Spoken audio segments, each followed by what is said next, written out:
Селям алейкум, сағыл телесерджилер. Бүгін информацион программасына сейр етесіз сізнен бері берлікте мен Сейтумеров. Ve bu saat içerisinde ve diğer saatler devamında elbette ki Kırım'la bağlı en mühim meselelerini ve vaziyetlerini müzakere edeceğiz ve bugün başlayacağımız şu haberden Tunion eşitkendirsiz Kırım'da Kennedy yazıklar olsun tintuv olup geçti. Bizim vatandaşımızlarının evine Kennedy gelip Numan Çelebici-Han batalyonuna sanki alakalar olğanı için böyle tintuv olup geçken ve bu tintuv Üç taraflı kontakt grupa Ukrayna EYT yolbaşçısının mesleğatçısı Gayde Rizayevna'nın evinde oldu ve şimdi bizden canlı bağda Gayde Rizayeva. Selam aleyküm. Алло, селям алейкум, эштесіз мы бізні? Селям алейкум, селям алейкум. Да, теперь слышим. Гайде ханым, расскажите, пожалуйста, что вчера произошло. Вчера вот появилось информационное сообщение. У вас на странице Facebook мы видели, что к вам домой в Крыму пришли сотрудники ФСБ, провели обыск, якобы увели вашего сына, мать на допрос. С чем был связан обыск и чем все завершилось? Вчера утром в дом к моим родителям, где я прописана, в Крыму, в Симферополе, пришли сотрудники Следственного комитета Федеральной службы безопасности, ФСБ Крыма, и уведомили маму о том, что в отношении меня возбуждено уголовное дело за мое участие в 2015 году в крымско-татарском батальоне имени Номана Челебиджи-Хана. Был проведен обыск, и после этого мама была увезена. Потом мне сообщили соседи, что и сына увезли, но позднее выяснилось, что сын сам туда поехал, и сына не допрашивали, допрашивали только маму. По факту того, известно ли ей, что я состою в данном батальоне, и вообще о деятельности, которой я занимаюсь на территории Украины. То есть, получается, мать увезли в качестве свидетеля или как в качестве кого? То есть, если обвиняют или там какие-то вопросы есть к вам, причем здесь мама? К ней никаких обвинений, по сути, в принципе, не может быть предъявлено. Единственное, наверное, в чем виновата она, это потому что она является моей мамой. В принципе, больше и ничего. Каждый из нас совершеннолетний, каждый из нас принимает какие-то решения. Здесь вообще абсурдная ситуация. Дело в том, что я не состояла никогда в батальоне Номана Челебиджи-Хана, вообще никогда. Принимала участие в гражданской блокаде Крыма, но как просто активист и все. Здесь и юридическая коллизия в данном деле. Для меня до сих пор и для многих наших экспертов, как украинских, так и международных, непонятна сама суть предъявленного обвинения, потому что как такового официально батальона имени Номана Челебиджи-Хана не существует. Его нет ни в одном подразделении, ни Министерства обороны, ни Министерства внутренних дел, либо в каких-либо других подразделениях украинских. И батальон имени Номана чуть позже перейдем, Гайде ханым. И я сейчас хотел бы уточнить, то есть обыск прошел, то есть сейчас на вас в Крыму завели уголовное дело, правильно? Да, оно было заведено, как я понимаю, несколько дней назад. А как связываете, с чем это связано? То есть вы уже не в Крыму, давно там не были, а только сейчас на вас заводят это дело. Связано ли это как-то, на ваш взгляд, с вашей какой-то активностью на материковой части Украины? Да, безусловно, напрашивается логическое объяснение всего этого. И, скорее всего, это связано с тем, что 18 мая 2021 года, то есть в этом году, я была назначена на должность радника главы украинской делегации в трехсторонней контактной группе. И, скорее всего, это связано именно с этим. То есть это как своего рода инструмент давления через моих близких на ту деятельность, которую осуществляю сейчас я. Вот на сегодняшний день уже нам известно, что в течение последних 4 лет возбуждаются уголовные дела по так называемому батальону. Уже, если мне не изменяет память, 6 человек осуждены от 4 до 11 лет, 11 человек, 10 человек находятся в уголовном розыске. И вот здесь вы, как юрист, хотел бы с вами поговорить о логичности вообще преследования так называемых членов данного батальона. Насколько она правомерна? Конечно, есть понятие умом Россию не понять, но давайте все-таки попытаемся хоть какую-то логику найти. То есть этот батальон, насколько мне известно, ни в каких боевых действиях нигде не принимал участие. За что тогда этих людей сейчас задерживают и дают вот такие сроки? Ну, по сути, убийцам даже, наверное, не всем 11 лет дают, а вот есть и 11-летний приговор по этому делу. Здесь опять же возвращаемся к тому, что каких-либо оснований юридических здесь нет. Это полный абсурд.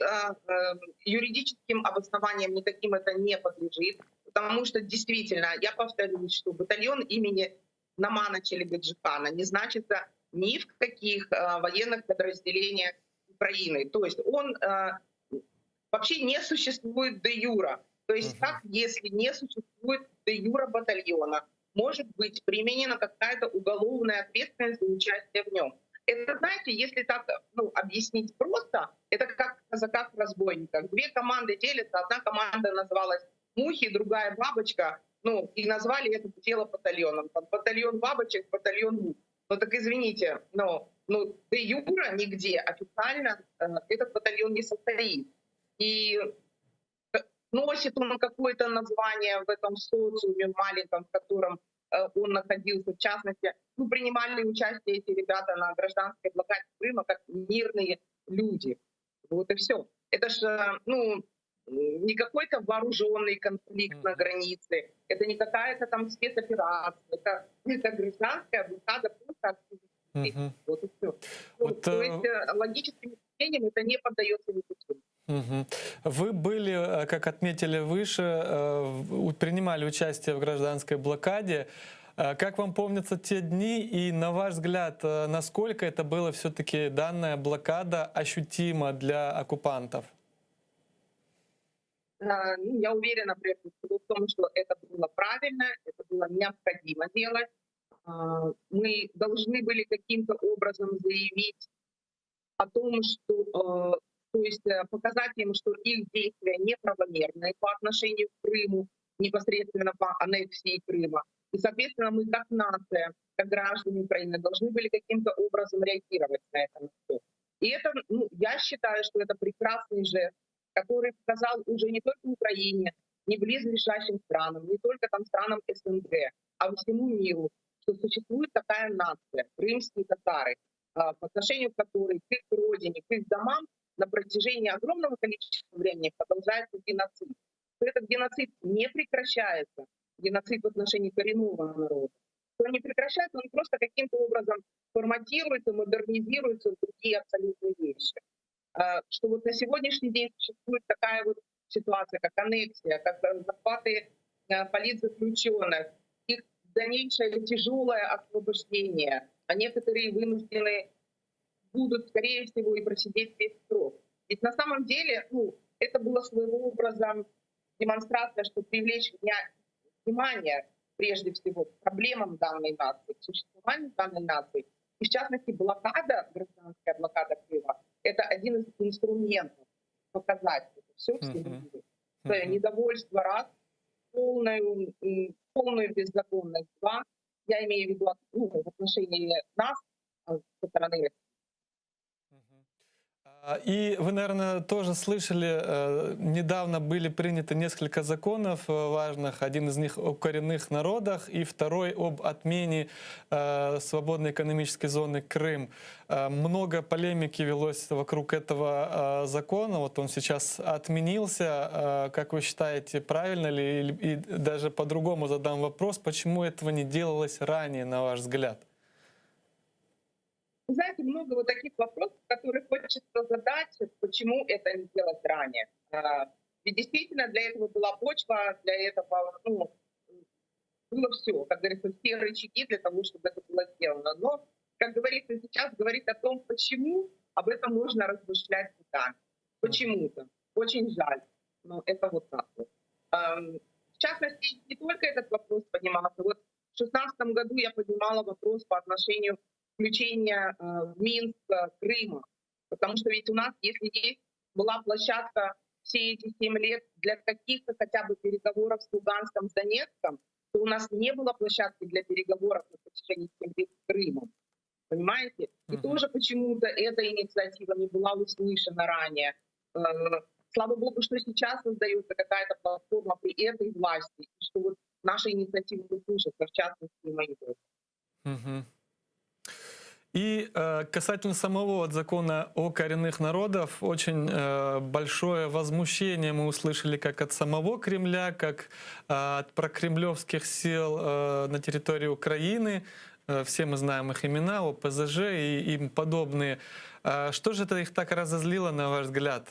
Чем мешает признание крымских татар как коренного народа для России? Вы знаете, я с абсолютной уверенностью скажу, что это ведь рушит их планы. Планы России по отношению, в каком свете они хотят, чтобы мир видел нашу нацию. Наша нация настолько сильна, наша нация, пережившая такой геноцид, депортацию, столько смертей, столько скитаний, столько всего. Наша нация сильна, и наша нация на сегодняшний день занимает, я скажем так, далеко не последнюю позицию в Украине. Нашей нации прислушиваются как мировые сообщества. Среди нашей нации есть успешные бизнесмены, есть достаточно знаковые, культурные, скажем, люди, которые несут культурное наследие своей нации. У нас каждого представителя достаточно в нашей нации.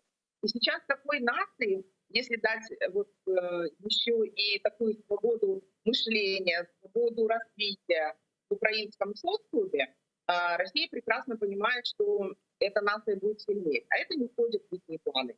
Они хотят видеть нашу нацию постоянно угнетенной и на таком положении, лишь бы жили и молчали.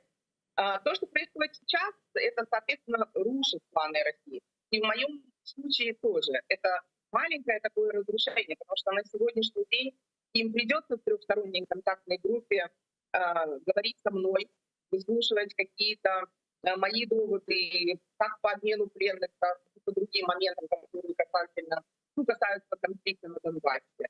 И все-таки я что-то могу тоже говорить о Крыме, и это делаю постоянно. То есть видеть напротив себя сильного человека, представителя крымско-татарской нации, а тем более, если их будет много, им не совсем хочется. Как в переговорах, так и на других платформах. И готовясь к сегодняшнему эфиру, прежде чем вы были на гражданской блокаде Крыма, мне стало известно, что вы были волонтером в зоне АТО на Донбассе и при этом, оказывается, 2 раза были в плену. Расскажите, как это было, как вам удалось выйти из плена и как вообще попали в плен? Да, к сожалению, была такая вот печальная, скажем так, страница в книге моей жизни. В 2014 году я была участником революции достоинства. То есть Майдан, все вот эти печальные события. И тут началась война. Началась война, и мы, те, кто вот активные люди Майдана, у меня, кстати, на Майдане была палатка «Крым», ее все знали, она была разрисована у нас морем, чайками, то есть все прекрасно знали, что вот есть такая палатка, в которую можно зайти, в которой наверняка найдут себе где переночевать и жить дальше. То есть, эту палатку знали все. И вот в этой палатке постепенно концентрировались волонтеры. Волонтеры с разных абсолютно регионов Украины. То есть, когда только началась война, мы стали обсуждать, что нам нужно как-то помогать армии. Ведь армия была на тот момент, она составляющей этой армии были как раз-таки лица Майдана. То есть это те выходцы с Майдана. И мы стали ездить, собирать гуманитарную помощь и отвозить бойцам Айдара в различные области, в Луганскую, в Донецкую. В частности, наша группа, которая состояла вот из 4-5 активных людей. Мы ездили в Луганскую область и помогали первому тогда добровольческому батальону «Айдар», который располагался в Корабельском районе Луганской области. И в одной из таких поездок, это была уже 3-я поездка, за рулем у нас, ну, мы в составе 4 человека, это была я, журналист телекомпании ЗИК, святой отец Серовецкий Валентин, покойный уже, и афганец афганской сотни Майдана Сергей Захаров. Мы перепутали блокпосты. Мгм. И тогда раньше не было КПВ, извиняюсь, таких сложившихся КПВ, где там, допустим, говорили, все, там следующий блокпост, это уже там блокпост сепаратистов. Тогда такого не было, только начало боевых действий, и перепутали дорогу, заехали на другой блокпост, я уснула в машине, ну, выхожу, говорю, слава Украине.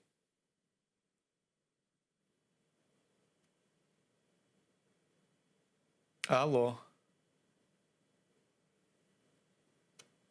Галева бағымыз жойылды. Шынды бағымызны түзетмеге тырышачамыз. Сайғыл телесережелер. Хатырлатам бізнен жанлы бағда Гайде Ризаева буына. Ве о бізге тариф ете ось хаят адиселері ақында.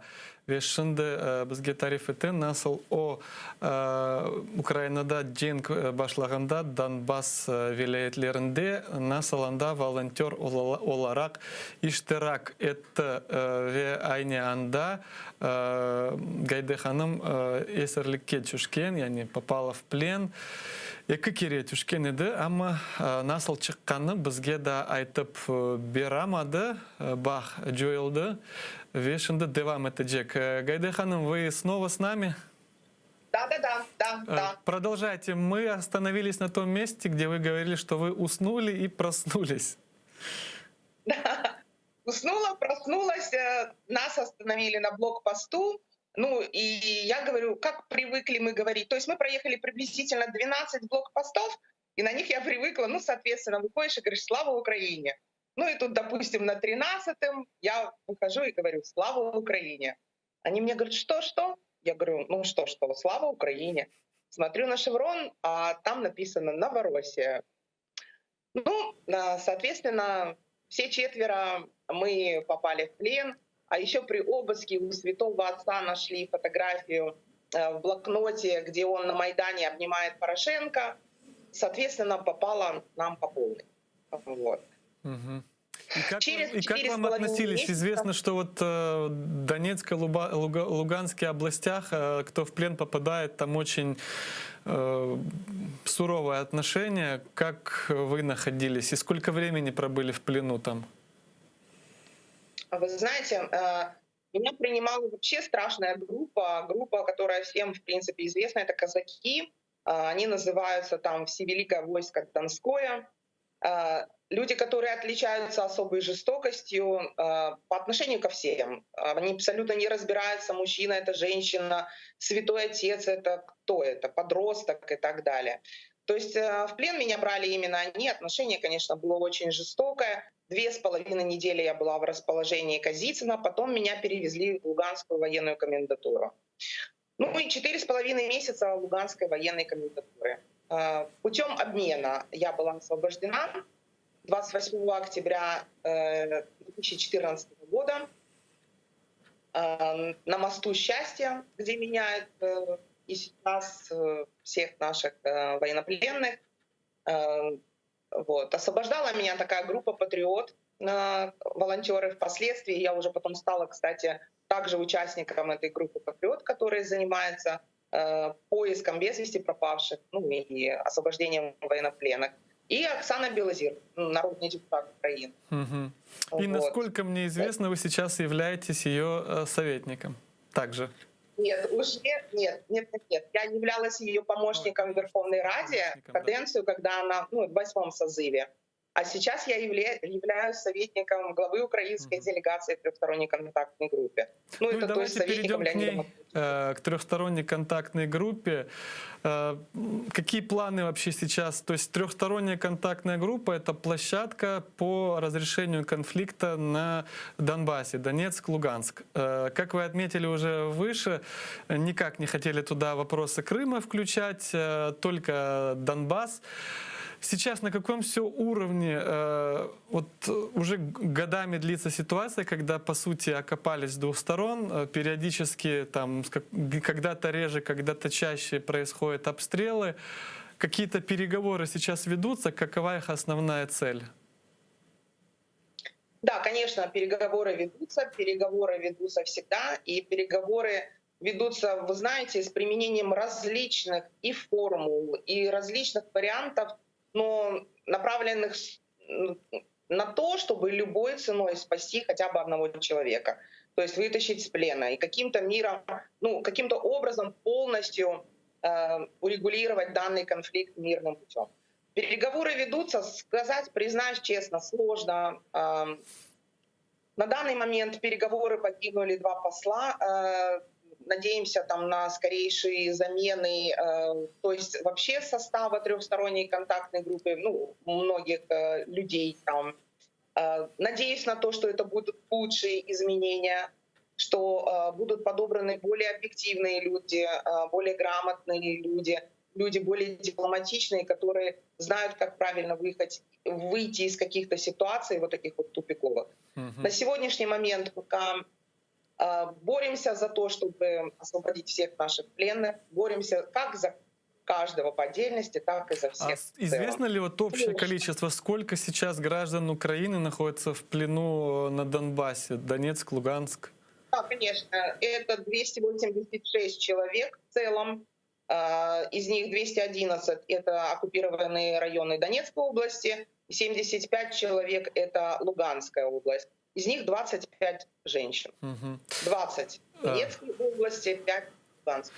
Гайде ханым, вот не раз мы видели обмены по Донбассу. Были уже несколько этапов, много людей, к счастью, уже обрело свободу, но по Крыму данные вопросы почему-то очень стоят и не продвигаются. Мы помним, как был так называемый грандиозный обмен, когда очень известные люди были освобождены: Сенцов, Балух и другие политзаключенные. Среди них был один крымский татарин, Эдем Ага Бекиров, сейчас он на свободе.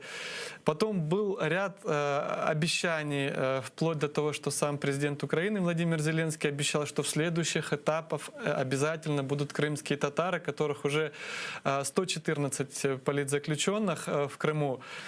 И все далее и далее эти обещания звучали как-то менее убедительно, и последний год вот как-то это вообще замерло, полная тишина на этом фоне. Вот мы постоянно в наших эфирах разговариваем с семьями политзаключенных, они все волнуются, вроде какое-то было обнадеживающее заявление, сейчас все стихло, на самом деле все стихло, или какие-то все-таки переговоры ведутся, которые просто с целью, чтобы не помешать делу, не разглашаются. Что вам известно по этому делу?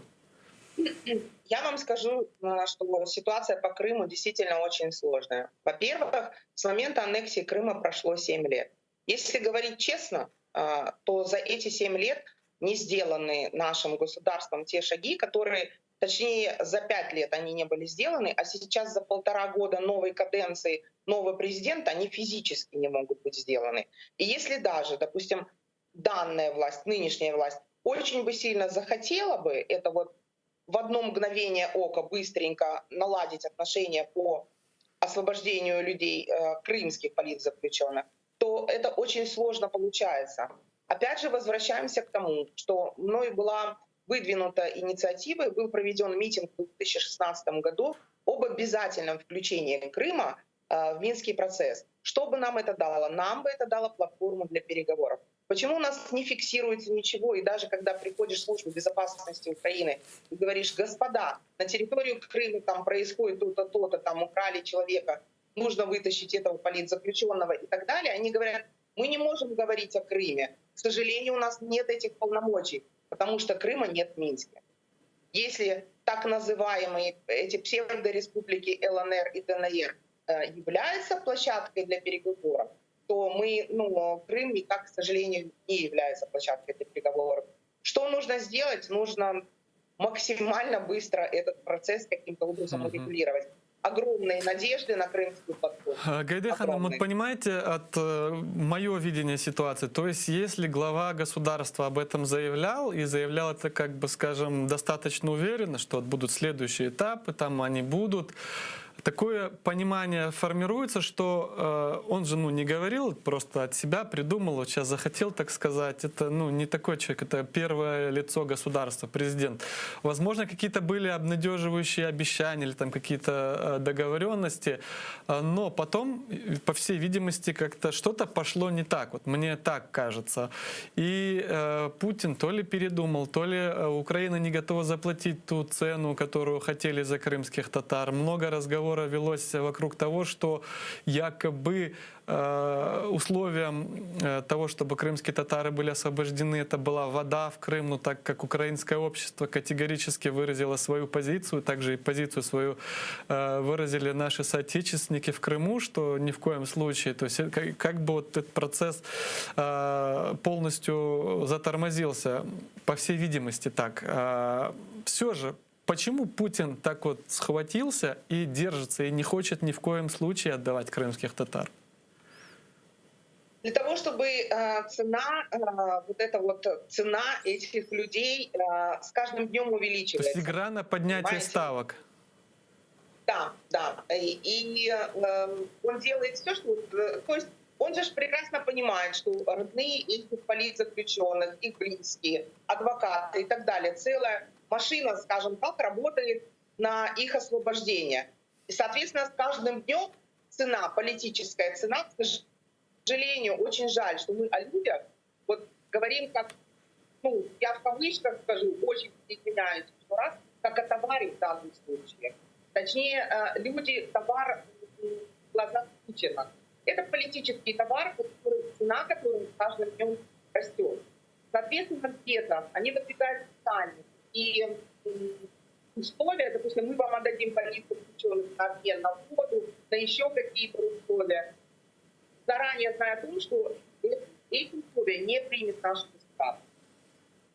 Вот это вот все тормозит. То есть проходит определенное огромное количество времени, пока не договорятся до чего-то. К сожалению, пока договориться ни о чем невозможно. Но опять же повторюсь, была бы платформа для переговоров, нас бы тогда слышал мир, понимаете? Там бы работали международные эксперты в этой платформе, соответственно, были бы рычаги другого давления, влияния, понимаете, через те же самые международные правозащитные центры и так далее. Сейчас это все на уровне разговоров. Есть группы людей, которые организовались, которые более активно сражаются за судьбу этих политзаключенных. Вот и все. А на мировом уровне, так остро, как он должен стоять этот вопрос, он не стоит. И вот как раз сейчас нам пишут матери политзаключенных, в частности Зодия Ханым Салиева, как раз этот же вопрос ее беспокоит, просит, чтобы мы вас спросили о политзаключенных. Данный вопрос мы уже с вами обсудили. Давайте теперь тогда плавно мы переходим. Точка у нас сейчас была, что не было платформы, но вот эта платформа теперь появилась. По крайней мере, она должна появиться 23 августа. Она сейчас анонсируется, подготавливается. Чего, на ваш взгляд, стоит ожидать от крымской платформы? Я надеюсь на позитив в данном деле, надеюсь на поддержку всего мирового сообщества. Надеюсь, самое важное то, чтобы участниками данной крымской платформы были люди с опытом, которые понимают, что это такое изнутри, которые будут принимать какие-то решения взвешенно, грамотно, на дипломатическом уровне, и то, что будет действительно работать, а не так, как 7 лет мы про что-то говорим, а толку никакого нет. То есть я надеюсь на то, что в крымской платформе будут участвовать те люди, которые имеют право вообще там находиться, которые имеют какой-то потенциал, какое-то понимание процесса, который там должен работать, а не просто разговаривать. Я надеюсь, надеюсь на то, что будет запущен этот механизм, что и этот механизм будет запущен грамотно. Мгм. Огромная надежда на крымскую платформу, потому что, к сожалению, без нее говорить о чем-то просто невозможно. Мгм.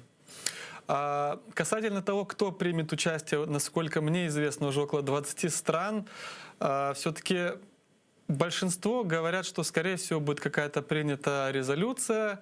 Кто-то говорит, что это, скорее всего, опять будет такое массовое поддержание на словах. Но вот достаточно ли будет этого всего? Или вот сам факт, что уже Крым выходит на повестку Я дня, о это чем уже и дорогого говорю. стоит? Я же о чем и говорю. Самое важное, чтобы все, что будет, как говорится, на Крымской платформе, те решения, которые будут там приниматься, чтобы они не находились, не остались на том уровне, что просто поговорили и разошлись, как, к сожалению, зачастую бывает. Самое важное, чтобы Крымская платформа выработала механизм правильного урегулирования данных взаимоотношений, данных споров, которые возникают у нас за 7 лет аннексии Крыма, и чтобы мы достигли прежде всего защиты прав человека, защиты прав гражданина, защиты прав религии в социуме, в крымском социуме. Здесь очень много вопросов, очень много работы, которые я надеюсь на то, что достойные люди Крымской платформы все-таки как-то воплотят в жизнь, а не просто в слова. И последний вопрос, связанный с этой темой. Вот это опять тема политзаключенных. Вот меня постоянно семьи спрашивают об этом. Вот Крымская платформа, хоть там об этом будут говорить? Известно ли вам что-то об этом? Иншаллах, как говорится, я надеюсь на то, что в Крымской платформе будут как раз-таки обговариваться данные вопросы. Çok sağ olun Gayde Hanım, что связались с нами.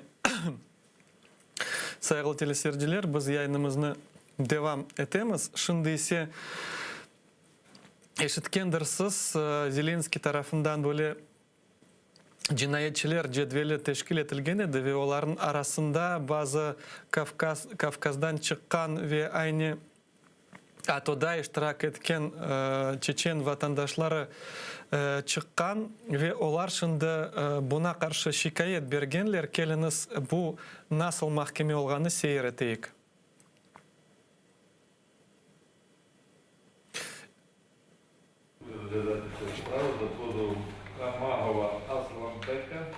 Украина президентіне қаршы дава. Украинаның юқары махкемесі Чеченистанлы Асланбек Амагов. Украина президентінің Украина қапсызлық ве мудафа шурасы тарафындан жинайетчілер оларақ сайылған Русия ватандашларына қаршы санкциялар кірсетілу ферманы ләғой тілмесіні талап еті. Бұл жедвелге Асланбекте кірсетілген. Махкемеде оғызы yok, менфаатларына адвокат Иван Ангелин тақдим еті.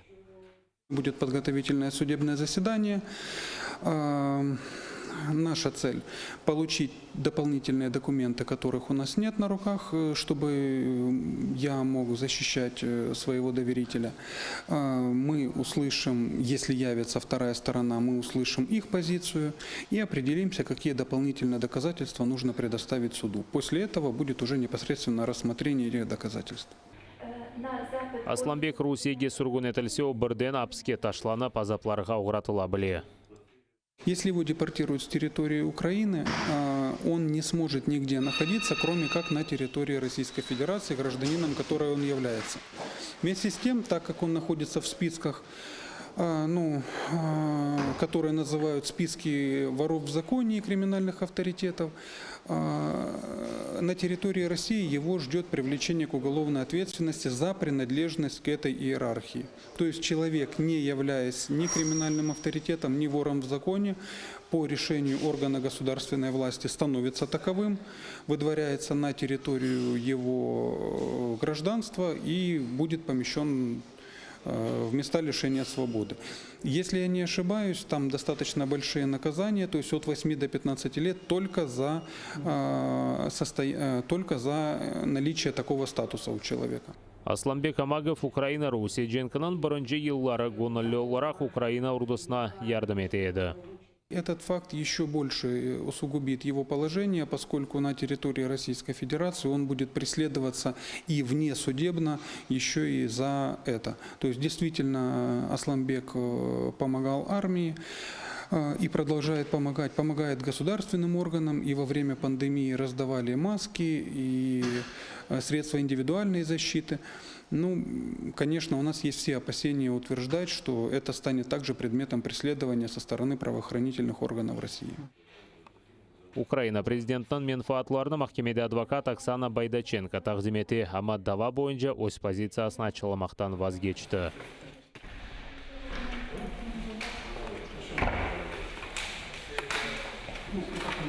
Имайжы тарафы дава бақылмасына санкциялар кірсетілмесіні таздықлаған Украина Қапсылық ве Мудафа Шурасы топлашуынан стенограммасы қошылмасыны талап етті. Адвокатның сөздеріне көре бұл весиқалар Амаговқа низбетен санкциялар қоллануы не қадар esasылылғаны ачықлай біле. Махкеме бұл талапны қанатлендірді, невбетеке топлашув августын 4-інде девам етмелі. Нам потрібно бачити в цій стенограмі те, що стосується нас. Хто конкретно, яка пряма мова, що пропонував, які запитання задавались. Нас не цікавлять ті обставини, які стосуються інших осіб. Тобто, безпосередньо, щодо Амагова, чи було взагалі обговорення. Ми вважаємо, що такого обговорення не було. Ми вважаємо, що рішення приймалось за списками. І жодних підстав стверджувати, що це рішення є законне, обґрунтоване і обмірковане, немає. Тому саме ця стенограма і буде одним із основних доказів того, що питання, по суті, стосовно Амагова Асланбека не вирішувалось. Шымда Асланбек мемлекет бой Юрополамай банк карталары блок етілген, ама ең esas телеке от тұтылса Русиеге сүргін етіле біле. Перше і головне обмеження – він має залишити територію України. Тобто у будь-якому випадку, якщо він буде затриманий будь-яким працівником правоохоронного органу, його мають видворити за межі України.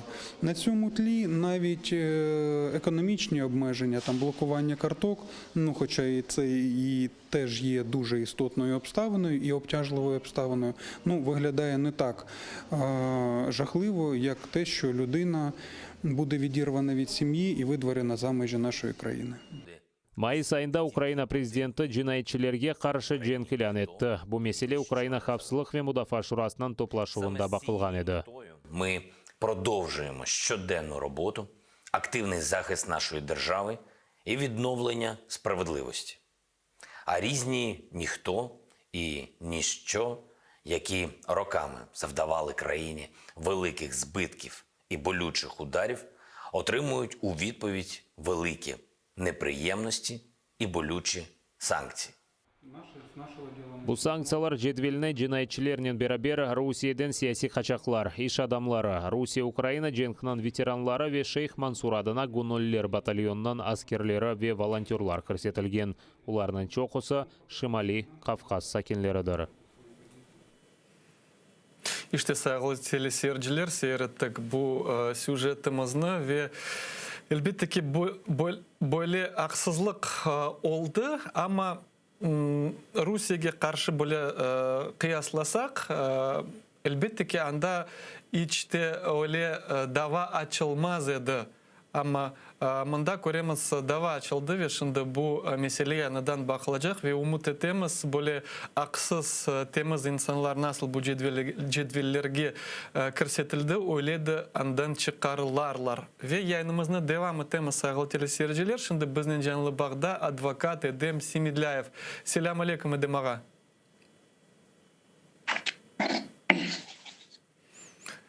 Edem ağa selamun aleyküm. Aleyküm selam Sütümer.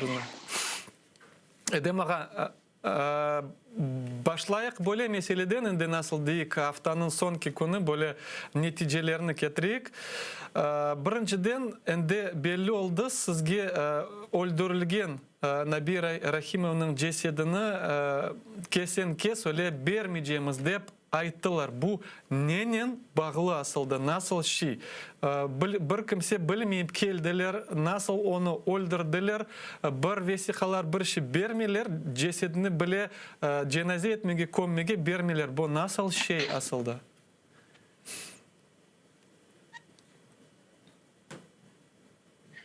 Да, действительно, уже почти 2 месяца после произошедшего убийства.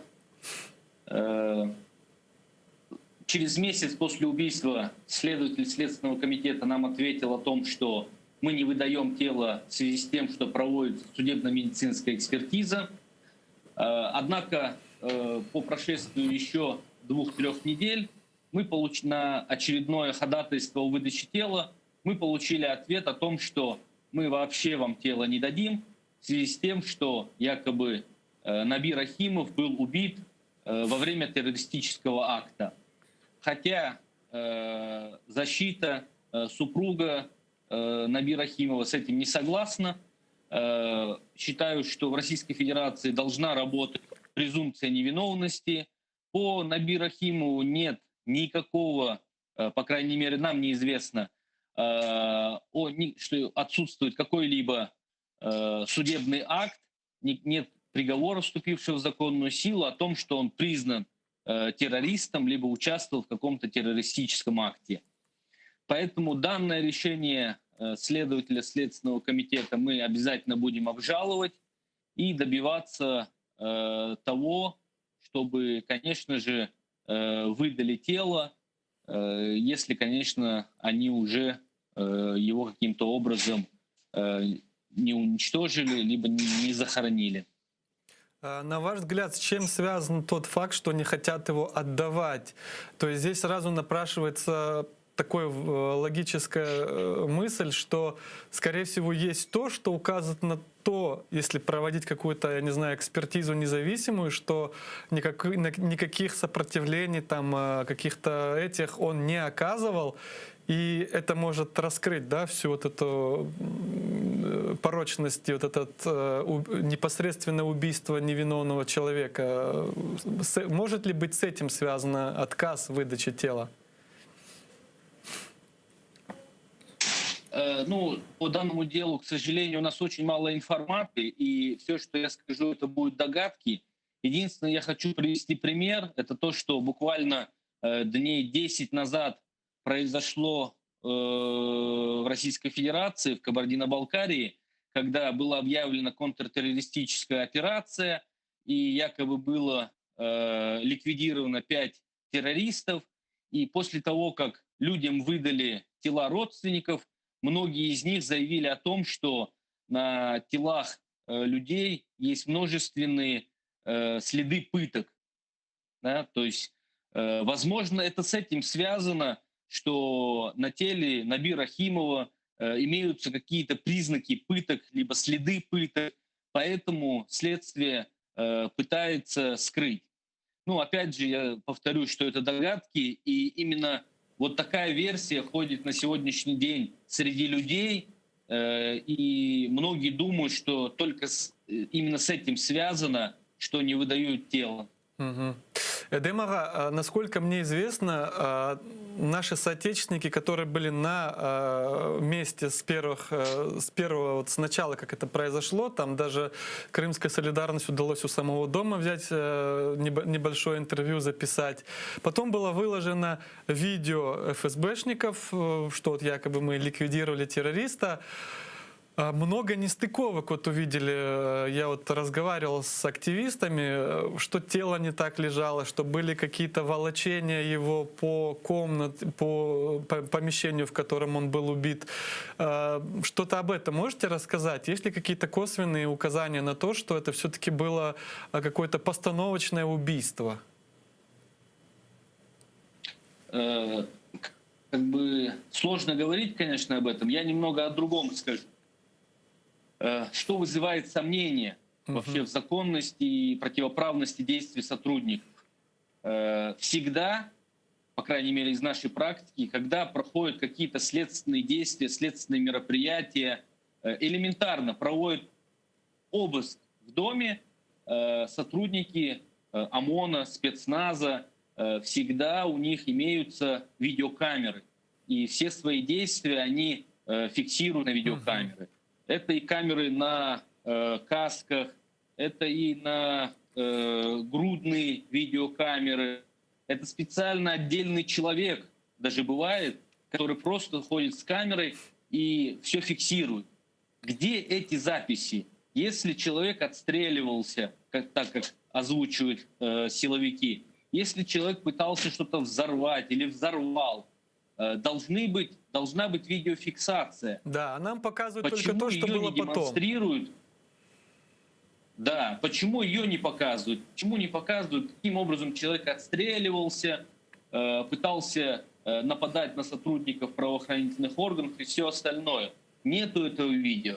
Это опять сомнения. И все сомнения, конечно же, в пользу Набира Химова.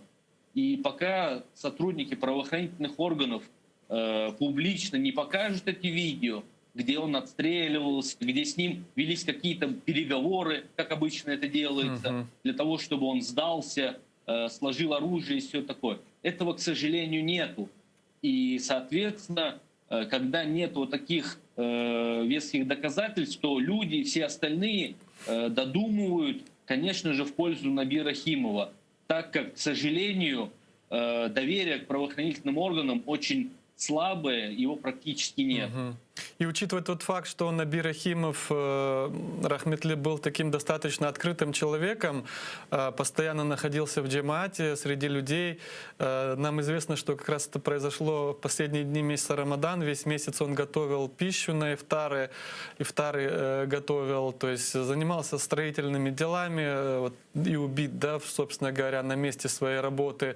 То есть много возникает вопросов о том, что у человека даже мотивов даже вероятных мотивов не было, что он мог как-то вот оказывать сопротивление, иметь оружие и тому подобное. Алла Ярдым-Джолсон в этом деле, чтобы все-таки удалось найти концы, и главное, конечно же, право любого покойного — это на похороны, на дженазе, намаз и тому подобное, чтобы вот удалось все-таки Набира Химова похоронить согласно канонам нашей религии. Демак, следующий вопрос, к которому я хотел бы перейти, это вчера вот ужасающее сообщение было, то, что 61-летний Сервет Ага Газиев перенес микроинсульт, и, как заявил его адвокат, у него есть признаками того, что был инсульт, искривление лица, глаза, то есть это очевидно, то, что был микроинсульт. Что можете об этом сказать, что известно вам, и насколько вот человек, который перенес вот такой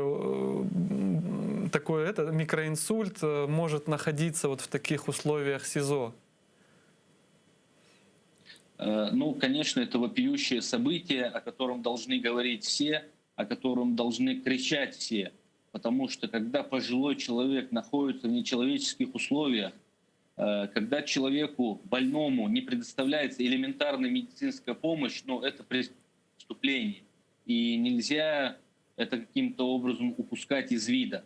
К сожалению, я не адвокат у Сервет Ага, но со слов его адвоката мне известно, что уже не первый месяц он жалуется на состояние здоровья. Это и письменные обращения самого Сервет Ага, это письменное обращение и адвокатов.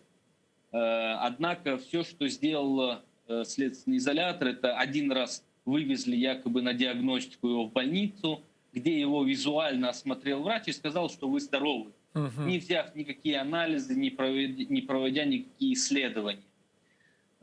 После того, как ему в следственном изоляторе стало очень плохо, ему вызвали скорую помощь, но это все, опять же, со слов Сервет Ага. Врач скорой помощи, также визуально его осмотрев, сказал, что у него все нормально. Те признаки микроинсульта, которые проявляются, на это никто не обращает внимания.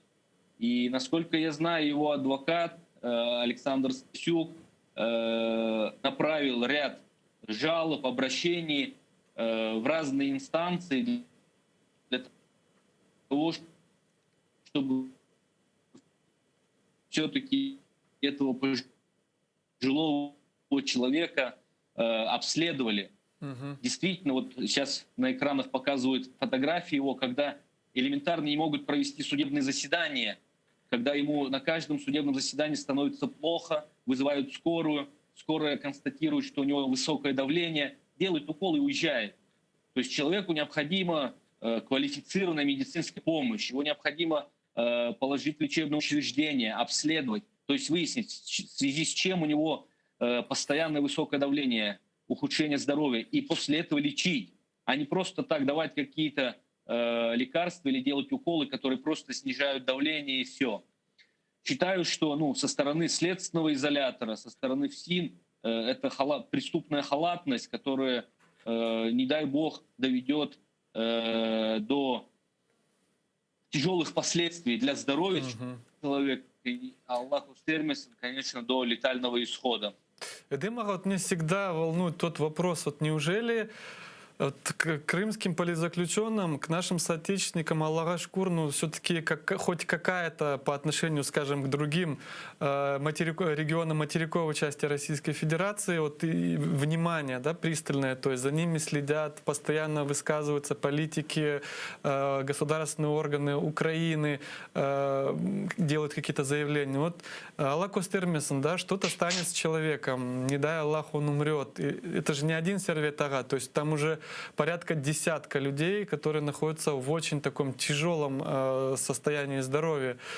Неужели они об этом не думают, что если вот на их руках человека не станет, или это вот им вообще разницы нет? То есть, как отпишутся, что-то там скажут.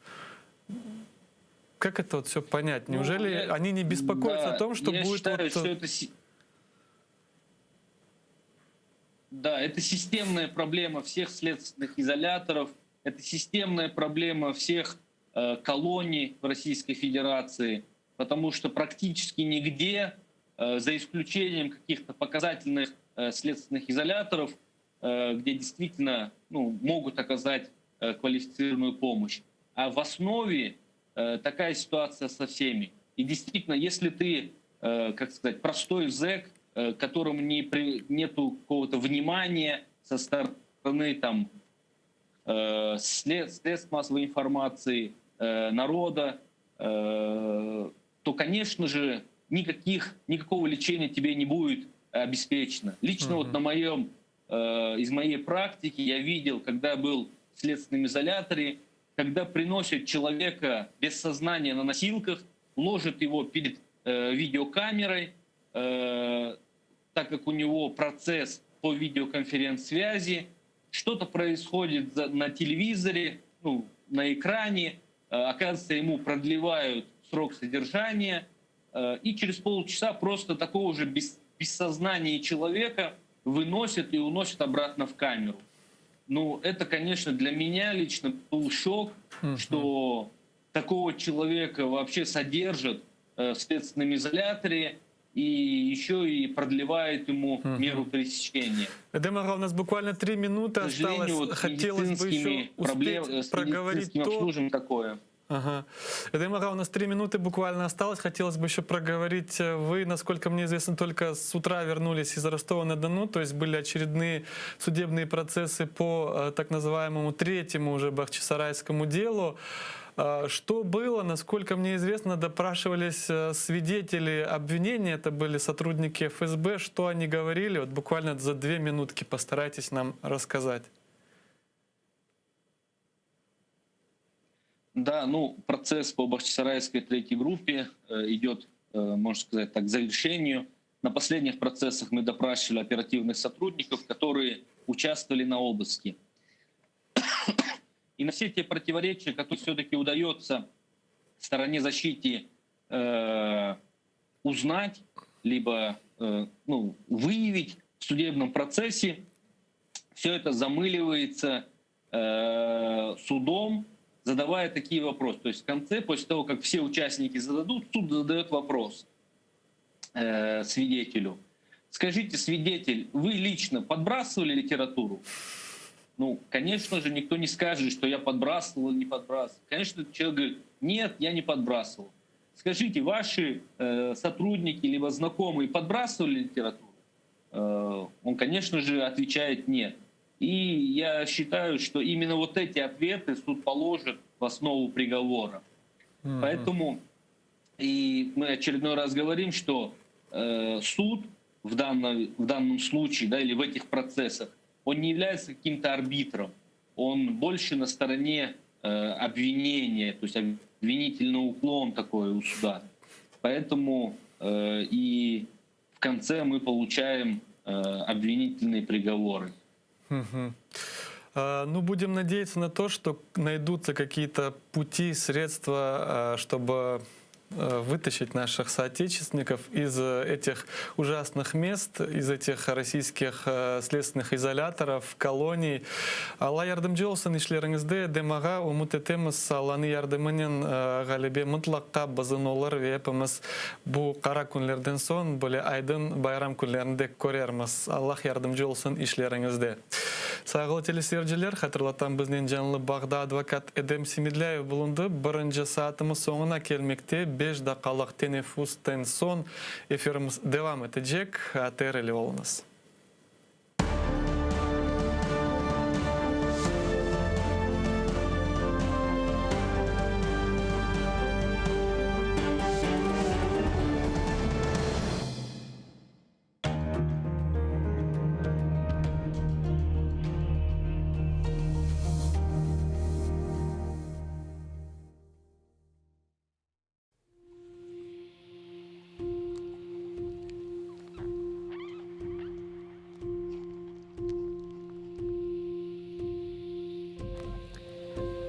Ah, ey yeşil ada, ey ana yurdu. Parçalarken seni şımalın kurdu. Nerede? Yok mu bugün bir altın ordu? İmdatqa koşsun. İmdadını isterim. Benzetirim seni saçlar ağa, kudurgan dalgalı bahri siyağa. Oksuzsun, esirsin, dep şimale ingle yursun fakat dinleyin kana. Altın, destanlı günlerin vardı. Güneşin bir melek gibi doğardı. Lakin zulümlar ile saçın ağardı. Menkıbını yazıp dinleyin kana. Hey vatan, hey ana, ulusun, ulu. Koşeyin karaman, şehitle dolu. Bilirim, sendedir cennetin yolu. Gidip da uğrunda can veren kana.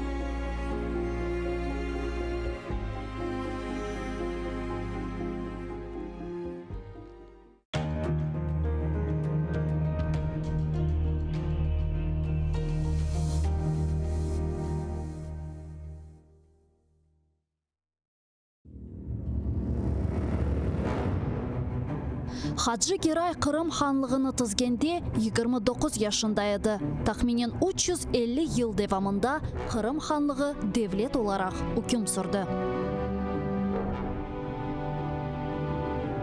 İsmail Gasprinski Tercüman gazetini 28 yaşında neşir etip başladı. Номан Челебиджихан Кырым татар milli kurultayını 33 yaşında tızdı.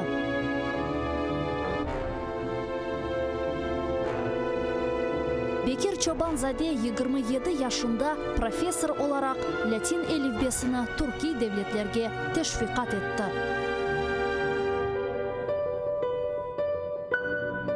Şair Amdi Giraybay 29 yaşında milletçilikte kabatlanıp Moskvada Butyrka hapishanesinde vahşice öldürüldü.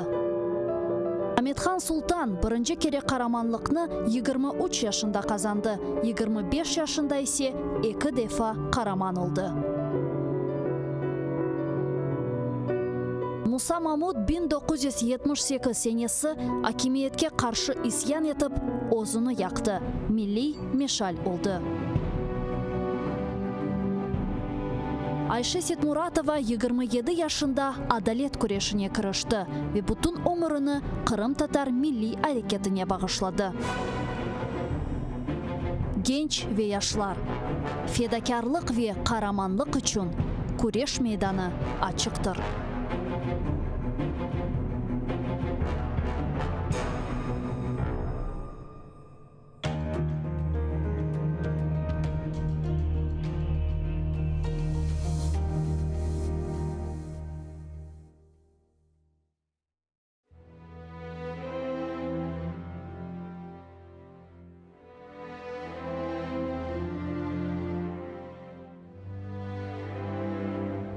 Сенденішме мұрадың үшін болса, өмірінде әр шейін юртшын олса. Барсын yıllar айлансын білгеніндей, барсын yolun шашырсын yıldız, күн, ай. Сен айланма достчығым ақ yolundan, doğru қара, iç үркіме сақ солundan. Халқа байрам шенліклер болған екен, ят еллерге оңғанлық толған екен. Сен ұнытма, сүрінмек ек олғанын. Ақ yolunda yalnızның бек болғанын.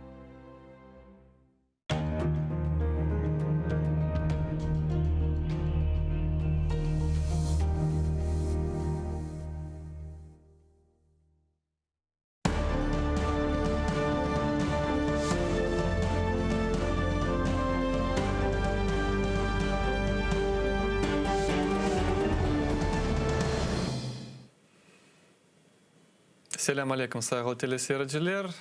Bugün informasyon programmasını seyretesiz. Satır efirleri devam etmekte. Sizin beraberlikte stüdyada men Seytumer Seytumerov ve bu saat devamında elbette ki biz tırışacağımız siyasi mabuslarımızın xorantalarının bağlanıp onların vaziyeti hakkında bilmege. Elbette bu mahkemeler ketkende aynı bu insanlarını biz çok jarak anamız çünkü mahkeme keçe advokat çıkışta bulunan xorantaları ve ilahire ama endi hukum çıkarganlarga onlar endi sizoda değil de koloniyalarda olganda biraz bu mesele tınıp ketti yata gibi ola ama biz tırışamız onlar nasıl olganı bilmege ve bugün nevbetimizde Birinci Ahmedcid davasının mabusları hakkında laf edeceğimiz. Hatırlatam, onlarga endi hukum çıkarıldı ve onlar endi Rusya lagerlerinde, koloniyalarında öz hapis cezasını geçirirler. Ve şimdi bizden canlı bağda Timur Abdullayev'nin ömür arkadaşı Alimet Ata Abdullayeva. Selam aleyküm Alimet Ata. Aleyküm selam. Alimet Ata, aytkaным gibi endi sizin ömür arkadaşınız bu davanın diğer mabusları endi sizoda değiller, endi Kırım'dan da uzak oldular, hapishanelerde bulunalar, lagerlerde. 18 iyun 2019 senesi sizin ömür arkadaşınıza bu dava boyunca en şiddetli hapis cezası çıkarıldı, 16,5 yıl. Şimdi ömür arkadaşınız ne yerde, kaysı şehirde, nasıl hapishanede, koloniyada buluna? Evet, o vaxtı Kafkas Harbi mahkemeler geçti. Ve sonki mahkemede böyle bu Şimali Kafkas Harbi Mahkemesi'nin kadıları ve reisleri tarafından ona 17 yıl verildi. Ondan sonra apellasya geçti. Apellasyadan sonra böyle 16,5 yıl hukum çıkarıldı. Birkaç aydan sonra onlarını Ural dağları Başkorkostan şehrine yolladılar. Ömür arkadaşım lafından göre onlarını Rostov hapishanelerinden çıkarıp demir yol vokzalına çıkarganca kolları bağlı bir telerge bağlı, üstlerinde urbaları, çantaları öyle vagonlarga oturguzıp Ural dağlarına çıkardılar. Onu ve daha 4 din kardeşimizle öyle Ural dağlarına, Ural dağı Başkorkostan hapishanelerine Kırım'dan uzak 2,5 bin kilometre desen olacak. O Kırım Ural dağlarına giderdiler. Demek bütün bu davanın mabusları Başkorkostan'da, Ural dağlarında anda oturalar şimdi. O anda oturalar. Ömür arkadaşım aytkan ondan son bağa, Zona Telekom bağından çıkan son aytkan bu vagonlarda, bu Ural yollarında ketkende bütün Harbabam сүргүндүк акында айткан хикаялары акылыма келди. Насыл вагонларга отургузуп ол вакыт бүтүн халкымызды сүргүн эткендери көзүм алдына келди. Деп бу Харбабам көрген, Хартана Харбабамыздын ve бүтүн халкымыздын көрген бул сүргүндүкү көзүм алдына келди деп бизге хикая эткен эди. Білесіз, сіз шынды айтасыз, Уралдағыларына бірден ақылма Уралдағылары түркісі келе. Ve umut etemiz o türkü devlet satırlar var, biz kaytarmız, siz ketersiz. O kunde tez jaraq kelsin de nasıl halkımız sürgünlükten hep bir kayıttı, Kırım'a, öz yurtuna, böyle de bizim ballarımız kaytıp, bu hakiki cinayetçiler ise yok olup keter dep umut etem. Bilesiz mi, Alimet ata, en tehlikeli bu akta Timur'un vaziyeti de bir ay devamında anası Dilara tatamızdan çıkan edi malumat. Timur Ömür arkadaşınız bir yıldan ziyade bu çeşit türlü şizo, штрафной izolatorlarda tutulgan. Bir taraftan bu öyle de koloniya nasıl diler strogo rejima. Odan da gayrı onu böyle şarayetlerge kırsetip en olmayacak yerlerge koyganlar. Ende koloniyada. Bu akta ne aytabilisiz? Bu eposu nenen bağlı edi ve şimdi ne yerde o? Eposlerinin beraber mi ya da kendi de öyle yerlerde? Baştadan bu akta aytmak için başından başlasam çünkü daha başından tıntuv başlangandan aslında bulen bir ahır tıntuv geçti. Onu tıntuv günü sabahdan saat 6'ga yakın kelip onu urdular tıntuv vaktinde. Tıntuvden başlap bugün gece onu sıkıştıralar. Yani оказывают давление. Tıntuvden son hapske algan son o azablı bir kıynavlarga uğradı. Aslında olar bütün onun beraber daha 4 kardeşlerimiz. Olarını birinci günleri hizmet tekdirge alıp kendi, yani следственное мероприятие. Gazel arabalarına koyup kürsüler tibine, araba içinde kürsüler tibine, betleri kapalı bütün, kolları артына baylı ve böyle alıp gittiler. Ondan son gelgen son, binanın yanına gelgen son, onlarını ayaklarından tartıp çıkarıp, binanın karşına koyup ve binaga kırgızıp onlarını aşağılap, koteklep, kız sözlerini onlarını ve bizim dinimizini soğup olen alıp baraydılar. Böyle onların hizmet tedbirleri öyle geçeydi.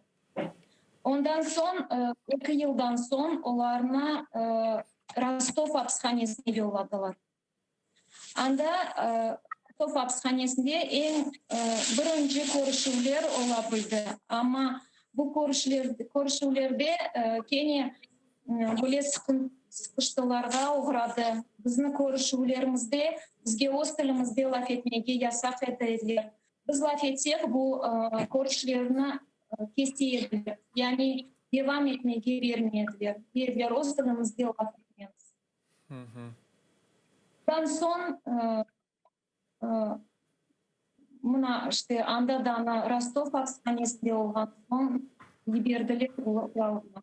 Ve Ural'da da gelgen son ikinci koloniya Başkorkoston'un Salavat şehrinde ikinci koloniyaga getirdiler. Ondan son maha böyle bir haber geldi korçalavcılar tarafından. Yani oğa os yer kadimleri tarafından gelip nasıldır bir sebepten böyle laflar geçirdiler onun Timur'un.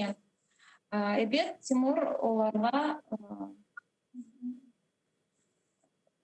onlarla beraber onlar istegeni yapmağa istemedi. Demek işbirlik onun yapmak istediler. Bir sözge gelecek oldular, lakin Timur istemedi ve ondan son Оны кейін sıkıştırmaға başladılar. Onu yolladılar ШИЗОға. Ve ШИЗОда aman bir yıldan ziyade aman değil, bir yıldan ziyade ШИЗОда отырды. Алимет ата, аңлата білесізмі, шүкірлер olsun біздің баққанлар епсі боле ерлерде olmadılar ve belki de ağnameler bu lager şaraitlері ve ШИЗО şaraitlері олардың arasında nasıl fark olғанын аңлата білесізмі? Bu ШИЗО demek bu çukur, yani mağaz gibi bir şey. Pek salgın, soğuk, düm, her vakit su akıp duranda. Öyle vaktlar olaydı bizim mabusler ayaklarında çoraplarını çıkarıp sularını tökediler.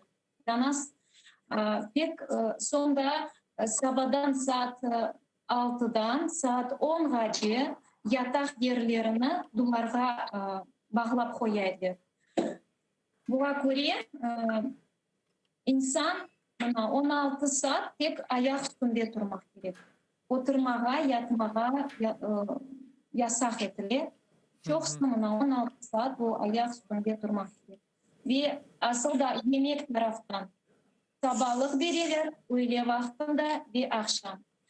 İsteysin, isteymişsin ya da sen içine diye sıydırsın ya da sen aşamağa sısın. Bakın seni o meraklandırmay, nasıl isteysin öyle o yerde senden bir kimse soramay. Verirler aşarsın, vermeler aşamazsın. Aş yemekine okutun kaldırmağa olmay. İle aram bilmeyeyim bet. Lakin Ömür arkadaşım lafından verilgen aşlar aş demege asıl da kelişmiyor. Şimdi sonki vakitlari bu malumat çıkkanda çeşit türlü böyle aksiyalar, destek aksiyaları geçti ve advokatlar aytqаны gibi olar hep bir faydalı ola ve koloniya rehberleri endi biraz yumşattırıp başlaylar böyle reaksiya olsa yardım etti mi, tesir etti mi bu hepsi aksiyalar? Şimdi Timur'un vaziyeti nasıl? Herkes diğer mabuslerinin beraber mi bu baraklar değiller ya da devam etti böyle kameralarda, ШИЗО'larda, YPTK'larda olmağa? Aslında bu ШИЗО onun sağlığına çok zarar getirdi. Anda çok hastalıklar başladı, hastalandı. Çünkü onun kan basımı ko'tarildi, ciger hastalığı qo'zg'adi, bütün olgan hastalıkları qo'zg'aladi. Ve mana bu so'nggi vaqt yazıcılar taraftan hareket etilgen so'ng evet o kechirildi. Ama barak yani lagerge böyle boş addi sadece o hapishanege verildi, o susqa geçirildi. Sus yani sus yani строгие содержания. Строгие условия содержания yani o böyle hapishane içinde yifah bir hapishane desek olacak. Anda bir 10-15 insan bu 10-15 insana yatak yerleri evet yetmiyor. Hayda yatsa o yatacak olsa o yerde yer tapıp yuxlar böyle. O'zlarini ifa chiqarlari ulashdi. Ну, nesi yaxshi o aytgan onun laflarından güneş ko'rdim. Azbarga chiqib, asbozda güneş ko'rdim. Tazyava duydum. Evet. Elbette siz şunda aytasız, Alimet ata, endi hepimiz düşünüp o her vakit öz hayatımızga şikayet etkende düşünük diğerleri nasıl tek güneş nuruna muhtaçlar ve ona kuvanalar. Onun için her vakit öz hayatımızga Allah bergenine teşekkürler ettik de. Bilesiz, mında sual peyda ola, diğer mabusler, endi olar başka hakiki böyle cinayetçilerinin olganda kimler kırsladı, öldürdü ve ilahire olar bizim ballarımızla, ağalarımızla tanış olganda nasıl davranalar, olar hakkında neler düşüneler? Evet, öyle söyleri de var, rastgele olar arasında ve olar şaşalar. Niçin o kadar yıl verdiler sizlerge? дин үчүн böyle актив шекли жүргендери, адамларга, инсанларга махкемелерде, тинтүүлөрдө жардам эткендери үчүн бу кадар укум карар чыгарылганына олар шашалар. Aslında bu insan öldürgenlerge, hırsızlık yapanlarga 6, 7, 8 yıl verildi. Ve bizim din kardeşlerine ise 17, 20 yıllar vergenine onlar çok şaşıp kalalar. Ne için böyle evet çok yazık. Lakin de bugün yaşayışımızda böyle şeylerin de göreken. Ve білесіз, олар анда olғанда адвокатларымыз әрдайым айталар, пек ярдым ете рухи тарафтан не вақыт олар мектуплер алалар. Тимурға мектуплер барып чыққамы берелер масалда, чүнки білеміз, инсафсызлар келген мектуплерінде белки де сақлайлар, бермелер. Бұл ақта не айта Омар arkadaşınız? Evet, birinci yarım yıl desek, olur mektubu almagan aslında. Son birer mektup bile başlaganlar ve biz de evden Zona Telekom birinci 4 aydan son Zona Telekom'dan açkanda sonra da mektup aldınız menden, 2 mektup yazdım. Evet, biz almadık, biz de çok vakit mektup almadık. Son birinci mektup koloniyadan kelgen mektupni Konşumuz getirdi, çok sağ olsun. Haviyle beraber Kozaydın'ın men evde yok edim. Poçta getirgen mektup oğa kaldırgan konşuma.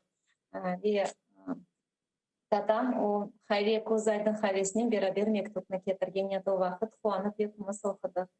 Aslında oğa çok vaktları, birinci vaktları mektuplarını vermediler. Bundan pek çok mektup geledi.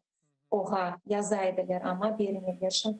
Şimdi Allah'a şükür ayttık kele. Men bilmeyim de ne kadar andan mektup yazalar ama birer çoksa ballardan mektup alam dediler, getireler bana ballardan vergen mektuplarını bakıp. Ve pek kuanalar mektuplar, pek kuanalar. Білесіз, Әлемет ата, шынды сізнен, Омар arkadaşыңызмен 5 балаңыз қалды ve bu 5 бала сізнен бераберлікте олар насыл сәбичіклер кичкене біздің ватандашларымыз бабасыз өзіні дуялар. Біріншіден ve екіншіден білесің, оғадар ел кечті. Бірінші жыллары көредік бөле пек халық тарафтан сағылсын халқымыз четте қалмайып дестекли еді. Ама еллар кете халық сувынмаймы? О евелсе алған дестеклер шынды де дуясыз мы? Берел халықтан çıkamı? Evet, mına endi aman 5 yıl olacak oktyabr ayında. Ve bu 5 yıl devamında cemaatimiz, halkımız çok sağ olsunlar. Allah onlardan razı olsun. Herkesge öz niyetine göre Allah versin, yardımcı olsun. Çünkü bu 5 yıl devamında her daim bizlerge kol tuttular. Ağır vakitte daima yardım ettiler. Öyle vakit olaydı, şehirden bir yerden gelgen günlerim öyle olaydı. Kesem kapım yanında ya da баларға yemiş ya da sebzeler ya da dersin ki nasıldır bir oyuncaklar. Bayramda balalarımızı kaldırmaylar, gelip hayırlaylar. Çeşit türlü oyuncaklar alıp verirler. Çok sağ olsunlar. Her vakit telefon açıp sorarlar. Sağlıklarımız, balalar nasıl? Çok kullandıralar cemaatimiz. Allah'a binlerine şükür. Çok sağ olsunlar. Иншалла. Ve білесіз, жан жүректен тілейм сізге ve дегер сияси мәбіслеріміздің хоранталарға бұл күнлер тез жарақ кечсін де Омар arkadaşlarыңыз, ағаларымыз еп sevge қайтсын. Оларға есетілейм, Алла Тағала тақат сабыр құвет берсін, чүнке олар олған шынды шарайтлер Алла Тағала бір кімсеге көстермесін. Ve tez vakitte andan çıkmağa nasip eylesin ve yardım etsin. Çok sağ olun Әлемет ата. Hepimiz duacımız Allah yardım etsin dep. Sağol teleseyirciler, hatırlatan bizden canlı bağda Алими Абдуллаева, сияси мабус Теймур Абдуллаевның омыр аркадашы болунды. Хатırlatам 18 июнь 2019 сенесі Теймур Абдуллаевны ве дигер мабуслеріне қаршы үкім чықарылды ве бөлелікнен 16 бычық ел апыз жазасы берілді Теймур ватандашымызға. Шынды Қырымда оны 5 кичкене баласы бар, апайы, анасы еркез оны беклеп тұра. Бұ дава бойынша хатырламақ істейім да 4 дигер ватандашымыз кече, оны ағасы Узейр Абдуллаев оға 12 бычық ел берілген еді, Эмиль Джемадинов 11 бычық ел, Рустем Исмаилов 13 бычық ел ве Айдер Салидинов 11 бычық ел апыс жазасы. Бұтын бұ 5 біздің ватандашларымыз. Білмейм, ой yollardanım yoxмы, ама Уралдағыларын кечіп, шынды Башқұртстанда аписханелерде болуналар. Аққорчаладжы тешкілят мемориал оларны эпосыны сияси мабуслері кебе, яғни политзаключенный деп адландырды. Ве бүгінда девам етежеміз бұ группаның мабуслерінен сызны таныш етмеге. Хатырлатам, бұ мабуслеріміз әнде аписханеде болуналар, лагерлерде ве оларда диққатқа, біздің диққатымызға мұқтажлар ве хатырлатам эпіміз бұ дестекке қошыла білеміз, ең азындан мектуп yazып, чүнке хоранталар эпісі бір сесілі айталар. Бұ мабузлер мектуплер алғанда олар үшін пек муим, пек гоңыл көтерген бір шей. Вешінді біздің жанлы бағда бұ даваның дигер мабусның омыр арқадашы Эмиль Джемадиновның апайы Лиана Белялова. Селям алейкум, Лиана Тата. Селям алейкум. Лиана Тата, мы вот до вас разговаривали с Алиме Тата, женой Теймура Абдуллаева. Ваш супруг тоже, к сожалению, фигурант данного дела и также осужден. 18 июня 2019 года был вынесен зловещий приговор, согласно которому ваш муж был приговорен к 11,5 годам лишения свободы. И сейчас он отбывает свой срок, если мне не изменяет память, также в Башкортостане. И, насколько мне известно, вы были на длительном свидании со своим супругом. Это свидание как прошло? Что вам удалось узнать от своего супруга? Как он там себя чувствует?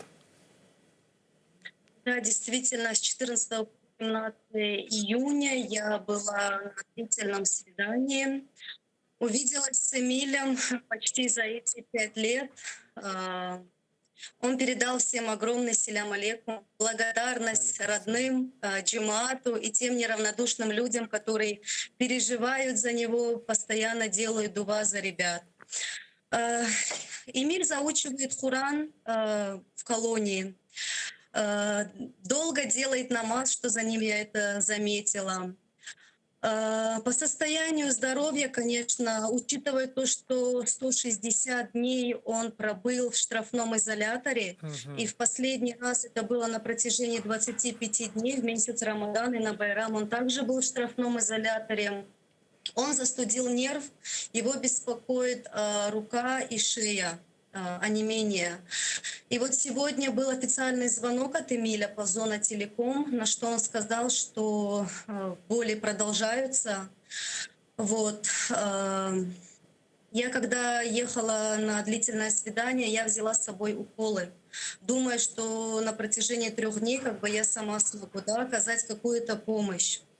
Но по законам колонии нельзя проносить ампулы. И они сказали, если, говорит, ему будет плохо на протяжении 3 дней, вы, говорит, можете прийти на пост, и мы, говорит, сами наберем в шприц вам, говорит, лекарства, и вы сможете оказать ему помощь. Но хвала Аллаху, плохо ему не было, и по выходу, да, я смогла отдать эти лекарства в местную аптеку. Фармацевт приняла лекарства и сказала, что в любой момент он сможет обратиться.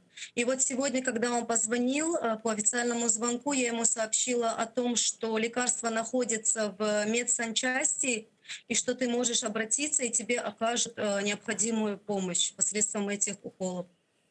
Мгм. Насколько мне известно, ваш супруг тоже в Салавате находится? Да, он находится в Салавате, в исправительной колонии номер 16.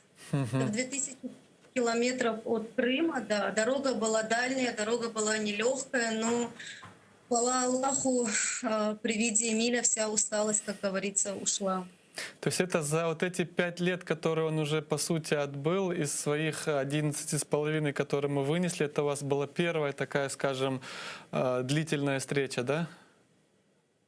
Да, это было первое длительное свидание в связи с тем, что в колонию он попал год назад, в феврале прошлого года, и тут же его поместили в штрафной изолятор. На протяжении 90 суток, весь месяц Рамадан в прошлом году он провел в штрафном изоляторе. И плюс, учитывая тот момент, что началась пандемия, карантин, и как бы свиданий не было, не давали никому. И вот только в этом году, в марте месяце, открыли свидания как краткосрочные, так и длительные. Вот. И Лиана, это нам если вам не удалось... сложно, можете немножко камеру приподнять? Она, видимо, съехала, чтобы лучше вас было видно. Да, вот так. Вот вы говорите, что опять и даже вашего супруга тоже поместили в штрафной изолятор. С чем связаны вот эти причины? Нам вот рассказала Алиме Ханым, что Теймур вообще более года, там это получается за 400 дней пробыл, ваш супруг более 120 дней, это то есть больше чем 4 месяца он, значит, провел тоже в штрафном изоляторе. С чем это связано? И почему такое отношение именно к нашим политзаключенным?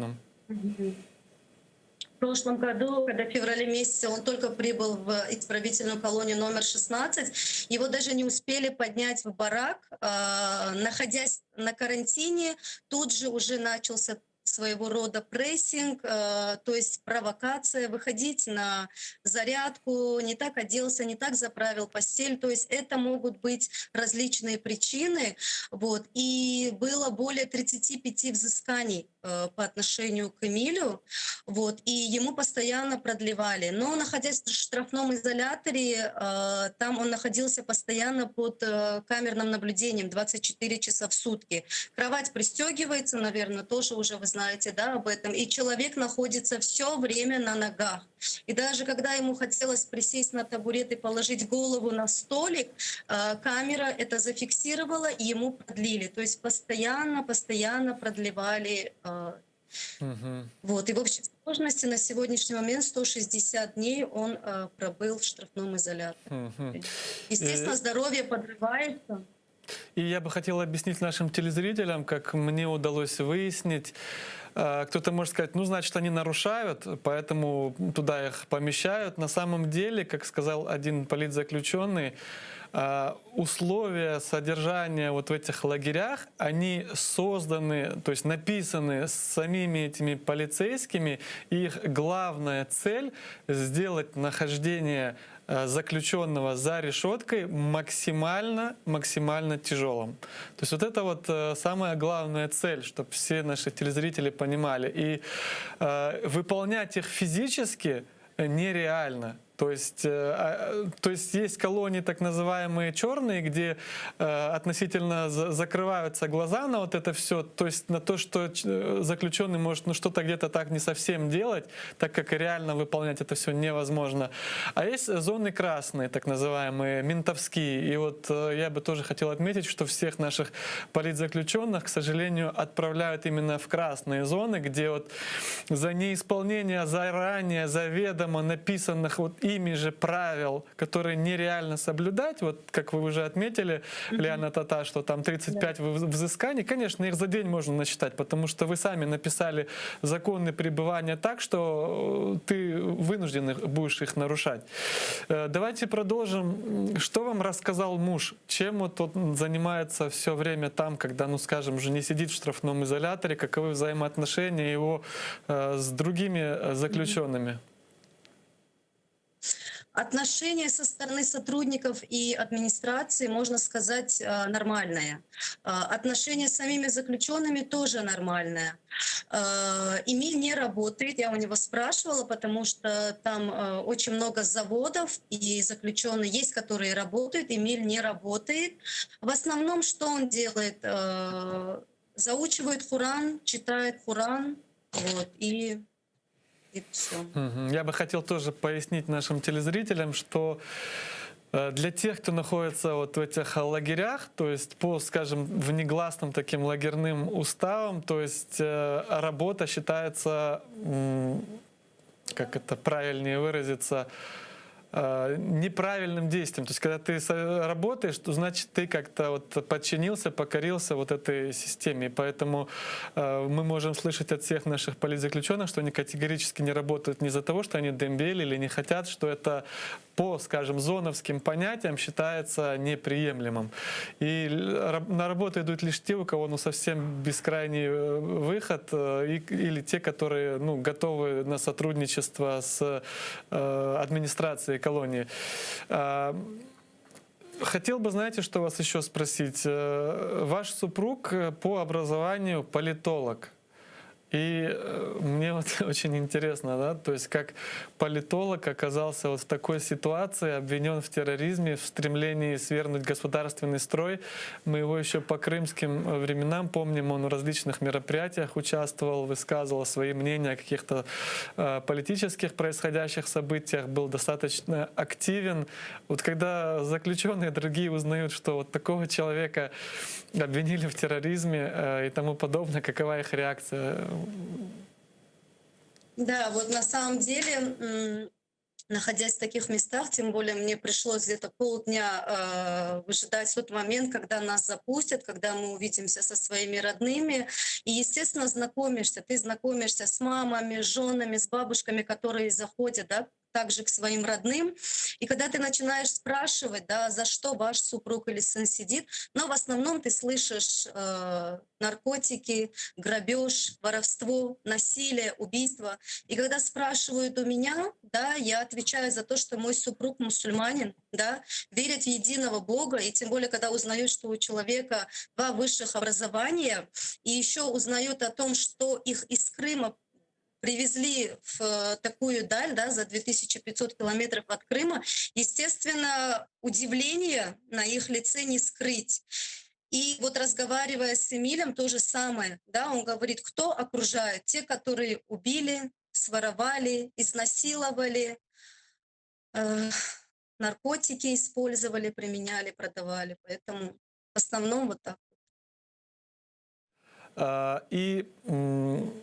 Лиана Тата, знаете, к чему бы хотел еще перейти? К условиям содержания. Вот в некоторых колониях очень суровые условия содержания. Каких нас Шарайтлер условия, вот, которые его окружают? То есть барак, жизнь. Вот вы отметили, что он свое свободное время посвящает тому, что и заучивает Коран. В целом, вот состояние, в котором он живет сейчас, что он описывает, удовлетворительно ли? И кроме вот этих жалоб на то, что в ШИЗО он застудил нерв, еще что-то, можете сказать? Нет ли других проблем? С едой, например, как? В целом, когда они находятся в штрафном изоляторе в бараке, условия содержания хорошие. То есть барак поделен на несколько секций. Эмиль находится в той секции, где находится 8 человек. Все очень чистенько, аккуратненько. Есть горячая вода. Также есть мечеть, которую они посещают, да, и по пятницам, да, ходят на джума намаз. Но когда находится человек в штрафном изоляторе, это абсолютно бетонные, серые, холодные стены.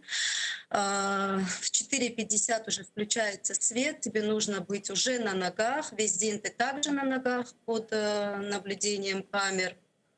Вот. В общем, условия содержания более или менее нормальные. Насколько это возможно в таком месте? Вы 3 дня были со своим супругом. Каковы его мысли? Может, он что-то хотел передать нашему джемату, телезрителям, вообще народу нашему? В первую очередь Эмиль сделал дуа Всевышнему Аллаху. Он поблагодарил Всевышнего за встречу со своей семьей, супругой. Он сказал, если эта встреча произошла так быстро, и также будет победа, и также все ребята окажутся на свободе. Также Эмиль сказал такие слова: когда, говорит, верующие в день Великого Суда будут входить в сады прекрасного рая, у них спросят, помните ли вы о тех трудностях, которые вам пришлось пережить в мирской жизни? На что они ответят: нет, не помним.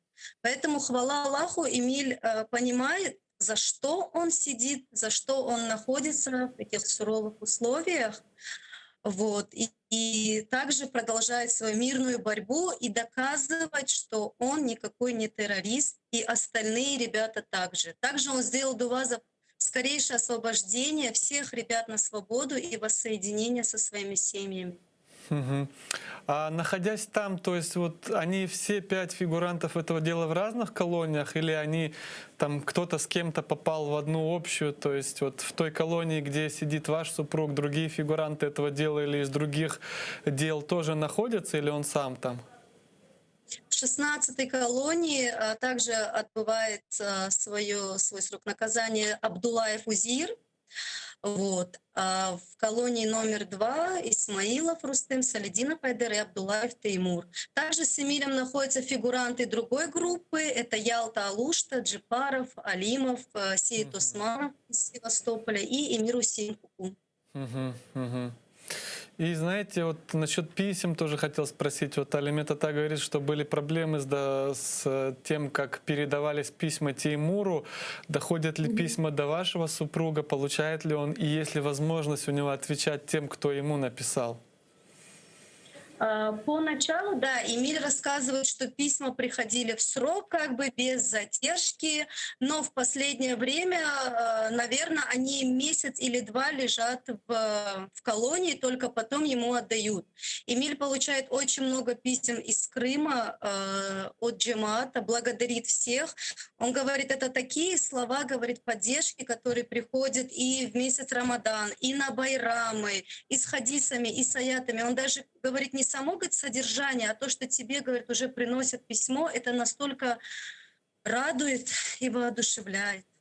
Мгм. А вот когда ты находишься в такой дали от своего дома, родных, семьи, конечно же, асретлик, да, вот эта тоска возникает.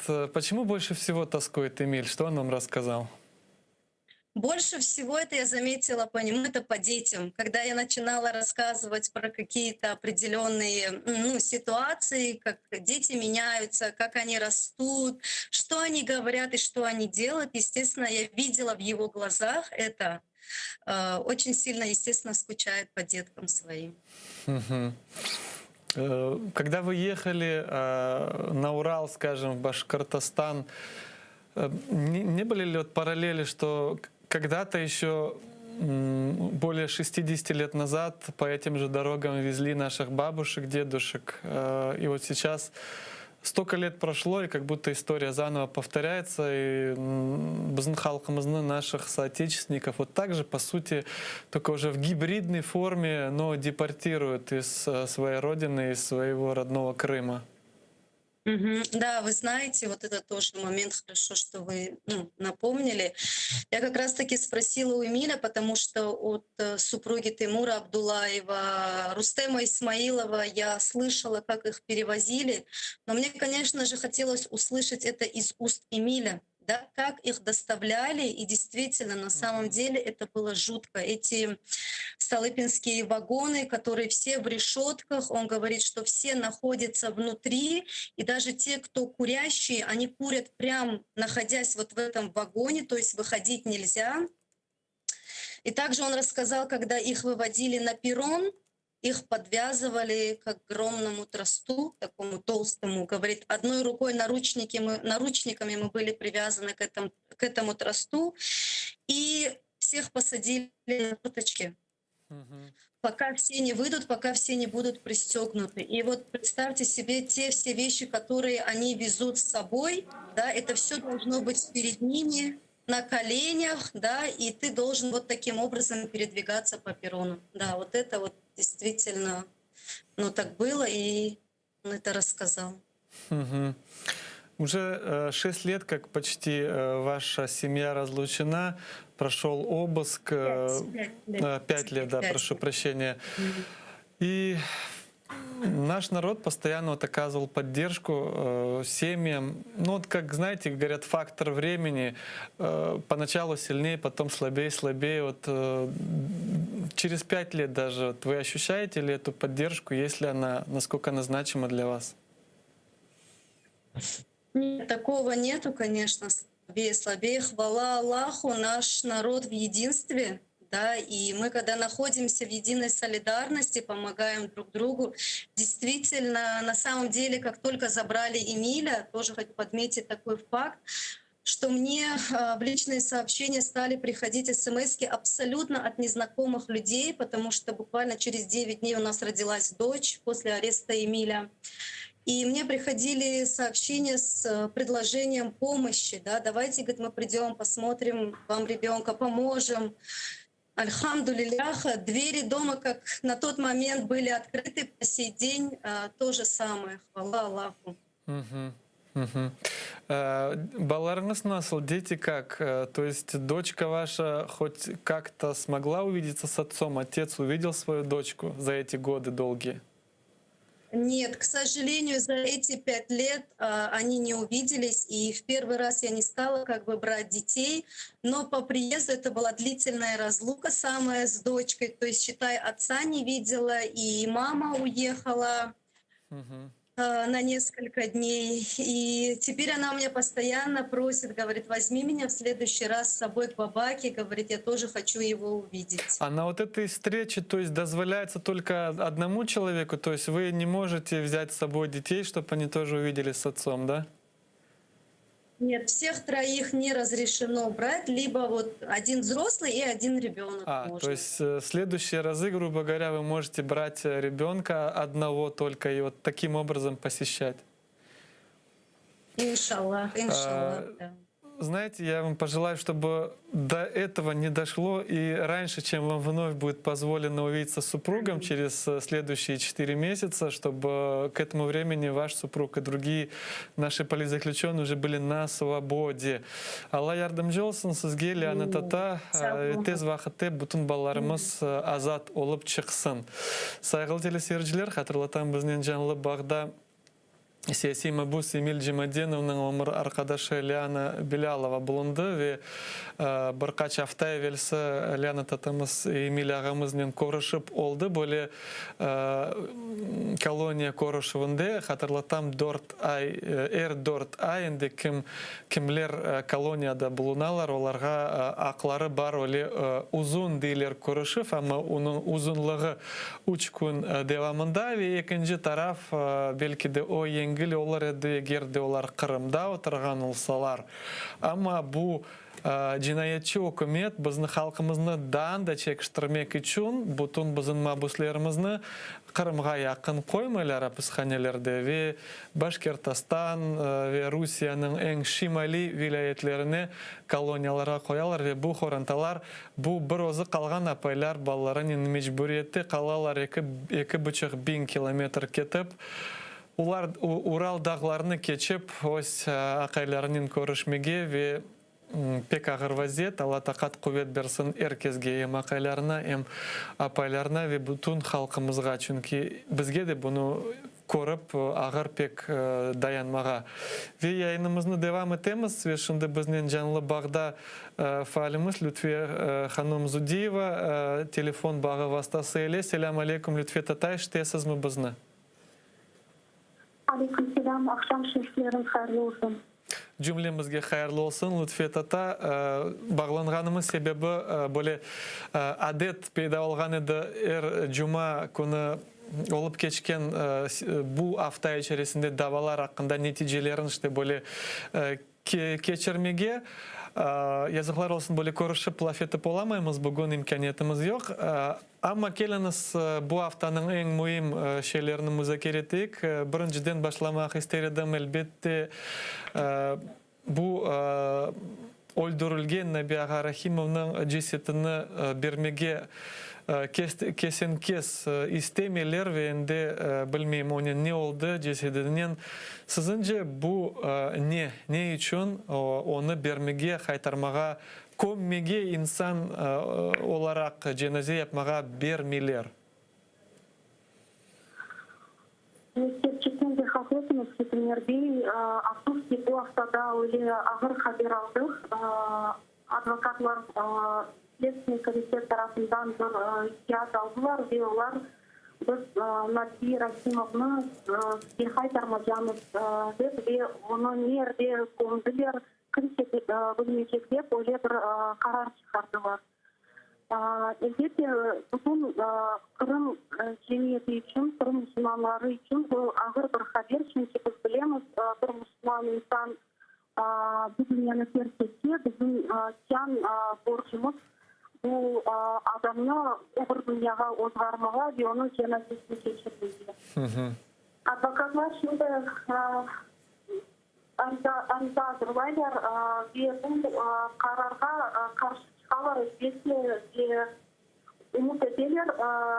Senin de inşallah gelecekte bu iş bir kere daha bakılacak ve bizim kardeşimizni kaytaracaklar ve biz onun cenazesini geçirip oluruz inşallah. Ama menimce ne için onlar öyle saklaylar, ne için bir haber vermiyorlar. Demek ki onlar Mayıs günü bir hata yaptılar ve cemaatimizden, halkımızdan onu saklamak isterler. Bu sebepten onu verdiler. Gelecek mevzuga geçik. Bu haftada bu Krasnogvardeysk gruppasının mabuslarının analары bu hükümden evvel bir kişilik narazılıklarga çıkan ediler ve 3 anaga da çeşit türlü para cezası 5.000'den 20.000'ge kadar yanlışmasam hüküm çıkarılgan edi ve bu hafta apelyatsiyaları geçti. Kararlar yerinde kaldı. Onlar lahu etilmedi.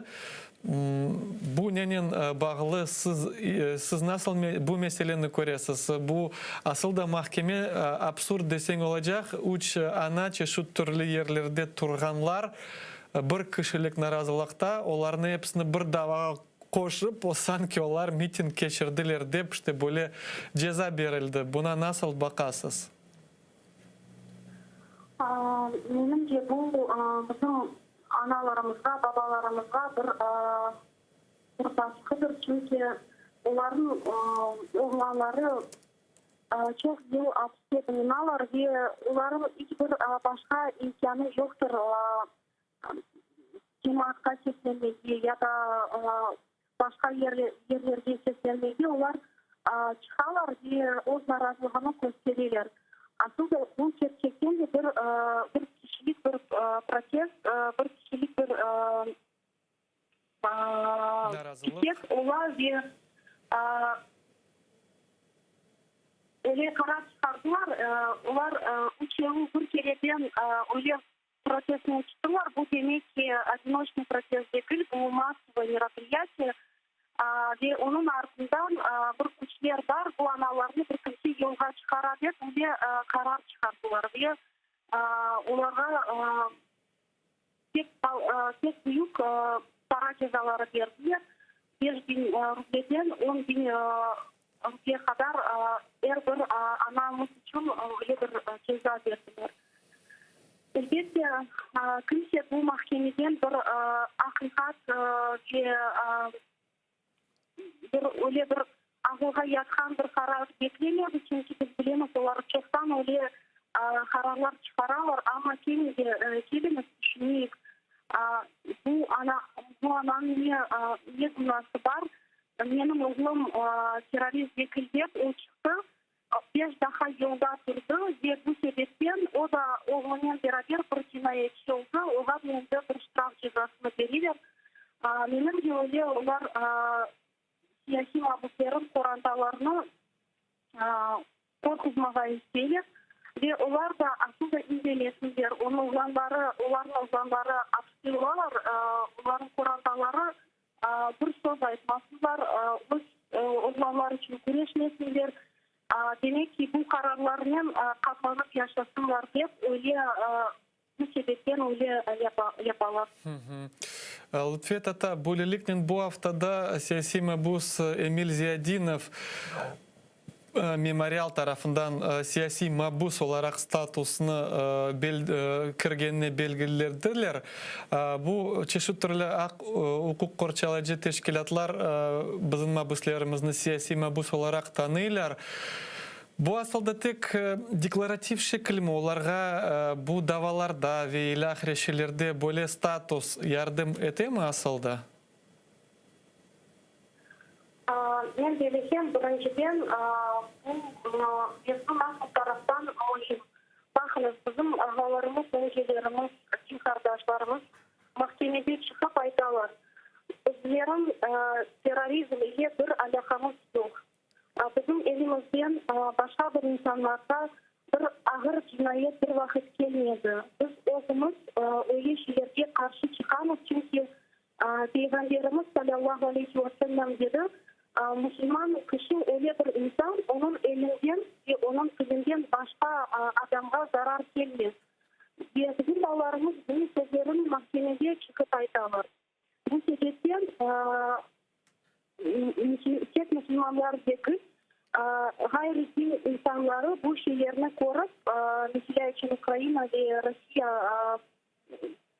hukuk korçalıcılar ve aktivistler, onlar endi bu bağlarga o'z qo'lini uzatalar ve aytalar, biz ko'ramiz ki bu jinoiy ishlar, bu siyaset bilan bog'liq ishlar. Bu gerçekten bir jinoyat yapgan insanlar değil. Çünkü onların davalarında ne silah yok, ne insanlarını ya da cemiyetini korkutacak şeyler yok.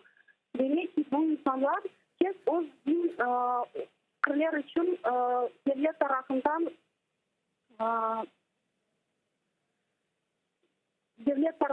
devlet onların tek din bağışları için hapishanelerde başlayın. Elbette bu taraftan bu pek mühim ve ikinciden ben eminim bugün olmasa, yarın olmasa, belki de bu yılın içinde değil ama yakın zamanda mutlaka bütün din kardeşlerimizin adları aklanacak ve dünya bilecek ve gerçekten de buna bu haber yayılacak. Bu insanlar hapse boşuna oturdular, nafile oturdular. Çünkü onlar gerçekten de bir cinayet yapmadılar. Ve sonki sualim bizde ekada xamiz qaldi, Lutfiya xanım.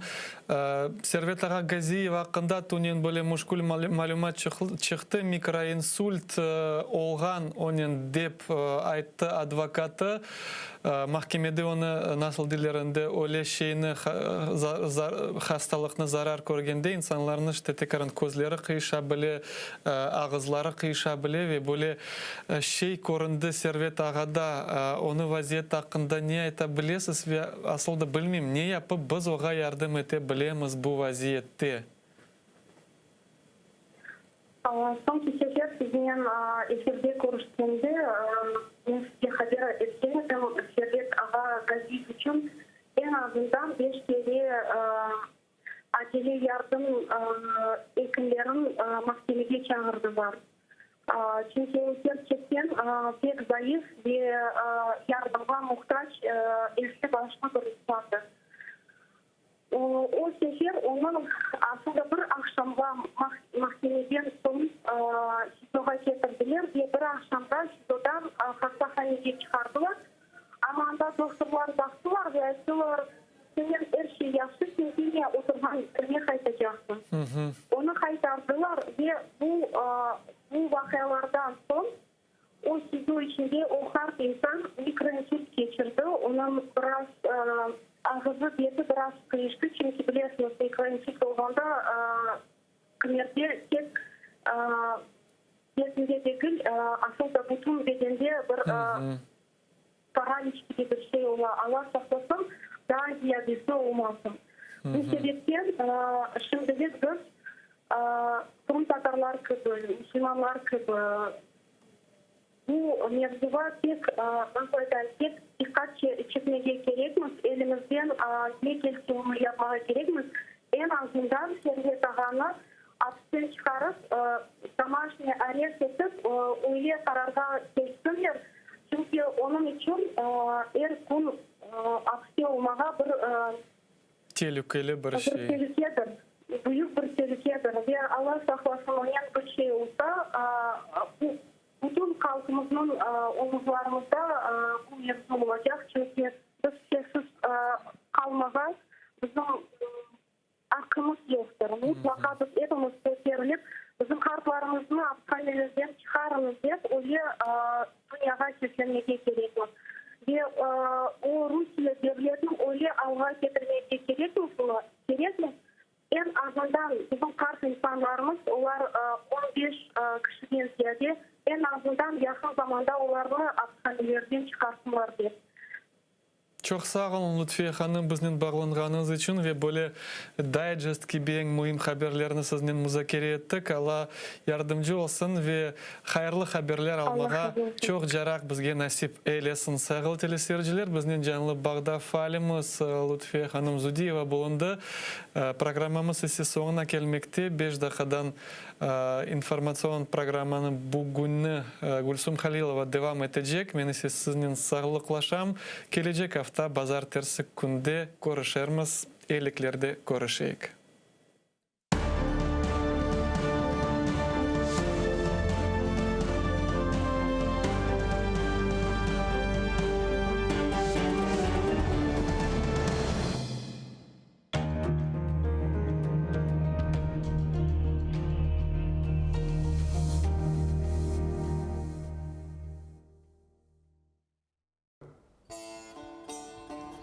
Ey vatandaş, ateşke kır, hazır ol sen yanmağa. Vatan için can vermesen, ne için geldin dünyaya? Güzel Kırım toprağında ecdadının kanı var. Her bir terek yaprağında milletinin canı var. Kerek olsa fırtınaday atıl düşman üstüne. Göster ona asırlarla toplangan bar küçüğünü. Yenmegence omur billah kureş kene ve kene. Al dediler al almagan intikam ve uçumna. Sen milletsin bir vakitlar Moskvada at oynatkan. Aciz kalgan getmunlarga yardım kolu uzatkan. Bugün ne için andamında korkup pısıp yüresin. Öz yurtunda suçlu gibi boynun kısıp yüresin.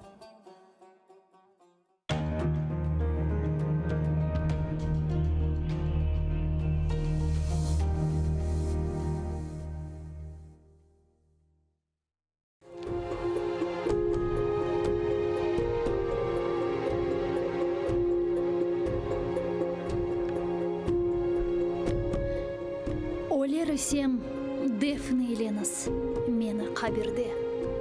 Азиз Украинамның кеніш чөлі торынды. Ишітіліп ве көрініп тұрсын. Озы үйле кең чөллер, қайнақ нер еңілдісі, ұчырымды сайылер. Озы дұшман қаныны ақызған сон деңізге, чеменлеріні ве қырларны терк етіп yer yüzünde. Men Tanrıға yol tutarım, kalben dua etmek için. Şimdi ise Yaradanını bilmeyim ben akçın. Defne eyleniz ve kalkınız, buğavlarını uzunuz. Halis düşman kanını hürriyet üzerine suzunuz. Ulu serbest ailenizde unutmanız meni de.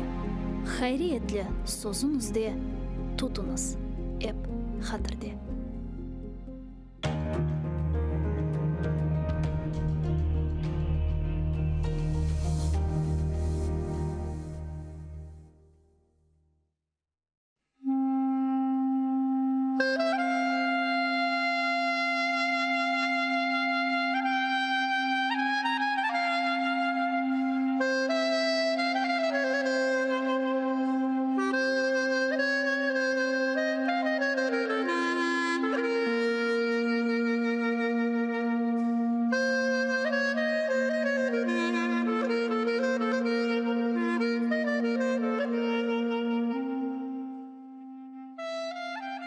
Бисмиллахир-рахманир-рахим. Яратаным, Аллахым, 99 исмин бар. Я Раббым, Кырымларга истеклерини бер, ютунда devletlerini. Senden gayrı yok kimsemiz. Vatan için dua etemiz. İmdad bekle, Kırım hürmette. Rahim eyle açsın hizmette. Bizni Kırımda yarattın, yardımın ile. Sürgünden kayttık. Endi halkımız Kırım'ında devletli olsun vatanımızga. Biz için aziz Kırım'ımız. Takmında açsın bahtımız. Senden gayrı yok anlayacak. Yaratanım aç bizge uçak. Kırımlarga elini uzat. Yardım ver ya Rabbim. Bir bizge imdat. Bu aziz toprak ecdadım yeri. Kırımlarının tükenmez yeri. Adda bizlerini vatanımızga. Sahip olayı Kırımızga. Kırımlar kalbi tek sana eman. Ecdatlar yerini bağışla. Amin.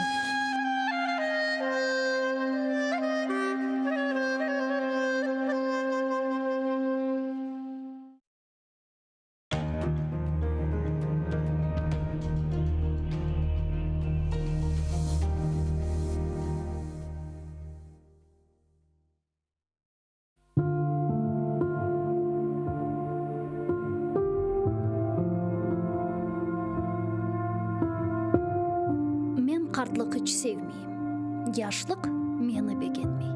Milletke kol ayaklıyım, ama o da hiç bilmey. Öz başıma kalam yolda bir şey kelmey elimden. Ağlayım. Aytamalımны kimse anlamay dilimden. Kökке uçacağım kele, kök menden uzak kaça. Yerde meni yutmak istey yılanday ağzın aça. Ürke yutulmaktan canım, yaşamak isteyim men. Düşman olsa canıma halk, vallahi dostuyum men. Şaştım artık, bilmeyim men ne işlemek gerek.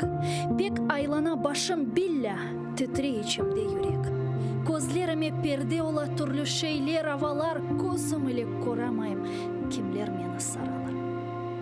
Yumsam eğer gözlerimni, içim yanmaktan kuye. Açsam, birçok osallıklar tap bebegime diye. Böyle çeke kulaklarım burnum dünyanın zorun tapmay gönlüm hiç bir yerde. Tutmağa rahat orun. Çölge çıksam tek başıma ağlanam ölenlere. Aylanam taf kenarların yaslanam çerenlere. Duygularımны toplayım kökке yerge bakınam. Her şeyde bir hoşluk görem deyim. Ne için sıkınam? İşte tavlar, işte göller birbirine bakışa. İşte sular yerden çıka her bir yakka akışa. İşte güneş hiç kızganmay, sıcak yaraklar saça.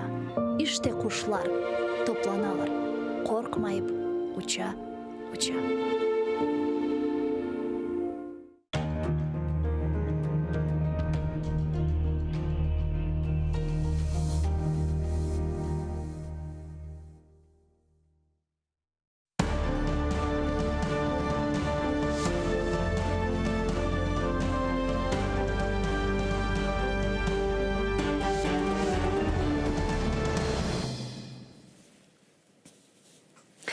Ассаляму алейкум, хайрлы акшамлар. Добрый вечер. В эфире телеканала АТР. Вы смотрите информационно-аналитическую программу «Бугунь». В студии для вас работаю я, Гульсум Халилова. И следующие 4 часа в этой студии мы с гостями будем обсуждать основные новости и события сегодняшнего дня.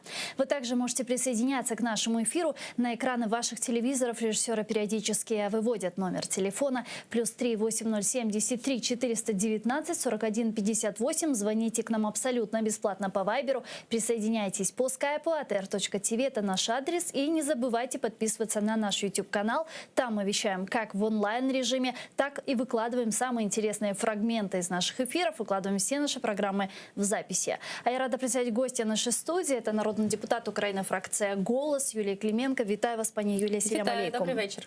Я наш эфир хочу начать со следующей новости, к сожалению, нехорошей. У украинского политического заключенного крымского татарина Сервета Газиева произошел произошел микроинсульт, который вызвал паралич лица. Его незаконно удерживают в российском СИЗО в Ростовской области. Об этом сообщает омбудсмен по правам человека Людмила Денисова. Давайте вместе послушаем ее цитату.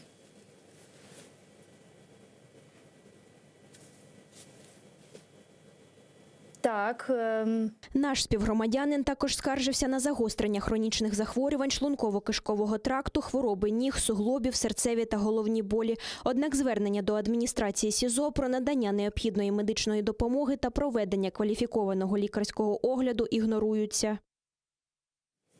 Денис Савченко, правозащитник, координатор Крымсо, с нами сейчас на прямой связи. Пане Денисе, вітаю вас, ассаляму алейкум.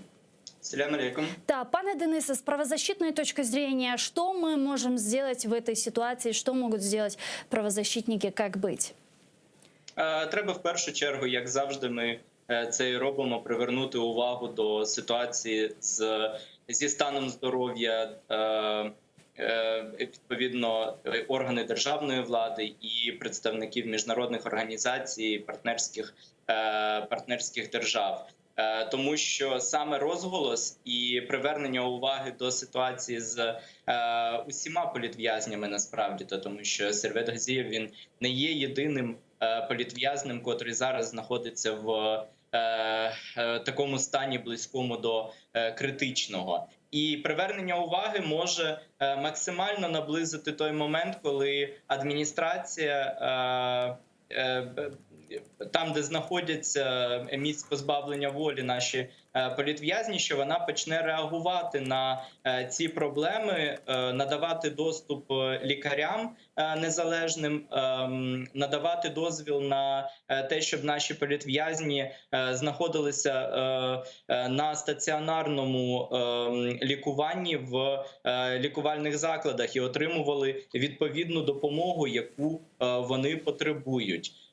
І, власне кажучи, це те, чим ми можемо допомагати. Паралельно ж ми повинні підтримувати не тільки самих політв'язнів, які знаходяться в критичному стані, але також і звертати увагу на їхні сім'ї. А якщо казати про українську державу, міжнародних партнерів і громадянське суспільство, то ми також повинні підтримувати адвокатів та інших активістів, які в Криму, незважаючи на загрозу власному здоров'ю та життю, продовжують залишатися, напевно, єдиним реальним джерелом інформації про те, що ж відбувається з нашими політв'язнями. Как вы думаете, на саммите Крымской платформы, который запланирован на 23 августа этого года, удастся ли поднять вопрос политических заключенных и тем самым обратить внимание международного сообщества на эту проблему? Так, звичайно.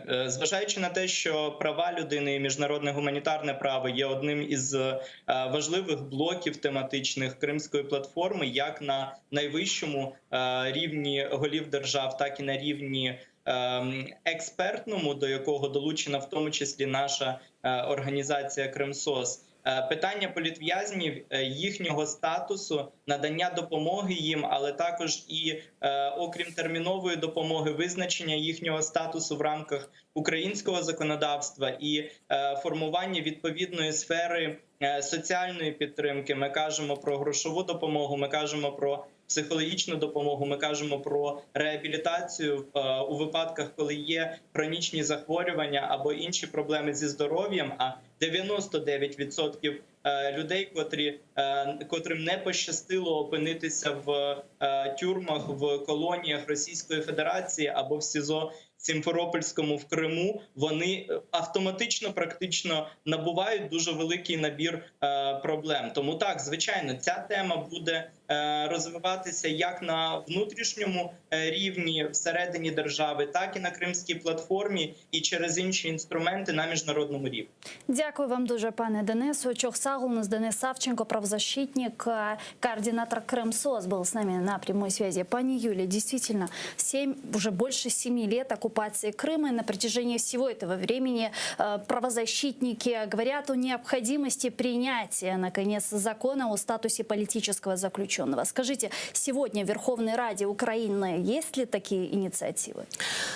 Ну, є, скажімо так, окремі ініціативи, які стосуються і політв'язнів, і інших аспектів окупації, але щоб один цілісний закон, я такого, чесно кажучи, не пам'ятаю. Тобто немає системної роботи. Можливо, ну, ні, по-перше, це точно треба підняти, тому що політв'язні, вони ж є і на всіх окупованих територіях, так. І Донбас, і Крим, і тому, на жаль, Росія цим дуже активно інструментом користується, фактично беручи людей в заручники. Я думаю, що це повинен бути пріоритет. Навряд чи ми це встигнемо до Кримської платформи, але це, ну, я вчасно приверну увагу до цього моїх колег, щоб все ж таки вони починали розглядати це. А як ви думаєте, що должно бути в цьому законопроекті? Я думаю, що чітко визначені статус, також чітко визначені, як ми, скажімо так, допомагаємо, як правильно сказав Денис, як ми допомагаємо під час ув'язнення, як ми допомагаємо сім'ї, гуманітарні аспекти, політичні аспекти, а також міжнародне право, яке фактично, ну, це є окуповані території, і міжнародне право повинно розповсюджуватися на цю війну, яка у нас зараз іде. Совсем недавно Верховная Рада Украины приняла два очень важных законопроекта. Это закон о коренных народах Украины и закон об отмене свободной экономической зоны Крым, который инициировала фракция «Голос», а именно ваш коллега Рустем Умеров. Вот давайте для начала относительно закона о коренных народах Украины. Вот у меня такой вопрос. На протяжении 30 лет крымские татары с момента провозглашения независимой Украины говорят о восстановлении прав коренного народа, необходимости принятия закона о коренных народах. Как вы думаете, почему этот вопрос затянулся на 30 лет?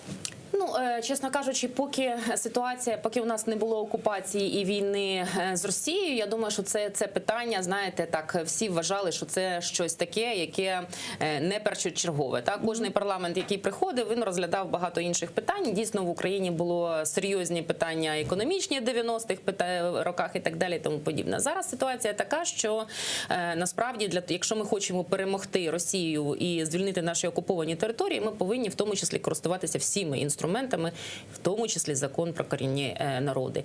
Перестати вважати Крим вільною економічною зоною, юридично і фактично, перестати торгувати, і чітко визначити перед міжнародною спільнотою, що це є окуповані території. Окупант несе повну відповідальність. І тоді розповсюджуються норми і зобов'язання міжнародного права. Тому, власне кажучи, це була ідея. Ну, я думаю, що в тому числі Кримська платформа, яка буде через 1,5 місяці, вона, так би мовити, як це, ферментувала швидкість прийняття цього закону, тому що з української сторони, перш за все, яка є організатором Кримської платформи, повинні бути показані кроки, які реальні кроки Україна бачить для деокупації. Ви знаєте, що в цих законах є в тому числі заборона постачання води в Крим. І так, щоб у українських чиновників не виникало, знаєте, ідей, а може давайте ми будемо вести так переговори або так переговори, чітко визначено, що без дозволу парламенту ніяка подача води в Крим неможлива. Я думаю, що це один з інструментів політичного і дипломатичного тиску. Так, сразу еще вернемся. По поводу коренных народов. Вы сказали, что это инструмент, который должна использовать Украина. А каким образом, как принятие закона о коренных народах Украины практически будет влияние на деоккупацию Криму? Ну, по-перше, там же ж цілий є якби перелік того, що повинна зробити відповідно до цього закону Кабінет міністрів, підзаконні акти.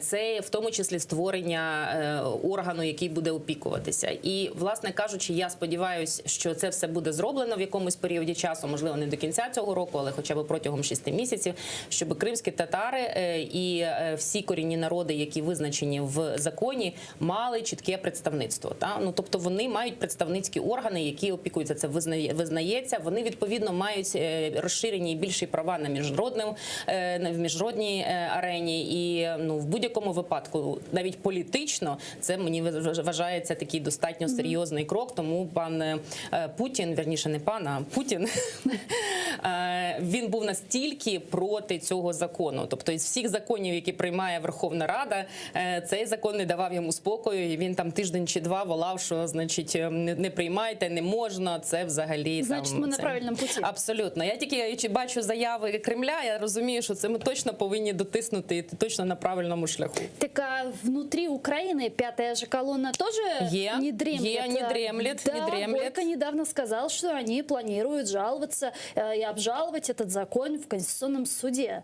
Ну, вони можуть обжалувати, це їх право. Як фракції, одної з фракцій, як народних депутатів, на жаль, які присутні в парламенті, не дивлячись на те, що вони дійсно п'ята колона, що це проросійські абсолютно депутати, але вони є в українському парламенті, мають такі самі рівні права, як і всі інші депутати. Тому, скоріш всього, вони це будуть оскаржувати. Більш того, Росія в тому числі через Угорщину намагається,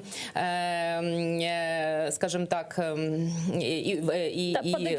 ну, як би так сказати, так обережно заходить, та, для того, щоб там цей закон знову таки розхитати, та, в тому числі на міжнародному рівні. Я думаю, що, сподіваюся, що їм не вдасться, але в будь-якому випадку цей закон вже підписаний спікером Верховної Ради і переданий на підпис президенту. Сподіваюсь, він його підпише і цей закон почне якби набирати сили, і в тому числі його вже можна буде імплементувати на виконавчому рівні.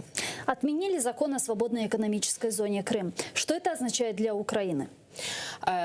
Це означає для України, що це не вільна економічна зона, не офшор, не зрозуміла, так би мовити, клондайк для торгівлі, а це окупована територія. І будь-які товари, які приходять туди чи назад, вони не можуть перетинати ні кордони, вони не можуть, там не можуть знаходитися українські компанії, там не можуть вести бізнес українські громадяни і так далі, тому подібне. Тобто це є, ну, взагалі, чесно кажучи, для мене це була, я вважаю, що була велика помилка визнати вільну економічну зону Крим. Можливо, тоді іншого варіанту не було, але все ж таки це навіть поганий меседж назовні, та? Коли у вас окупована територія, називається вільна економічна зона Крим. Ну, якби...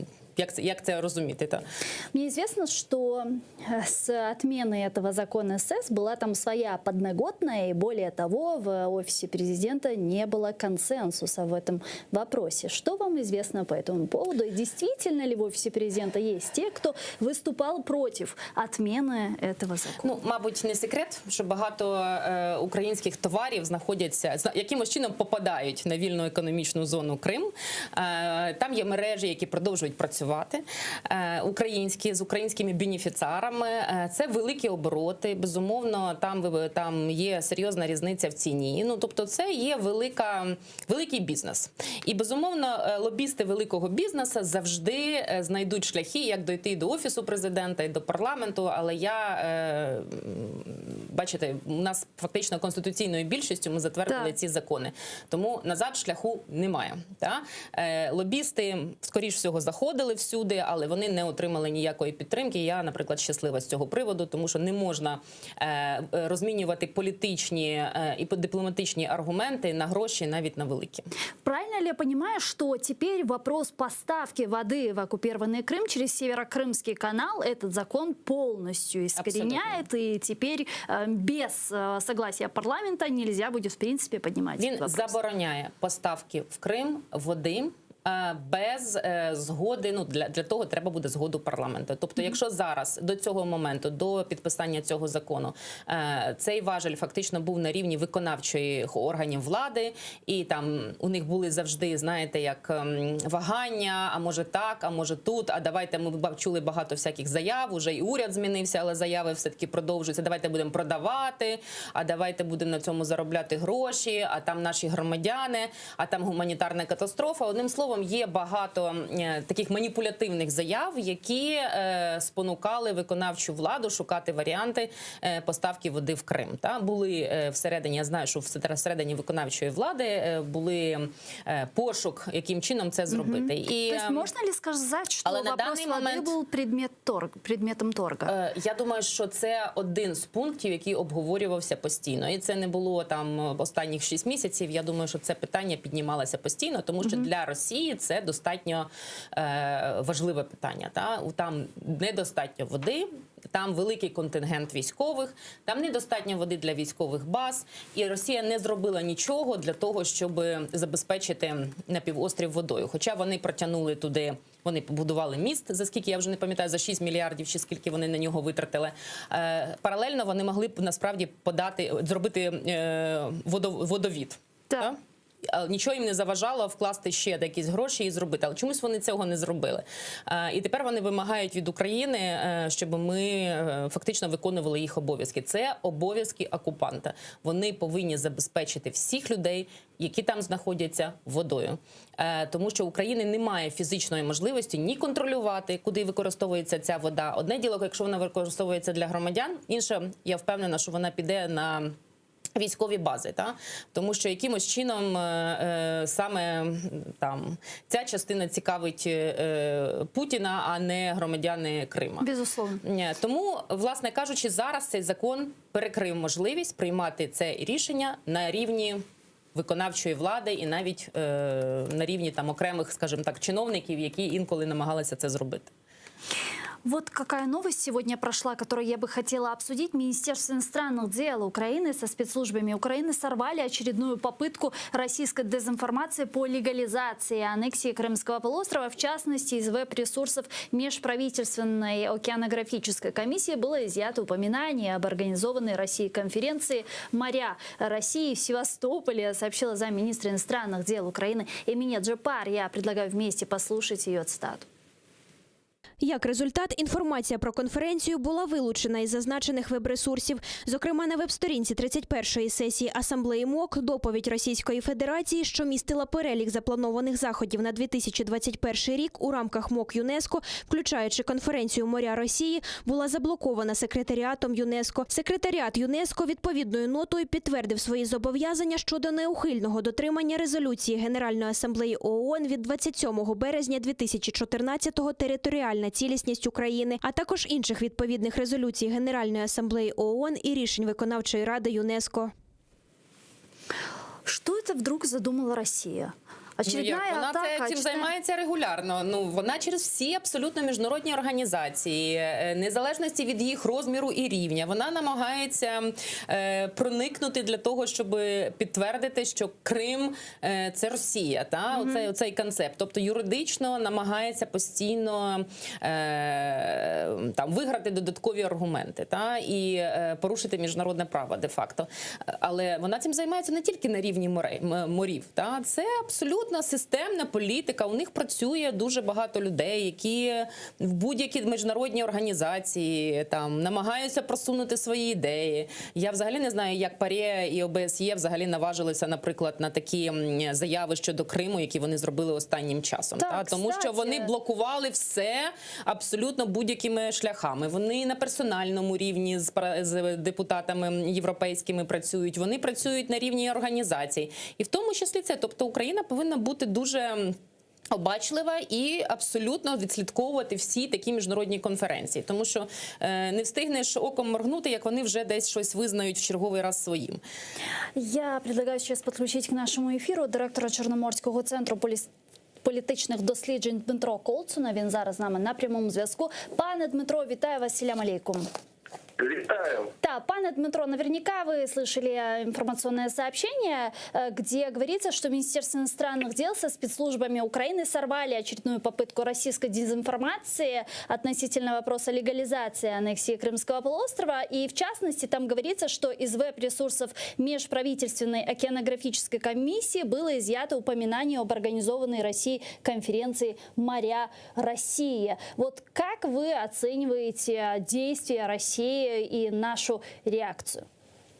Ну, смотрите, наши чиновники достаточно четко отработали эту позицию, потому что действительно я соглашусь с вашим спикером в студии, что Россия постоянно на протяжении многих лет, даже до начала аннексии Крыма, она создавала общественный и международный фон, связанный с тем, чтобы доказывать, что Крым – это историческая территория России. И даже сейчас, несмотря на множество запретов и санкций, они ищут различные возможности. И я не удивлюсь, если следующей попыткой будет какая-нибудь детско-юношеская конференция или что-то в этом роде, для того, что для них главное посеять раздор в международном сообществе, создать условия, когда бюрократы разных стран, совершив, например, ошибку, в дальнейшем будут стараться загладить эту ошибку, сглаживая непосредственно, вот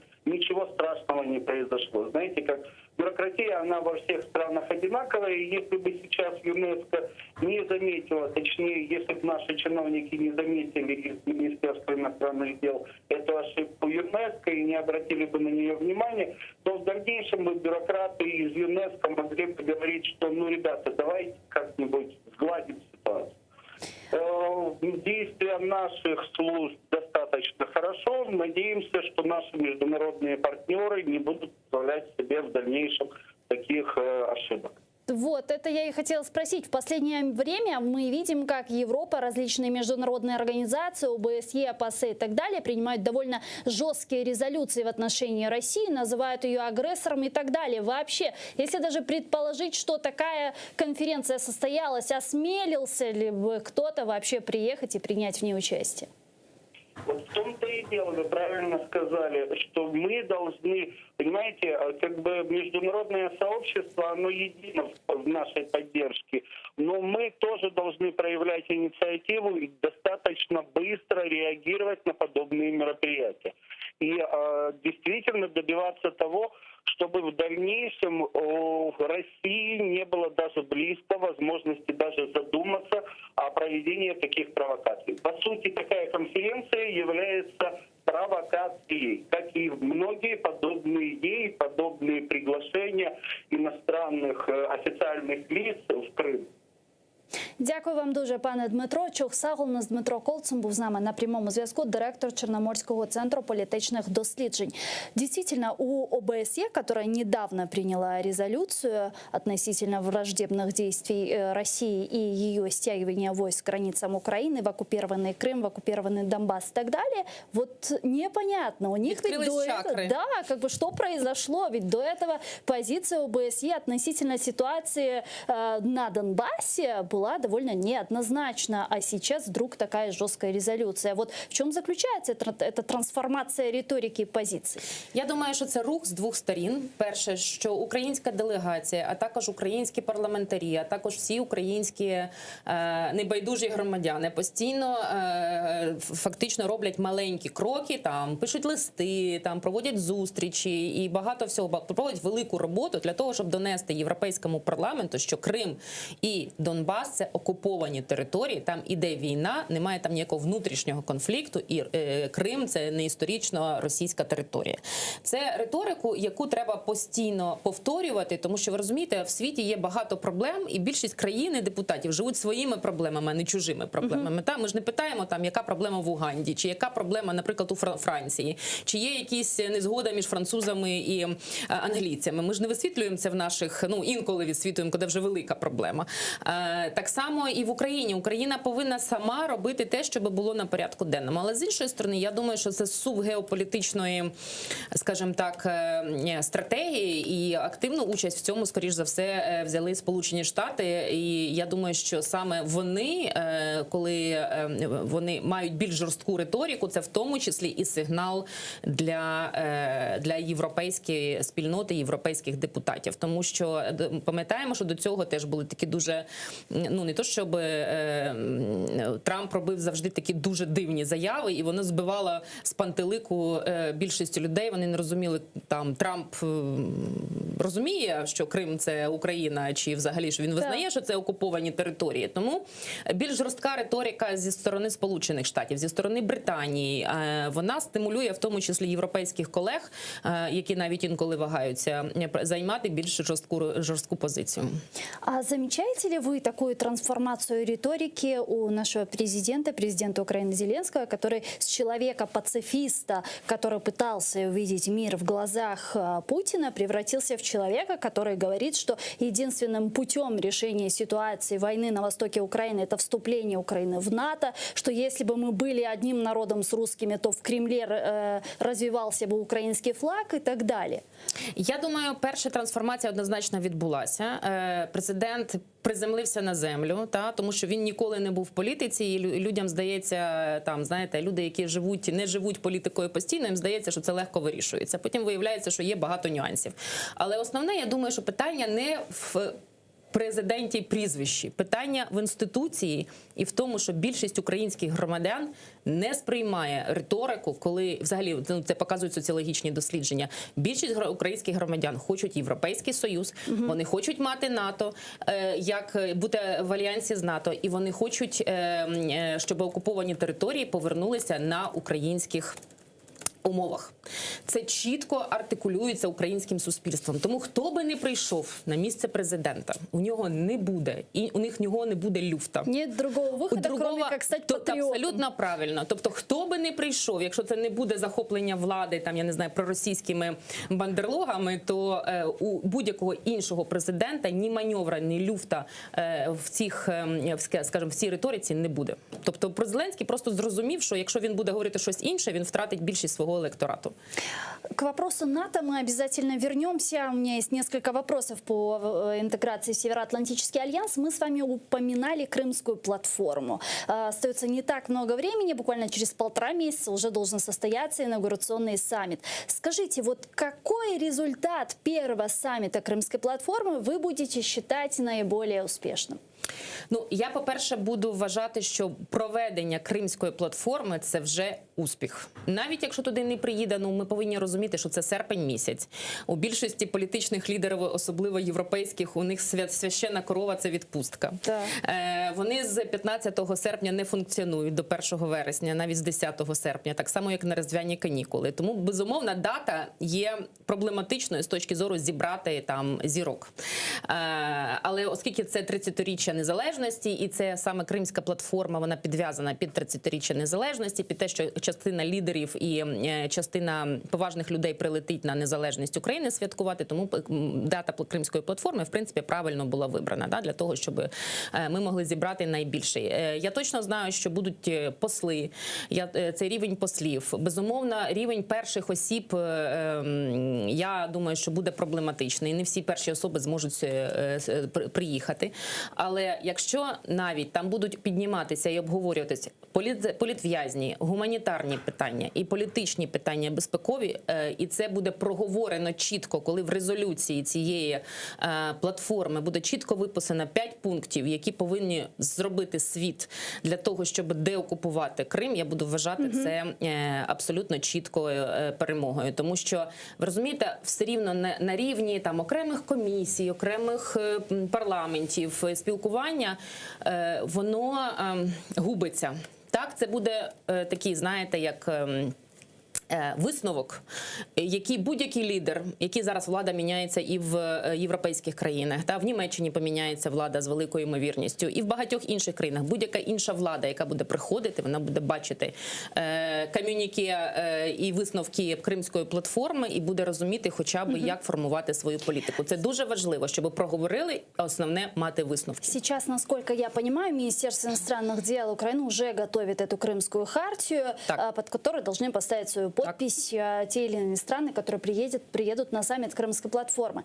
До этого мы видим, как действительно много международных организаций, ПАСЕ, ОБСЕ, ООН и так далее, есть декларация Помпео, которая осуждает оккупацию Крыма, призывает Россию уйти с Крыма, прекратить нарушать права человека и так далее. Скажите, вот чем эта Крымская хартия будет отличаться от тех резолюций, которые принимают ежегодно на международных площадках? Я думаю, що вона буде більш системна і в ній буде політична частина. Тому що зазвичай на всіх міжнародних платформах намагаються політичну частину не чіпати. Там є гуманітарна частина, там є політв'язні, є права людини, але якихось таких сильних меседжей політичних, а також безпекових, рідко коли ми можемо побачити. Тому що в основному ці всі резолюції, вони базуються на правах людини, які дійсно порушуються на на окупованих територіях. Так, но я просто пытаюсь понять, какое будет иметь практическое влияние этот саммит Крымской платформы, этот документ. Потому что если мы собираем лидеров различных стран, министров иностранных дел, министров обороны и так далее, ведь Украина разве не должна прийти с четкой дорожной картой туда и сказать, вот так мы видим деоккупацию, пожалуйста, вы готовы подписать? Україна повинна прийти з такою дорожньою картою, але я не думаю, що вона буде детально розглядатися і підписуватися світовими лідерами.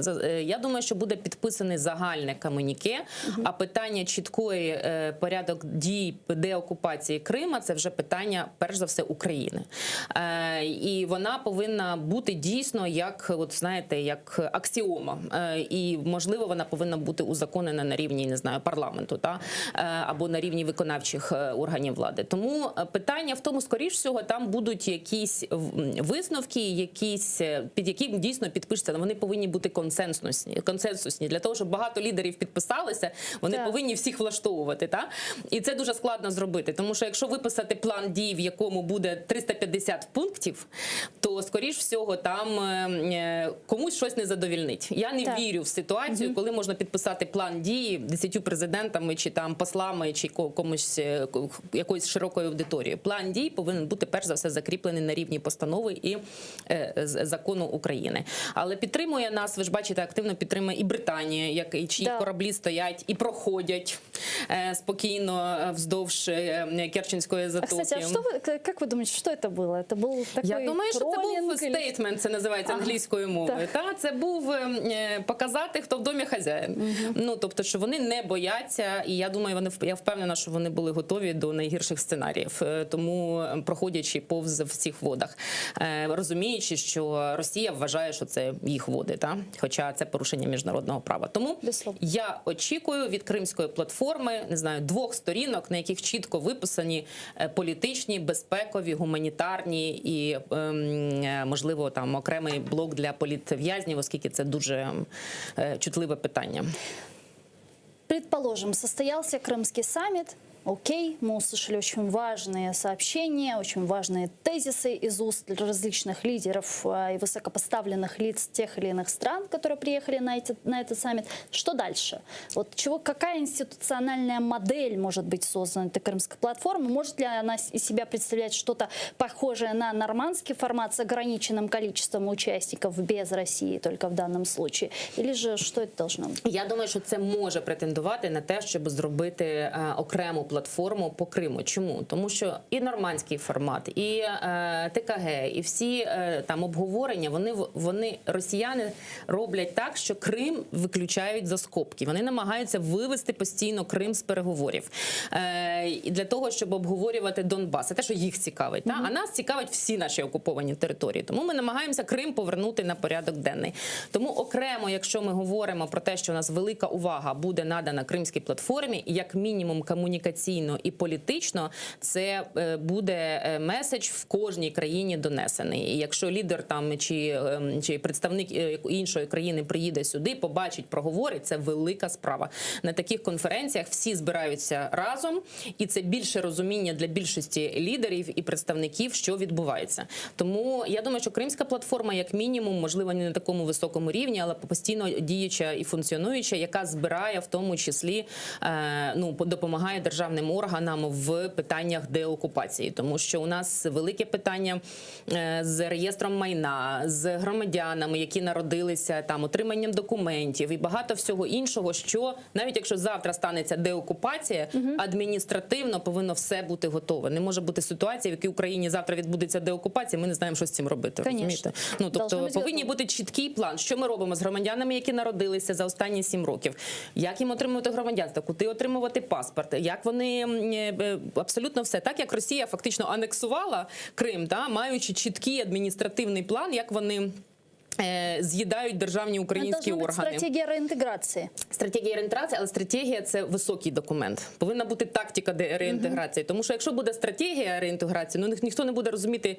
що робити завтра, то це не буде працювати, розумієте? Ну вот как стратегия деоккупации Крыма. Вот прочитав этот документ, понимаете ли вы, каким образом мы возвращаем Крым и в каком виде? Дивіться, можна читати будь-які документи, але ми повинні тверезо дивитися на життя. Крім дипломатично-політичного політичних на даний момент інших інструментів не існує. Стратегію можна написати і треба писати, да? Це великий документ, який повинен бути.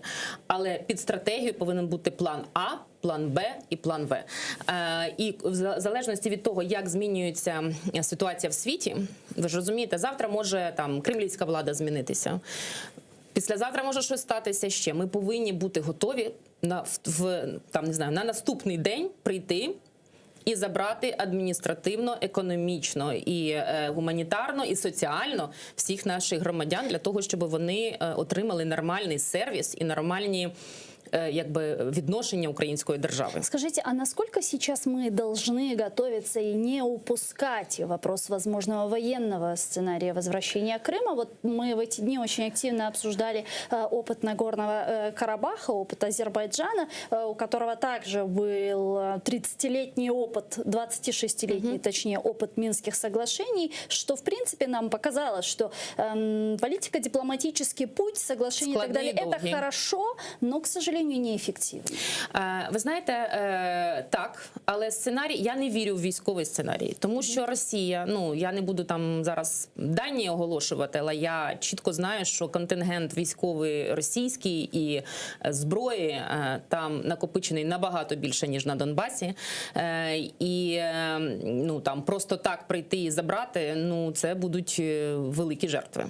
Ми ж не хочемо в тому числі мати великих жертв, тому що росіяни, як справжні екстремісти, вони діють під прикриттям, мирних громадян, цивільних громадян. Вони не знаєте, нам би в голову, мабуть, не прийшло використовувати жінок і дітей, а у них питань немає, розумієте, з цим, тому що вони, мораль їх зовсім інша і цінності. Тому ні, я не вірю в військовий, але, знову-таки, це повинен бути один з сценаріїв. Тобто є військовий сценарій. Ми не знаємо, може завтра розпадеться Росія на частину, і в них взагалі ці війська перестануть бути існувати, розумієте? Їм завтра не виплатять зарплату, вони зберуться і поїдуть садити картоплю в Краснодарський край. Ви розумієте, ви пам'ятаєте, ви не пам'ятаєте, але я пам'ятаю, як розпадався Радянський Союз. Це відбулося за ніч. Ти заснув в одній країні, проснувся, а в тебе вже нічого немає. І, власне кажучи, такі сценарії не виключені з Росією. Тому військовий сценарій – це один сценарій. Політично-дипломатичний – це інший сценарій.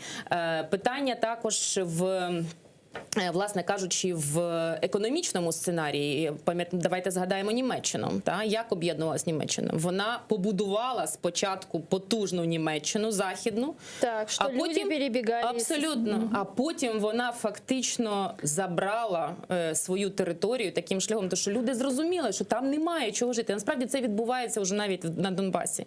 Люди приїжджають працювати на території підконтрольній України, бо там повна депресія. Там немає. Вони там соціальні якісь виплати роблять, там розповідають про порядок, а насправді роботи немає. Тому я вам скажу, із всіх цих сценаріїв, я персонально, це моя особиста думка, я вірю в економічний більше, ніж всі інші сценарії. Але це не означає, що інші сценарії не повинні існувати, і це не означає, що не треба паралельно робити все разом.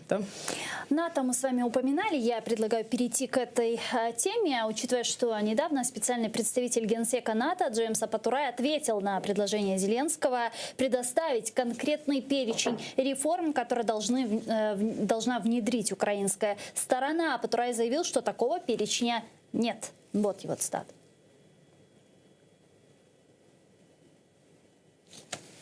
Це так не працює. Немає чіткого переліку критеріїв, після виконання яких надається план дій щодо членства або членства. Тому що це політичні рішення, це не суто технічні критерії. Я не кажу, що немає зв'язку між реформами і політичними рішеннями. Звісно, вони пов'язані. Але лише виконання переліку умов самого по собі недостатньо. Я напомню, что недавно президент Украины Зеленский заявил, что необходимо закончить период неопределенности и начать воплощать в жизнь подтверждение политического решения о будущем членстве Украины в НАТО. По его словам, наше государство хочет получить четкий перечень реформ, необходимых для реинтеграции. И вот недавно Апатурай ответил президенту Украины Зеленскому и сказал, что реформы – это ок, хорошо, я делаю такой свободный перевод его слов, Но вопрос вступления Украины в НАТО – это и политический вопрос. То есть нам, наконец, в лоб сказали, что мы решаем это политическое решение. Так, а как нам дальше с этим быть? Как нам дальше с этим жить? Дивіться, власне кажучи, це не для кого не секрет. Що НАТО – це, по-перше, об'єднання. Ніхто там не приймає рішення одноосібно. По-друге, це дійсно в тому числі політично-військовий альянс. І там якби приймаються рішення, в тому числі геополітичних, так би мовити, на геополітичних основі. Та? Чи що, наприклад, якщо вони приймають Україну, чи не спровокує це повномасштабну, не знаю, Третю світову війну, чи ще якісь нюанси. Ви ж знаєте, що Путін категорично проти такого сценарію. Та? І я думаю, що це основне, чому, власне кажучи, НАТО до сих пір вагається, наскільки швидко він може там з Україною робити будь-які альянси. Вони ще в світі думають, що можна якось там ублажити Путіна і якось з ним домовитися. Та? Але, власне кажучи, людина сказала правду, так воно у них написано, це в документах. Тому розраховувати на те, що ми там закупимо 10 тисяч берців, 20 тисяч, не знаю, такого-то одиниці зброї, навчимо наших солдат говорити англійською і автоматично ми станемо членами НАТО, ні, так не буде. І, власне кажучи, всі це знають. Так, а зачем тогда вот последние 2-3 месяца активно говорили, что вот-вот мы сейчас получим ПДЧ, вот-вот саммит, вот-вот саммит. Ну, что это тогда было? Дивіться, це бажання, це як це бажане, видане за дійсне. Було зрозуміло, для того, щоб отримати ПДЧ, треба було працювати до цього дуже сильно 2 роки всю каденцію існуючого президента. Та? Тому що попередня влада багато зробила, але насправді, я вам хочу сказати, за ці 2 роки наші відносини з багатьма країнами і взагалі Україна на міжнародній арені трохи просіла, щоб так сказати. Та? Ми не робили всього, що ми могли зробити за цей період. Тому, безумовно, якби, власне кажучи, а що очікували? Тому що нічого 2 роки не робити, тебе прийти отримати ПДЧ голосними заявами? Ні. Треба працювати на рівні і альянсу, треба на політичному рівні, на дипломатичному рівні. Так, це постійно треба робити. І очікувати, що завтра нас приймуть в НАТО, А вот такое заявление наших партнеров из НАТО не деморализирует наше руководство, что вот нам говорят, ребят, реформы это хорошо, но все-таки это политическое решение, а откуда брать тогда стимуляцию на реформи? Дивіться, стимуляція на реформ повинна брати з того, що якщо реформ не буде, то влада довго не просидить.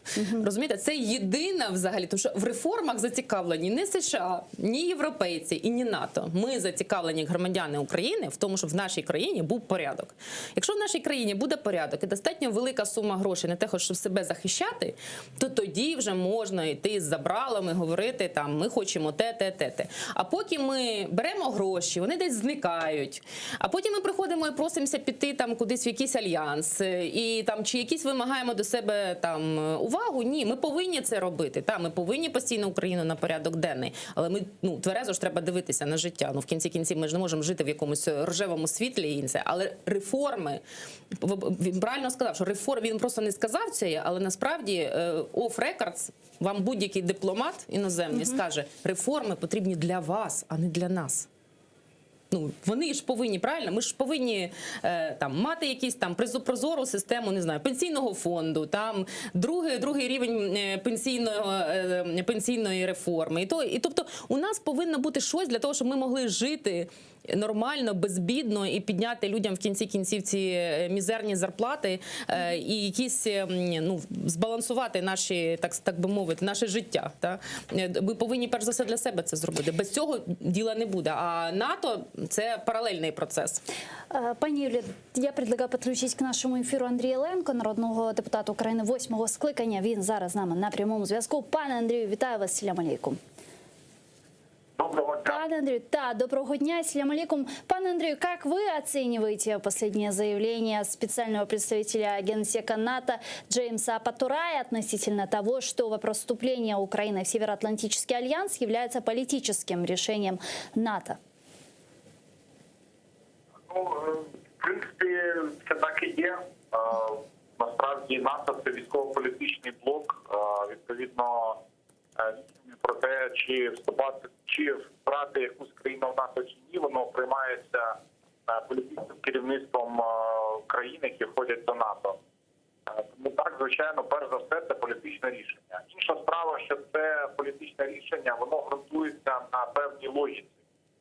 Ця логіка включає в себе дуже багато різних аспектів. Починаючи від стану самої країни, реформ оборонного сектору, рівня корупції в країні, відповідності тим базовим цілям і цінностям, які декларує НАТО, і які НАТО, власне, захищає, геополітичним інтересам, які, відповідно, складаються в той чи інший бік. Ну і все це разом, безумовно, призводить до того, що ухвалюється політичне рішення щодо вступу в той чи іншої країни в НАТО. Звичайно, що наше бажання вступити в НАТО це є, як то кажуть, необхідна, але недостатня умова. Тобто без цього бажання взагалі ми не можемо говорити ні про який вступ. Але самого лише нашого бажання теж недостатньо. Треба всередині країни проводити відповідні зміни, які би наближали нас до НАТО. Треба проводити відповідну дипломатію і працювати з усіма країнами-членами НАТО для того, щоб крок за кроком наближати наш вступ. І треба розуміти, що поки ми не є членами НАТО, і, на жаль, але так може бути, що це буде ще достатньо певний доволі довгий період, коли ми ще не будемо членами НАТО, ми все одно повинні і нам необхідно захищати свою безпеку, і в тому числі і дипломатичним шляхом, формуючи ефективні двосторонні відносини з країнами-членами НАТО, перш за все Сполученими Штатами Америки, з Великою Британією та іншими ключовими країнами НАТО. Пане Андрію, я вважаю, що так, безумовно, це є політичне рішення, але це політичне рішення має дуже багато складових. Да, пане Андрію, а как вы думаете, на чем основан скептицизм тех стран из Североатлантического альянса, которые на данном этапе не готовы принимать такое политическое решение? Ми розуміємо, що альянс він є доволі, скажімо, різнорідним. Там є доволі різні країни. І є ті країни, які безумовно підтримують Україну і готові вже зараз, навіть попри всі ті проблеми, які є в Україні, закрити на це очі і бачити вже негайно Україну в лавах НАТО. Є ті країни, які з тих чи інших причин не поспішають це робити. Ну, знову ж таки, цих причин дуже багато, починаючи від того, що, на жаль, доволі сильним лишається вплив Росії на окремі країни, тиск Росії, яка погрожує, яка розповідає про те, що вступ України до НАТО – це ледь там не початок Третьої світової війни там і тому подібне. Хоча я вважаю, що це повна маячня і залякування, але, на жаль, це на декого діє. Тобто є, звичайно, інші фактори, які впливають. Ну, взагалі, якщо от відкинути ці моменти і подивитися в корінь проблеми, чому, наприклад, Україна, от сьогодні, цього року ми будемо святкувати 30 років незалежності України, чому Україна досі не в НАТО, і у нас навіть немає плану дій щодо членства, а багато наших країн-сусідів, вони вже давним-давно в НАТО. Так от причина, насправді, головна в тому, що ці країни, як тільки вони наприкінці 80-х, на початку 90-х, я маю на увазі країни Балтії, країни Східної Європи, як тільки вони звільнилися від комуністичної окупації, вони одразу чітко і однозначно задекларували свій шлях до НАТО і робили реальні кроки на цьому шляху. І вони там опинилися. В Україні, починаючи з 91-го року, цієї визначеності ніколи, на жаль, не було. У нас весь час були так звана багатовекторність, у нас була відверто епізодами, але доволі довгими, відверто проросійська влада, яка взагалі казала, що ніяке НАТО ми не йдемо, ми навпаки там хочемо з Росією там об'єднуватися в якісь союзи і так далі. Відповідно, Україна не має сьогодні такої перспективи однозначної. Насправді саме через те, що з 91-го року у нас не було власної позиції. У нас ця позиція з'явилася лише тоді, коли на рівні змін до Конституції було задекларовано, що Україна йде до НАТО. До того у нас були, звичайно, окремі там рішення, які нас туди наближали, але це все одно була непослідовна позиція. Це завжди була так звана багатовекторність, і в результаті ми сьогодні маємо цю ситуацію. Дякую вам дуже, пане Андрію. Андрій Ленко, народний депутат України 8-го скликання, був з нами на прямому зв'язку. Член Комитета Верховной Рады Украины по вопросам нацбезопасности и обороны, народный депутат от фракции «Слуга народа» Ирина Верещук спрогнозировала итоги поездки президента Владимира Зеленского в Вашингтон. Вот что она сказала. Єрмак говорив із Нуланд на предмет долучення США до одного з форматів переговорів по Донбасу. Або нормандського, або і нормандського, і мінського, або нового формату, який буде запропоновано. Результат буде, я сподіваюся, після поїздки Зеленського до Вашингтона. Сейчас действительно в руководстве Украины очень активно обсуждается вопрос возможного присоединения США к нормандскому формату, а если даже не к нормандскому, то ради этого, говорят, могут создать новый какой-то формат. Насколько США в этом заинтересованы? Ну, це буде тільки рішення США. Як ви прекрасно розумієте, безумовно, Україна зацікавлена в тому, що там був і США, і Британія, як гаранти нашої безпеки. Так, власне кажучи, чим більше країн там буде, не окремі, наприклад, країни Євросоюзу, я давно пропонувала, давайте це буде представництво Європейського Союзу, це фактично і є там всі країни Європейського Союзу. Тоді чим більше зацікавлених, тим більше людей в переговорах, тим більше у нас шанс протистояти Путіну. Окей, а каким образом? Давайте представим, ведь можно создать не один, не два, давайте 10-15 форматов создадим. А Ні, що ми це можемо дасть? скласти, дивіться, насправді існуючі формати, вони тупікові. Ну, давайте скажемо прямо, вони ні до чого не ведуть. Так в этом-то і вопрос. Може ли ми можемо США говорити, як дефібрилятор зіграти? скільки можна завгодно говорити, ми можемо включити США, тобто я думаю, що США точно добавлять динаміки. Якщо вони захочуть там війти в Мінські чи Нормандські, немає питань. Якщо це буде окрема платформа, хай так буде. Питання в тому, сама по собі переговорна позиція США, вона достатньо вагома. І навіть Росія, я думаю, не буде проти того, щоб США, власне кажучи, в цьому принимала участь. Вот, кстати, интересный момент, потому что до этого Россия была категорически против присоединения США к такому формату, а вот в последнее время риторика почему-то изменилась. Да, Рябков начал говорить о том, что мы не против, если США, ну, конечно, есть слово «если», убедят Украину, что нужно выполнять Минские соглашения. Я думаю, що це результат зустрічі Байдена і Путіна.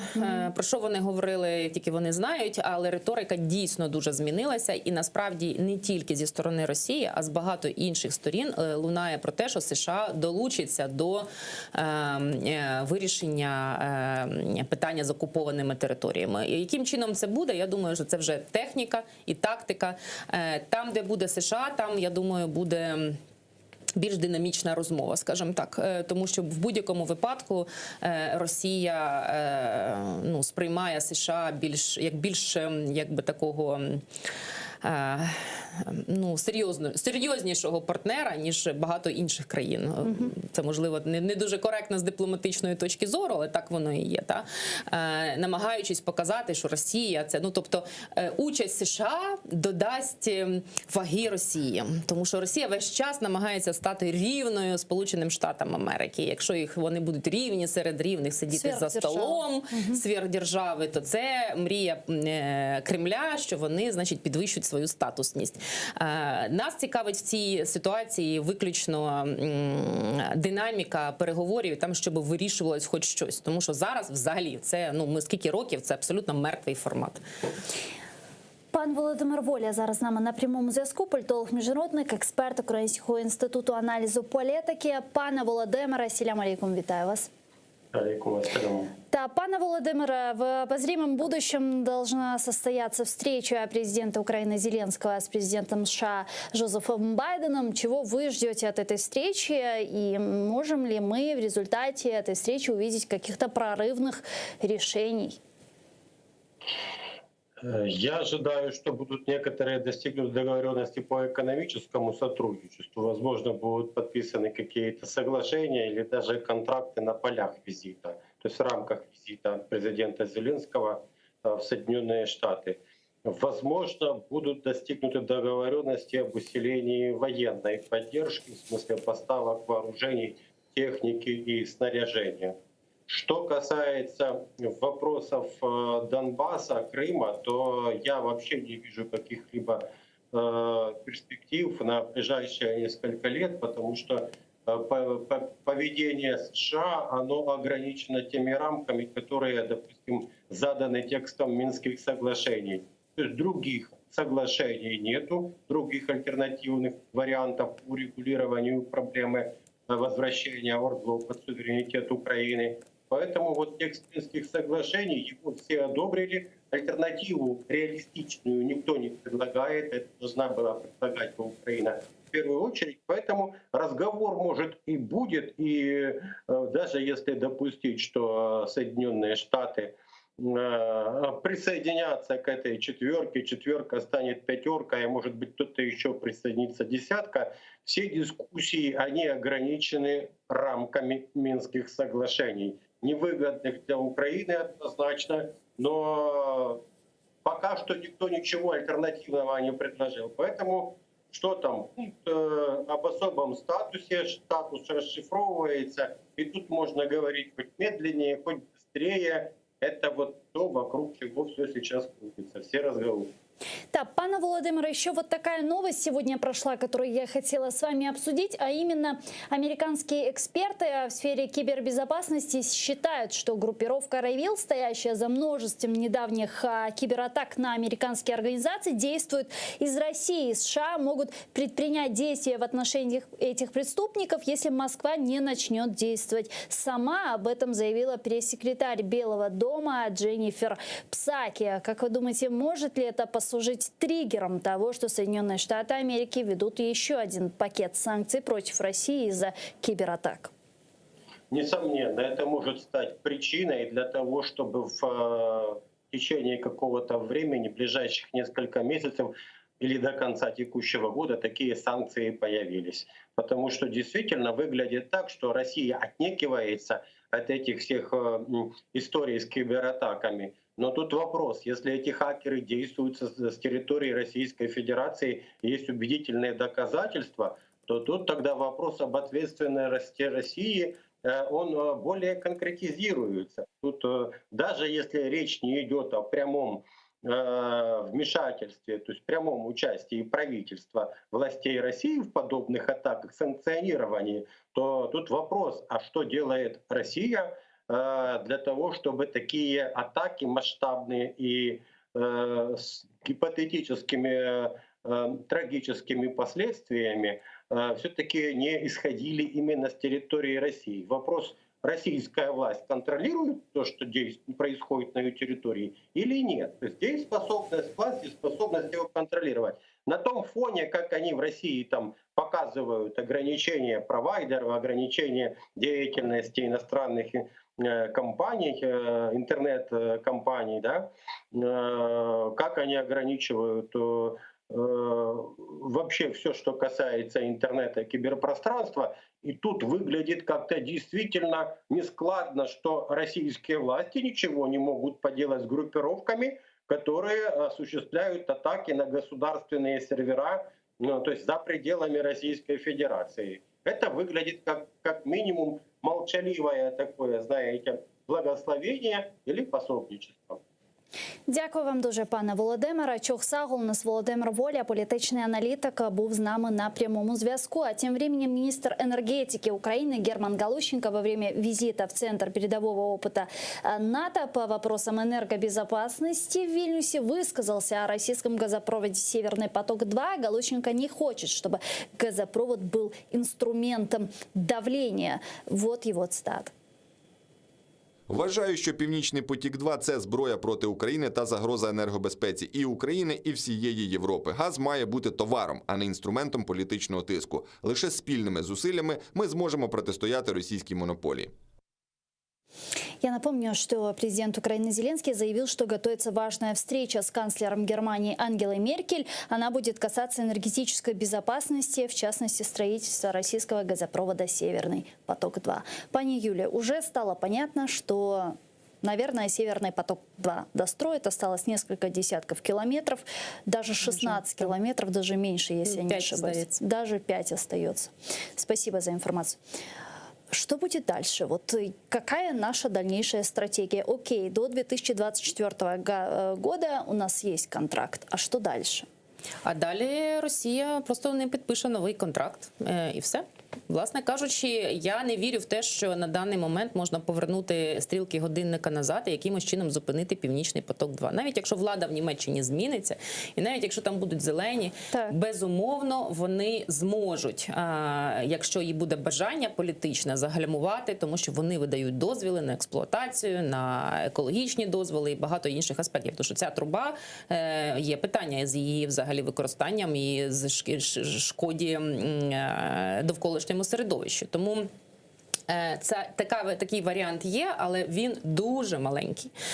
Тому ми повинні готуватися до сценарію, коли Північний поток-2 буде введений в експлуатацію, він буде працювати, весь газ піде в обход України, і наша ГТС, фактично газотранспортна система, перетвориться на, вибачте, на металобрухт. Тому що нам треба було вже давно думати, як її використовувати в умовах. Знову ж таки, план Б повинен був бути.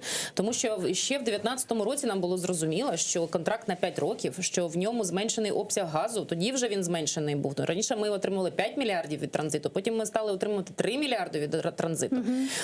А тепер у нас ситуація після 24-го, ми не будемо отримувати навіть 3 мільярди. Так, а можемо ли ми потребувати якісь компенсації від Я Германії? вважаю, що уряд і президент повинні ставити це на порядок денний і як мінімум отримати від міжнародної спільноти компенсацію за ті збитки, які фактично будуть нанесені Україні. Тому що ми з 24-го року в рік втрачаємо 3 мільярди.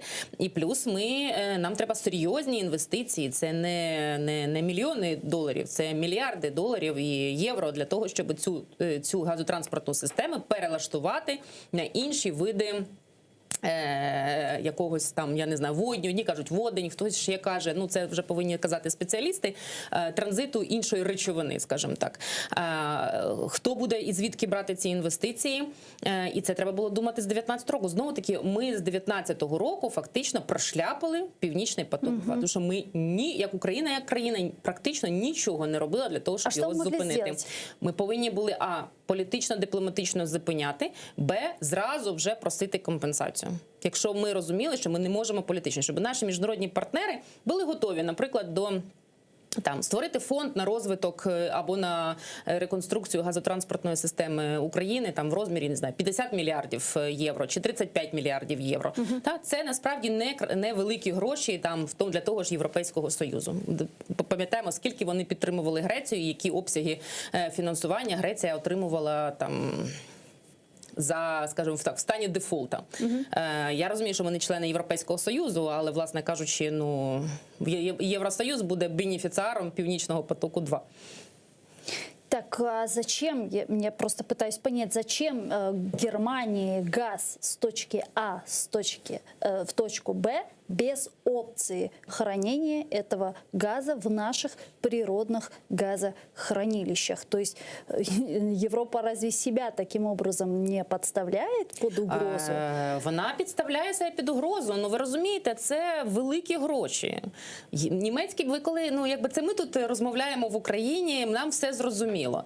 А німецьким громадянам і німецьким виборцям і німецькому бізнесу це не зрозуміло. Коли ви розмовляєте з німецьким бізнесом або з німецькими парламентарями, вони кажуть, хвилиночку, Німеччина заробляє на цьому, я не знаю, енну кількість мільярдів євро. Має прямий газ дешевший. Вибачте, а чому ми повинні щось робити? Тобто, це великі гроші. І великі гроші, вони, безумовно, лобіюються, в тому числі в Німеччині, через політичні механізми. Ми це бачимо. Дозволили ж Північний поток-2 добудувати? Дозволили. І це політична і великі економічні інтереси.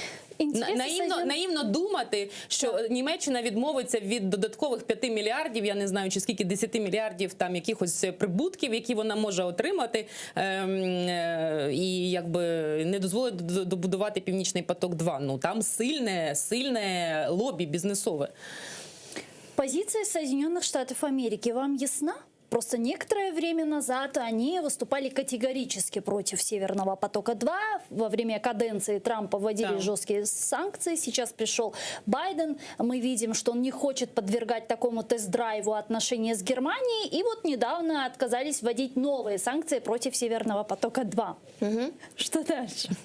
Я думаю, що Німеччина, у якій є з Європейським Союзом багато інших відносин, крім Північного потоку, безумовно, безумовно не буде намагатися там якісь відносини поламати з Німеччиною тільки заради Північного потоку. Ми бачимо, що у Байдена був спочатку один меседж, що ми проти Північного потоку і багато всього іншого. І тут через місяць він скільки він говорить абсолютно протилежно. Так вот, некоторые эксперты говорят, что как раз на этапе лицензирования Соединенные Штаты могут попрепятствовать введению в експлуатацію этого можуть, але тоді вони знову будуть мати питання з Німеччиною. Я не знаю, як буде нова влада. Восени в Німеччині буде нова влада. Тоді можна буде про щось говорити. Але насправді Україні треба готуватися до другого сценарію, коли Північний поток-2 буде введений в експлуатацію. Україна втратить і фінансово, і фактично інвестиційну привабливість ГТС, тому що вона перетвориться на пусту ГТС.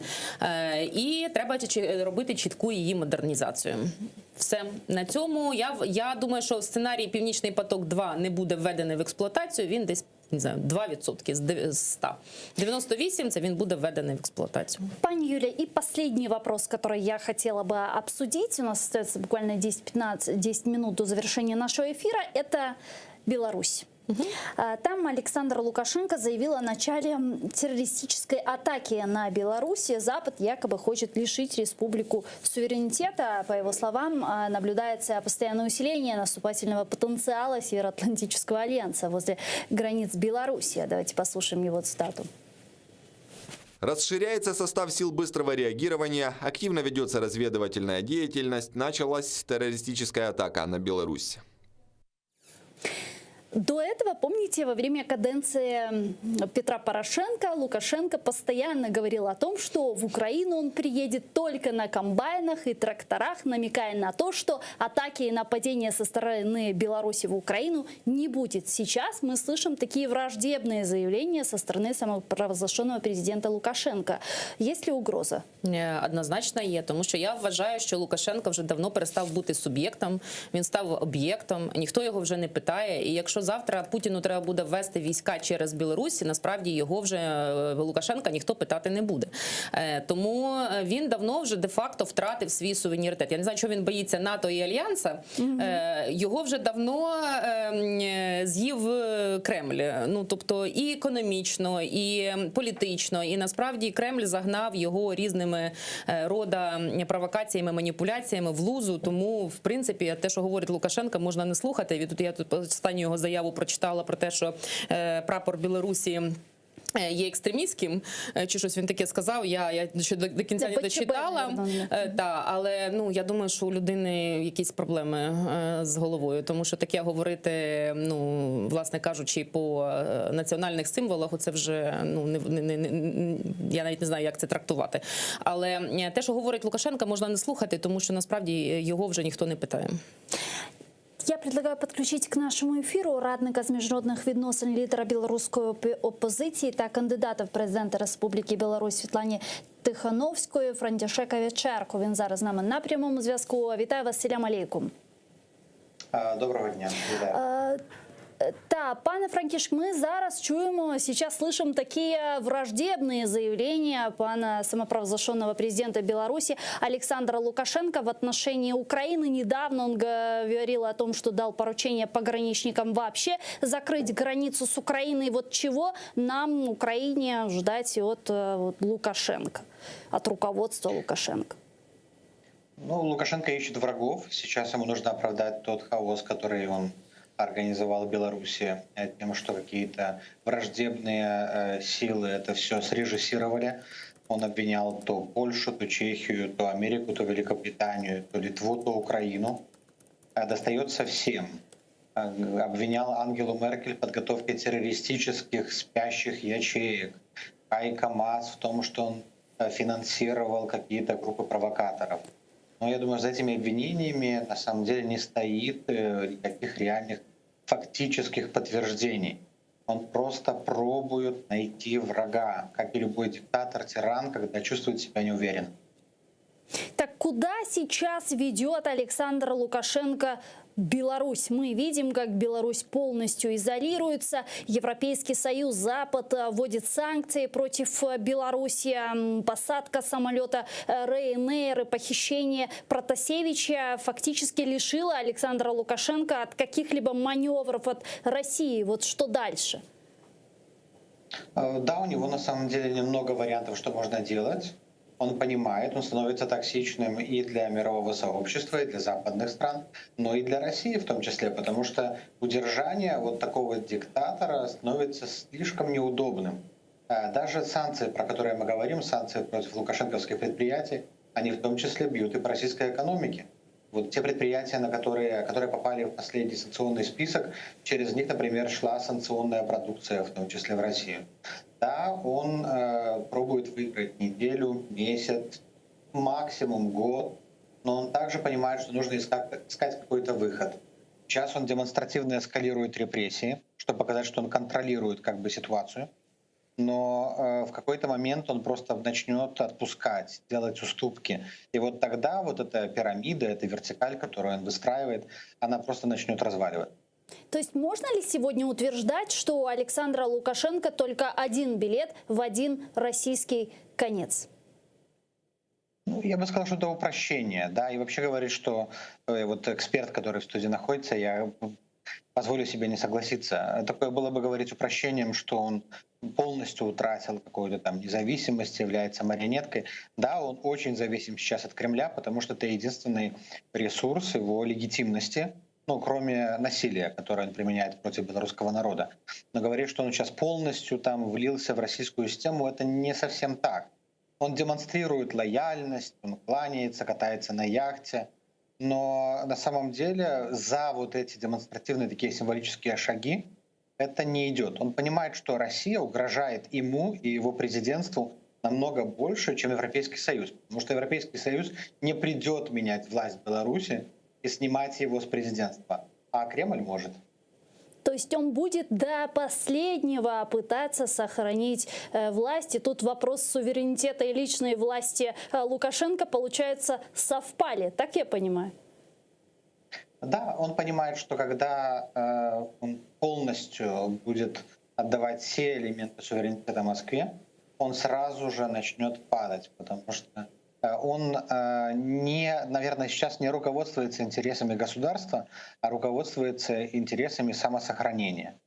Поэтому и вот эти достаточно нелогические, нерациональные шаги и поведение во время встреч с московскими представителями, собственно, с Путиным, они являются именно вот показателем того, что стратегии на долгосрочное удержание у него нет.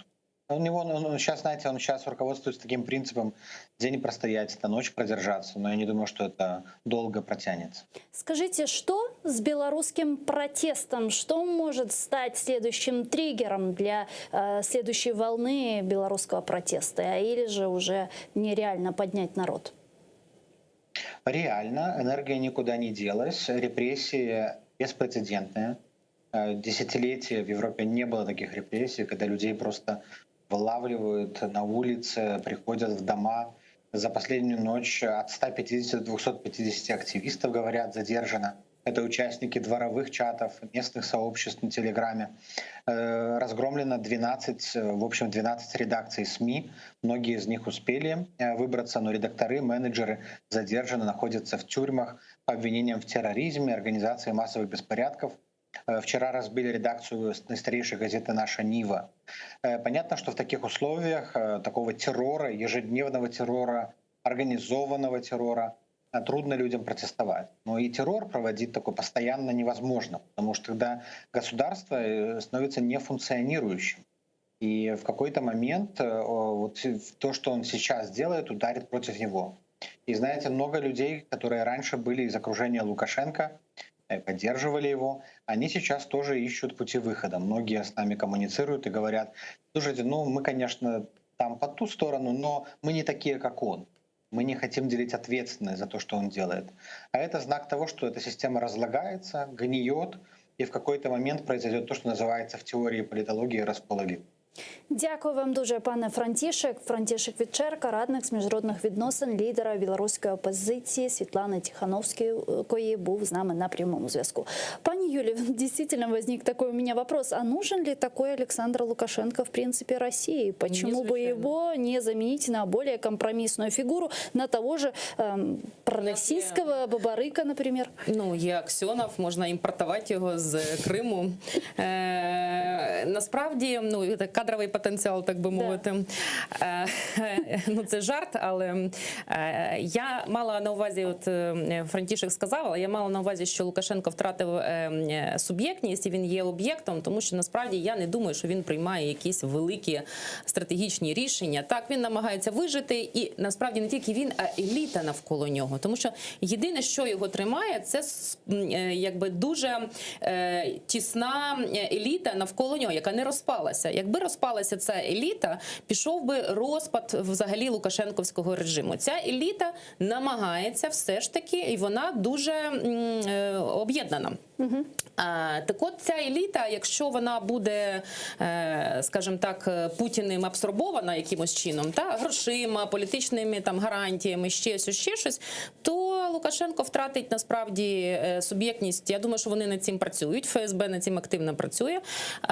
І насправді Лукашенко Путіну не потрібен. Я згодна, що він абсолютно токсичний, і чим більше буде, ну тобто в якийсь період часу токсичність перейде в великі гроші для Путіна. І я не думаю, вже зараз парламентарі європейські говорять про накладення санкцій на Путіна через підтримку Білорусі. Тому тут Путін чим далі, тим більше санкцій. Я не думаю, що Лукашенко настільки цінний кадр, щоб його хтось тримав. Питання в тому, якщо де-факто це буде повзуча анексія, тому що економічно вона насправді повзуча анексія. Ми бачимо, що білоруська електроенергія – це російська електроенергія, атомні електростанції, великі кредити, газ повністю залежить від Росії. Тобто економічно там анексувати Білорусь не складає великих проблем, особливо коли зараз закінчаться європейські гроші, закінчаться інвестиції, виїдуть айтішники і перестане, власне кажучи, функціонувати білоруська економіка. Вона просто впаде до ніг Путіна. Ми знаємо, що заморожений 3 мільярди пакет європейський, який європейці збиралися на підтримку Білорусі. Ну, тобто Білорусь залишається сам на сам в своїх економічних проблемах. І, безумовно, політично він дуже токсичний. Я думаю, що у Лукашенка набагато більші проблеми, ніж ззовні, ніж навіть всередині країни, тому що зараз він репресіями придушив білоруський народ, але лев сидить в кущах і готовий його з'їсти не сьогодні, так завтра. Тобто я думаю, що Лукашенко до кінця не розуміє, наскільки він може кататись на яхтах, він може все це робити, але я вас запевняю, що якщо Путін прийме рішення анексувати Білорусі, то це буде швидко, безболісно, і там буде новий керівник. Дякую вам дуже, пані Юлия Чухсагловна. Спасибо, что пришли к нам в студию. Народный депутат Украины, фракция «Голос» Юлия Клименко была гостем нашей студии. Я, к сожалению, завершаю этот блок, но вы оставайтесь первым крымстарским телеканалом АТР, потому что мы вернемся буквально через 5 минут и продолжим наш эфир уже на крымско-татарском языке. Не переключайтесь, Коршкенджи.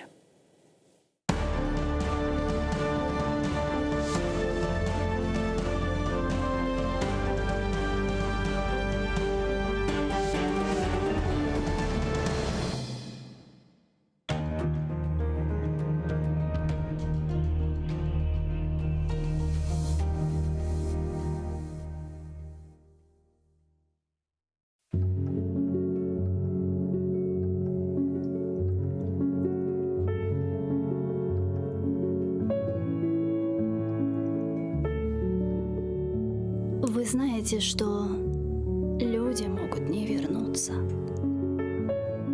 Зажав всю волю в кулаке, вас отпустить. И как-то утром с мыслями, но не о вас проснуться. И больше вас не ждать и не о вас грустить. Вы знаете, что люди могут не вернуться. Не выдержав свой мир, сломав, вас не простить. И со слезами на глазах от вас на 1000 ключей замкнуться. И понимая, что нет сил вас навсегда забыть. Вы знаете, что люди могут не вернуться. И могут не писать, не волноваться, не звонить. И никогда и никогда вам больше к ним не прикоснуться. Задумайтесь. А кто еще вас может так же полюбить?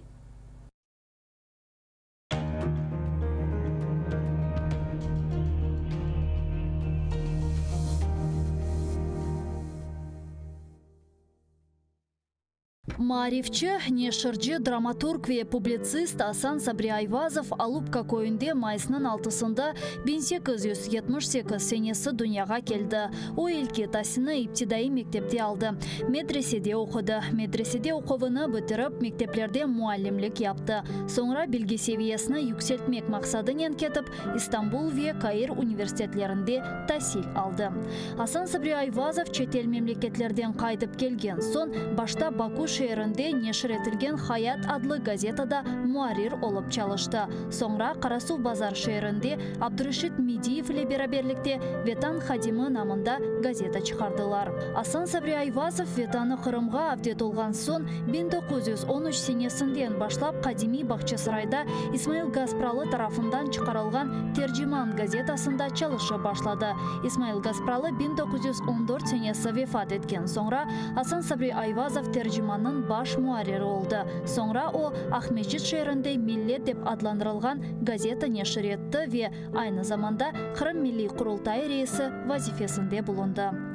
Асан Сабри Айвазов publitsist olmak ile beraberlikte hem yazıcı, hem dramaturg, hem de acayip edebi tercüman edi. Anneciğim neredesin? Kel, neden bu alga kaldık? Gibi bedi eserlerle bir sırada Ivan Turgenev, Anton Çekhov, Lev Tolstoy, Avrupa edebiyatından Knut Gamsun, Longvili gibi müelliflerinin işlerini Kırım Tatar tiline tercüme etti. Асан Сабри Айвазов'ның icadi umur faaliyeti gayet gürlegen vakitte o Bolşevikler tarafından represiyaga uğrab 1938 senesi aprelinin 17'sinde vahşice öldürüldü. Асан Сабри Айвазов'ның Neden bu alga kaldık piyasasından küçük bir parça. Seyitbek, şimdi biz ne işleyelim? Avrupalılarının kulturası fenadır diye cahil mi kalalım? Abdülislam, hayır evladım. Hoşa sim hoşa. Hazreti Fahir-i Kainat Efendimiz sallallahu aleyhi ve sellem beşikten mezara kadar ilim aranız buyurdukları gibi ilim nerede olsa da gidip alınız buyurmuştur. Avrupalılarının ilimi ve marifini, fenoni ve sanayisini alınız. İhtirat ve keşfiyetlerini de öğreniniz. Milli mekteplerimize sokunuz. Ana lisanınızga tercüme ediniz. Binaenaleyh Avrupa'ya gideceğinizde birbirinize lisan-ı milli bulunur ise size büyük bir siladır. Her yerde sizi selameti çıkarır. Elinizde İslamiyet, lisan gibi bir kuvvet olur ise Avrupa'nın ateşi sizi yakamaz. Mamafih ne Frankistan'ın Paris'i, ne Almanya'nın Berlin'i, ne de İngiltere'nin Londra'sı, ne de Avrupa maişeti millet ve kavmiyetinizi unutturamaz. İşte bizim fikrimiz budur evlatlarım.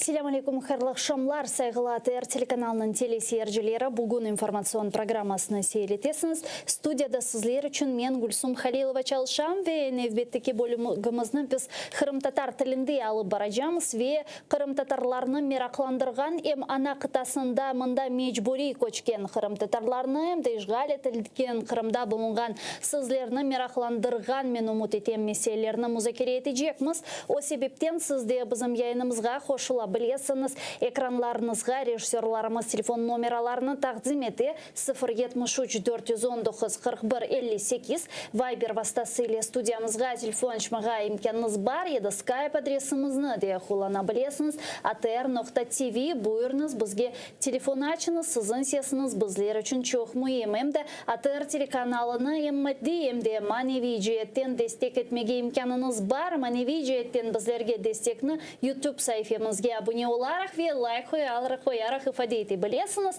Мадиджи теннеси АТР телеканалының патреонына абуне оларах біздерге дестегіңізні ифадейтмеге имканыңыз бар. Бұл күнге қадар янымызда болуңған ве біздеріні сейреткен әрбіріңізге тешекүрлерімізді білдіреміз. Мен студиямызға келген мұсафирма тақдим етмеге мемнюным Сневербей Ситхалил, ешғал етілген топрақлар бойынша реинтеграция Назираның муавины. Селям алейкум, хош келдіңіз, Сневербей. Демек, Сневербей, сізнен чоқ бар бізім лаф етмеге істегеніміз меселер, базы бір шубелі меселер бар, базы меселерде сіздің позицияларыңыздың да үгренмеге істередім, амма сонки вақытлары әлбетте ки чоқ музакире етілген ве бізім беклентілерімізден ибарет олған меселер сырасында бұл август айында өткерілжек Қырым платформасы. Менің білгеніме көре, бұл платформада демек әр тарафлама ақварчалайчы тешкілетлар, тышышлері назерлігі реинтеграция бойынша, ешғал етілген топрақларының реинтеграция бойынша назерліге да бірчық құсусан милли мeclisimiz да бірчық дигер демек жемаат эрбаблары иштирак этмектелер. Сіз бұл платформаға насыл бақасың? Сіздің фикіріңіз же Қырымның азат етілу фестихаметінде насыл бір роль ойнайжақ бұл өткерілежек тедбір? Әлбетте, аслында пек мойын бір платформа, чөнки бүтін дүния девлетлері, бүтін дүния бұл Русияның Қырымны илхақ мәселесінде бұл иллегал незаконно оған бірлештіктер. Бұл платформа аслында бүтін бұл девлетлерінің консолидация yapmaq үшін пек файдалы бір инструмент. Бір тарафтан халқара тарафы бар, башқа тарафтан да біздің девлет ішінде yapılacak мұйым тедбірлер бар. İşte bizim реинтеграция назірлігі да çok bizim devletimiz içinde biz ne kadar hazır olamaz bu platformaға, қайсы проектlerden келeceğimiz o taraftan biz bakамыз. Реинтеграция назірлігі насыл проектлерінен кележек ойлауса? Біріншісі оларақ білгеніңіз üzere әлбетте aslında яны бір мәселе бұл yerli халықлар, тамыр халықлар мәселесі bizim назірлігіміз üstleniyor. Bu kanun meselesinde? Kanunun mesela hazırlanması ve kanunun alakalı olan bütün tedbirler hazırlığı bizim nazirligimiz yapılgan ama elbette bu büyük bir proyekt var. Birçok taraf koşuldu. Yani şu an bildiğiniz üzere Kırım Tatarlar yerli halk resmi olarak ilan edilgen ve aslında bu taraf aslında Ukrayna'ya yanı bir imkanları veriyor. Çünkü yerli halkların öz hakları var ve o haklar boyunca belli bir belli bir mekanizmalar oluşturulacak. Ve bu taraf misal için önemli. Başka taraf elbette deokupasya stratejisi şu an hazırlığı devam ediyor. Bu stratejisi bildiğiniz üzere Mart ayında onaylandı ve şu anki etapı bu belli bir plan действий, yani tedbirlerin planlanması bayağı öyle büyük bir belge oldu. Yani 40 sayfadan ziyade. Yani benim anlaganyma göre bu stratejinin yazıp geçilgen her bir maddesinin nasıl şekilde yerine getirileceğiyle bağlı şimdi vesikalar hazırlanады, doğru mu anladım? Misal için yani belli bir bölümü bu Kırım Tatar tilin inkişafı var. Çünkü bu deokupasya stratejisinin içinde belli bir tedbir olarak biz onu bakamız. Dolayısıyla bu tür proyeklerde aslında Ukrayna yanı bir liderliğini almak gibi bir imkanı oluşa. Misal için çünkü inşaat tarafından bakılırsa Rusya anda birçok inşaat projelerini başlattı. Biz devlet olarak belki o tarafta çok aktif olamayız çünkü de facto olarak yok masanda. Ama başka taraftan kaysı taraf yani biz kaysı projelerine biz liderlik alacağımız bu tamır halklar misal için. Ya da Kırım'ın bu tanımamak gayretleri başka devletler tarafından sanksiyalar ve misal için Kırım'a Rusya birçok adamını davet ettiler, bizneslerini, adamlarını birçok tedbirlerge. Biz buna karşı çıkmak gerekmez. Бұл да чоқ әлбетте халқара назірлігі үстені. Ама біздің тарафтан іште белі бір, яғни бөле бір стратегик варақны hazırlamaq ve bütün nazirliklere o devini, yani yapacak işlerini anda belirlemek. Evet, ev işini anda koymak işte. Anladım. Demek birinciden yerli halklar kanunu üzerinde çalışmalarının kelesiniz. Sonra Kırım deokupasiyası stratejisinin çalışmalarının da kelesiniz. Ve bundan gayrı? Çok projeler var ama misal için benim daha çok ihtisaslık alanım bu. Yani biz devlet olarak devlet hizmetlerini bizim andaki vatandaşlarımız tarafından kullanmalarını daha yengilleştirmemiz lazım. Hem online formatında hem de offline olarak vatandaşlarımıza, soydaşlarımıza daha yakın olmak gerekmez. Misal için biz bu yani sınırda olan KPV bizim aytkanımız bu punkti propuska. Anda işte bütün hizmetlerini bizim vatandaşlarımız alabilsin deyip andaki işte infrastrukturunu kurmak, imkanları yaratmak gibi öyle bir çalışmalarımız devam ediyor. Online tarafına bakılırsa yani ne kadar çok bizim vatandaşlarımız devlet hizmetlerini kullanacak, o kadar çok Ukrayna'nın cihette bulunacaklar. Biz onu stratejik olarak öyle yani plan reintegrasya ve deokupasya olarak koyuyoruz. Demek bu planları çeşit türlü nazirlikler bu platformaga kelelер. Biz kaytırımızda bunun bazı bir maddeleri meni meraklandıra. Şimdi kelemiz biz bu platformaga bu planlarının ve ilahri bizge misafirlikке kelgen devletlerge taqdim etemiz. İşler yapılacak, mühim tezisler seslendirile. Bundan son beklentileriniz neden ibaret? Elbet bu aslında Kırım platforması aslında bu bir sadece bir başlangıçtır yani öyle bir hepsini biz bir konuşmayan çözdük öyle bir beklenti hiç kimsede yok bu bir sistemalı bir işinin başlangıcı olarak ama daha çok sistemalı ve daha çok devletlerin işte farklı tedbirlerin konsolidasyonunu yapmak açısından faydalı bir platforma olacak. Anda benim görgen mühim başka bir taraf. Çünkü biz bunu forum Ukrayna 30 bu haftanın başında laf etken edik. Halkara siyaset forum. Siyasi ve öyle yani bizim iktisadi, siyasi başka bu gibi alanlardan başka daha çok kültürel bir alanlar oluşa ve bu aslında pek önemli çünkü kültürna diplomatiya yani bizim Ukrayna'nın Kırım'ın ne kadar bağlantılı olduğunu göstermek, yani bir emosiyalarını yaratmak gibi öyle bir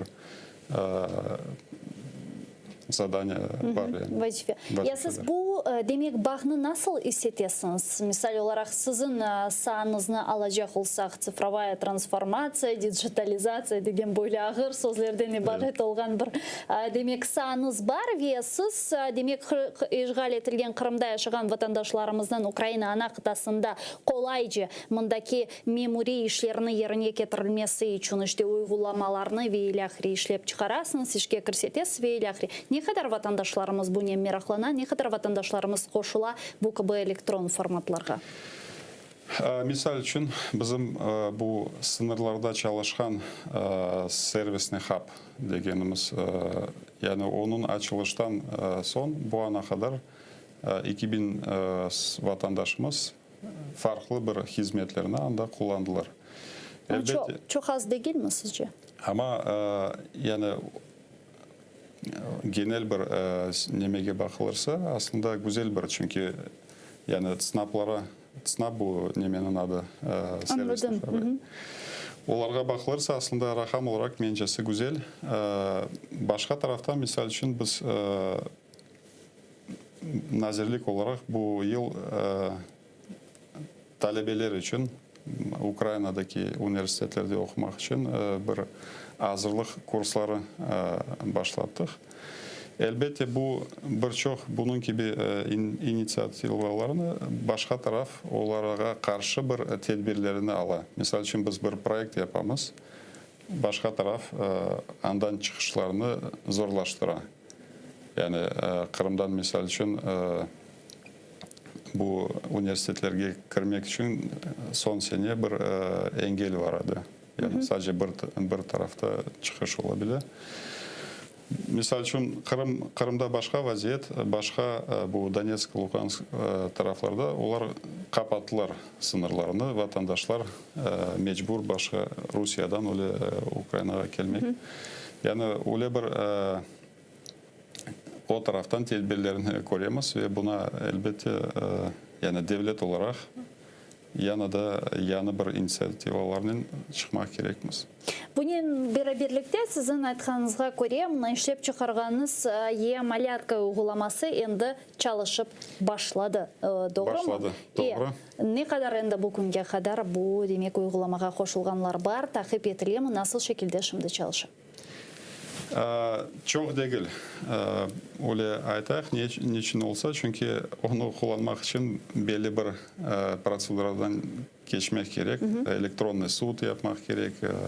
Son vatandaşlarımıza bunu misal için vatandaşlar ne zaman Ukrayna vesikalarını almak istiyorlar. Çünkü ya da bir yerge varacaklar ya da bunda taşınalar, koçeler ya da başka devlette varacaklar. İşte böyle bir повод olğanları vakit kullanalar. Ama yani kolaylaştırma açısından pek yengil bir şey. 10 dakika içinde siz Ukrayna свидетельство о рождении, vergi belgesini devlet tarafından bu 40 bin grivnelik yardım vesaire gibi bütün projelerini siz 10 dakika içinde alıp olasınız yani uzaktan.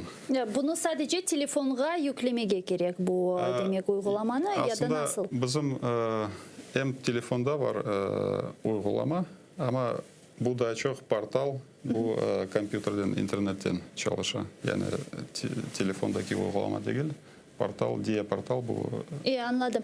Ya işgal edilen Kırım'da bunu abluka etmiyorlar mı Ruslar? Yok, şu an biz onu kontrol edemiz. Şu an abluka yapılmay ama elbet yapılğanı vakit vatandaşlarımız onu VPN servislerinden geçilir. Yeterince korçalandı mı bu demek portal, bu uygulamalar, işgalciler onlara böyle bir atakalar, hücumlar yapmaması için? Yani çünkü tehlikeler de olabilir, belki korkabilir bazı vatandaşlarımız Kırım'da. O taraftan en böyle sağlam portallardan biri yani. Hiç bir tehlikesi, tehdidi yok şu an. Синавер Бey, да, мұны сізден лаф етмеге істегенім çok мерақлы бір меселе бар ve менімше Украина ана қытасында бұлынған bizim семейдештерімізні çok мерақландыра. Малум olғаны кебі, мен yanlışmasam 17 Mayıs'tan berli demek 3%'lık 20 yılға 3%'lık ipoteka programması işke көрсетілді ve demek istegenler bu ipotekanın 3%'nen ala білелер деген böyle bir mesajlarını eşitken edik ve bu hususan reintegrasiya nazirligi tarafından yapılған teşebbüsten ibarettir. Bizlerge lütfen tarif etiniz bunu bizning şimdi vatandaşlarımız seyrete, ana kıtada bulungan semeydeşlerimiz de seyrete biledir. Nasıl prinsipke göre kim bu 3%'lık ipotekаны ala bile? Aslında pek güzel bir proje oldu. Biz onu Mintsifra'yla beraber yapkan edik.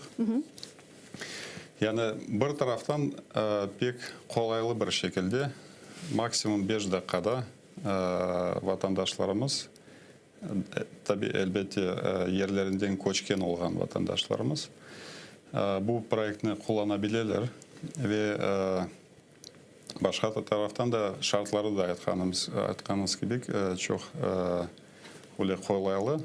3% o güzel yani şartlar. Elbette biz yani faiz olğanlığı için öyle bir disclaimer yapmak isteyeyim yani onun caizliği elbette yani ihtiyacı olğan vatandaşlara bu bir imkan olarak sunula. Yani vatandaşımız bu müracaatını internet üzerinden, diye portal üzerinden 5 dakika içinden tamamlagan son 18 iyul tarihinde öyle bir lotereya şeklinde randомный mexanizmden öyle bir розыгрыш olacak. Жеребьевка olacak. Жеребьевка. Anda sıranyen değil. Yani şu ana kadar 17 bin vatandaş müracaat etken. Yani o tarihke kadar ne kadar vatandaş olsa bütün bu vatandaşlar arasında bir жеребьевка yapılacak ve yaklaşık olarak 650-700 civarında vatandaş öyle bir akını kazanacak. 650 vatandaş bu şimdi demek kayıttan geçken 17 bin arasında, doğru mu? Yani bir taraftan bakılırsa bu güzel bir proyekt. Devlet boyunca Ukrayna ve Almanya olarak ortak bir proyekt. Aslında vakıf şeklinde çalışan revolverный fond. Yani bu proyektten faydalangan adamlar o istegen evlerini taparlar, banknen anlaşmalarını yaparlar ve devlet onun karşılığını alır. Ve 20 yıl içinde bu vatandaşlarımız bu faiz olarak ödeyler paralarını. Devlet özü bütçesinden alar mı ya da bunun için ayrılgan ayrı bir para programması var? Bunun için ayrı olarak 25 milyon euro olarak bir programı var. Ve bunu misal için vatandaşlar aldılar, төлейлер bu kazanılgan akçalardan yani aynı şekilde daireler alına ve öyle çalışıyor işte vakıf olarak. Öyle bir mantığı var.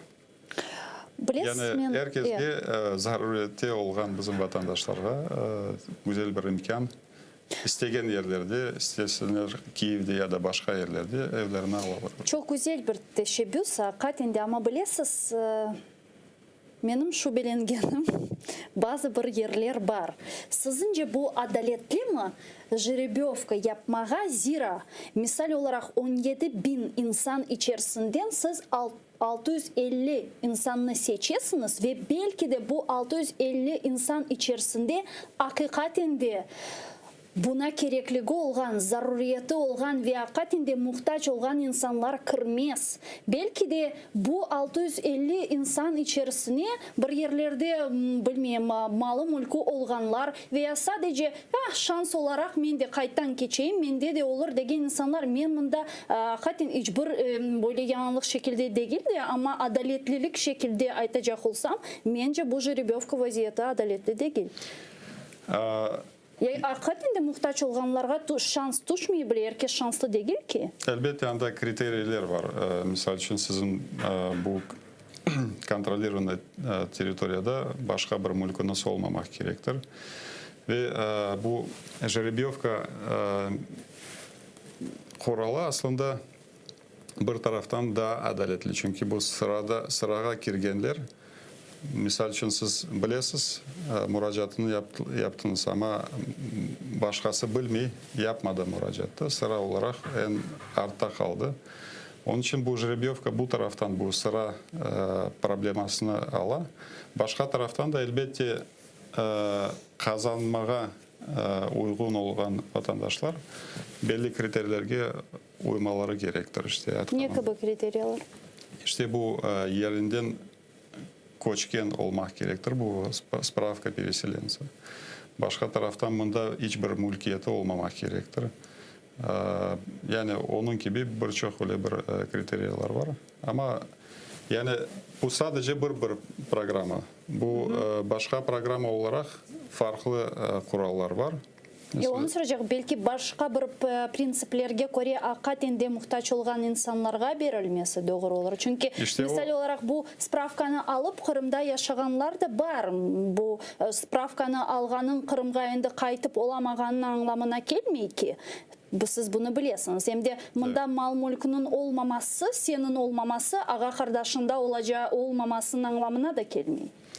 Yani nazirlik boyunca birçok öyle bir programmalar var. F programmaları. Ama bu sadece birisi böyle kurallarla çalışan. Niçin? Çünkü donor bu programını grant olarak vergen Yani bu Almanların şartıydı mı? Onların şartı жеребьевка olmak gerektir. Öyle bir şartla geldiler. Ama elbette devlet boyunca başka programmalar da var. Misal için çok muhtaç olan adamlarını belirlemek, onların bütün bu proverkalarını yapmak ve onlara yönelik bir başka program olarak var. Ama herhalde Kennedy gerçi bu donor kampanyalarının bu kadar şartı olsa o zaman hakikaten mantıklı ola. Ama Kennedy elbette ki bu ayıtıp geçkeniz yukarıda programmalarının hakikaten de muhtaç olan insanlara yardım etmesi için çalışması çok mühim olur dedi. Elbette. Misal için bu Türkiye'nin bizim bu başka projektimiz. Onda 5-6 yıldan beri bambaşka şartlar var. Anda ne жеребьевка ne de serap farklı bir yaklaşım var. İşte her bir projektin donorlar tarafından koyulan şartları var. Şimdi geliniz daha bir kere bizim semiddeşlerimiz eşitsinler deyip demek bu 3%'lık hipotekаны almak için DIA programmasından kayıttan geçmeye gerek. Sadece kayıttan geçesin. Andaki gerek olan vesikalarını ve ahriyanda beresin. Zaten DIA'da onlar mevcut. Bu vesikalar mevcut. Sadece kayıttan geçesin ve 19. Eylül'ünü bekleysin. Anda жеребьевка olacak 19'ya doğru. 18. Eylül'ün mında 19 yazıldı da onun için galiba yanlıştılar. 18. Eylül'ünü bekleysin. Anda demek bu жеребьевка olacak ve sonra ilan edilecek ne vakit? Ve sonra sizge hemen bu e-mailge ya da başka bir irtibat yapkanız telefonga gelecek SMS olarak siz kazandınız ya da kazanmadınız. Ve sonra endi işlemler başlatıla banknen ve devletnen. Son siz daireni ya da evini tapas, banknen işlemlerinizi tamamlaysınız ve bu programmanın neticesini görürsünüz işte. Көріп бақыжақмыз әлбетте ки мирақлы бір программа. Мұны сіздің айтып geçkeniz да бір дигер программа мен енді айттым 5-6 yıldan beri bu programmаны енді hakikaten күлкіншілік келе. Çünkü çok yıllardan beri ne vakit bu evlerinin kurulacağı hakkında laf etemiz. Başta 1000 ev edi. Sonra 500'ge azaldı. Sonra bu 500'ның yok Kiev'de değildi. Kherson vilayetinde kurulacağını anladık. Son dediler ki yok Kiev'de 100, anda 200. Başka yerde daha ne ulaşımdı bu meselede burada bir ilerlemeler var mı? İlerlemeler var. Konstruktif ve pozitif olarak bakarsak. Gelin öyle bakayım. Çünkü belli bir proseduralardan geçti. Şimdi anlaşmalar imzalandı hükümetler seviyesinde ve bu anlaşmalar kanun boyunca meclisten geçmek gerektir. Gelecek hafta bu kanun olarak bizim meclise girilecek ve ratifikasyon olacak. Yani bu ratifikasyon olgan son bu artık kanundur. Yani kanun herkesge onu yapmak, işlemek boyun borcudur. Ve ondan son elbette misal için Nikolaev'de bu arsa var. Onun kararı da çıktı belediye olarak. Yani nasıl karar alındı? Evler yanıdan kurulacak mı Türk kampanyaları tarafından? Yanıdan kurulacak ve kuruluş schemaları da şimdi bizim nazirlik ve Türkiye'deki işte bunu üstlengen TOKİ agentstvanın schemalar da şimdi uzlaşıldı. Misal için 2 odalı, 3 odalı kaç evler olacak, kaysı yerlerde. Yani Nikolaev Belediyesi'nde arsa var ve kararı da var mecliste, belediyede. Kherson'da da arsa var, kararı çıkmak üzere. Kiev'de henüz arsa yok ama aktif şekilde bakıla. Arsa olmamasının sebebi nedir? Yani tapılmadı mı, verilmedi mi? Belediye tarafından biz Klitschko'nun görüşmemiz var idi. Yani arsalar var Kiev'de ama onun mesela tapılması, решение yapılması vesaire biraz vakit alıyor. Ама бұл қанун олған соң, анда яғни вермемек кеби бір опция олмай жақ. Яғни оны yapmaq, тапmaq артық мечбур olacak. Жами мәселесінде топрақ проблемы жоқ менің білгеніме көре, чүнки топрақ азыр сатын алынған еді. Бірқач мүддеті велісі, біз сізнен жанлы яйнымызда лаф еткеніміз вақыт, сіз деген едіңіз ке, мұны аман-аман бір ел зәтінлік қаларында азыр, ве жами евлерда олмаса да жами құрылышы башлажақ. Ама бұл да мәселе біраз тоқтап қалды. Не үшін? Анда да әлбетте процедуралар девам ети. Не қадар яғни біз ойлайтайық, Кличконен көрішмеміз сырасында Мұстафа ағамыз да бар еді, бір чоқ адамымыз бар еді. Біз анлаштық беледие тарафындан бұл арсанын этрafta құрылған бір чоқ мал архитектурна форма. Оларны беледие август айына қадар бұтыны сөкежеклер. 15 август оларақ біздің тарихымыз бар. Бұл енді беледие таздықламалы құрылышны, doğru mu? Олардың қарары шыққан, бұтын бұл мафлар сөкілежек. Башқа тарафтан, бұл проектны башламақ үшін, hatta biz onu Kırımskaya platforma merasimler içine Türkiye'deki tarafından anlaştık.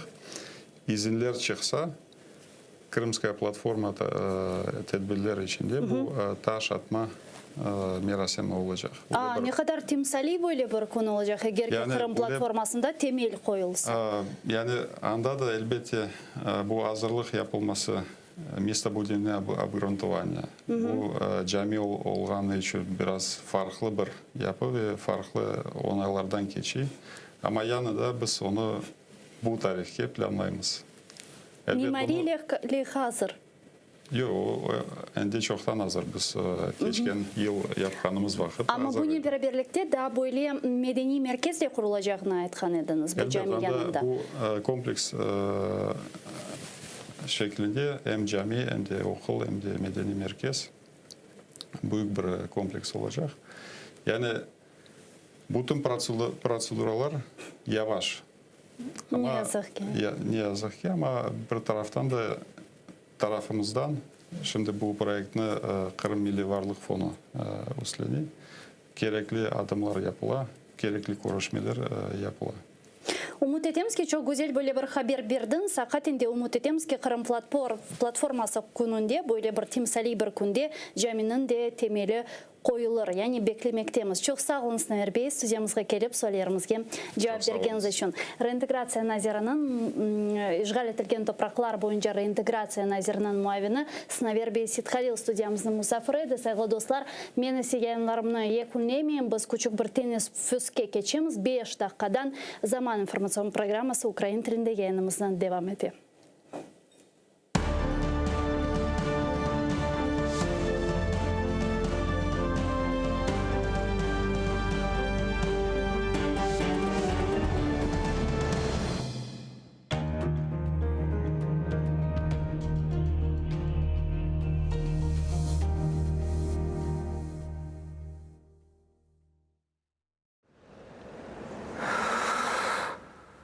Ишітесіңіз ма?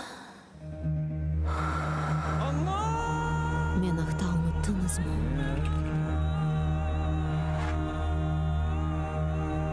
Мен мұнда. Бұл менің топрағым. Менің Қырымым.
хаста, көзім тонық. Яшав соғ, олым соғ. Язым, шиырым, фикрим бозық, ичбірінің керегі жоқ. Весселам. Бар дейлер бізге келе, бұлбұл ерлай, гүллер күле, айванлар құл кишілерге. İnanmayman ичбіріне. Весселам. Филан батыр, Тувент қорқақ, Амет қырсыз, Мехметке бақ, насыл кірсіз, насыл аппақ. İnanmayman, әпсі алчақ. Весселам. Бірі севген көз яш төке, бірі білген көп лаф ете, бірі батыр көтек севе. Әпсі ешшек, әпсі түйе. Весселам. Халққа қызмет еткенлер бар, халқыны идда еткенлер бар, женнетлерге кеткенлер бар. Бірі қырсыз, бірі тувар. Весселам. Керчек түгіл, не көк, не жер, не бұлардан туған bizler, Tanrım, yaşaf büyük horluq. Bizge yaxşı bir ölüm ber. Vesselam.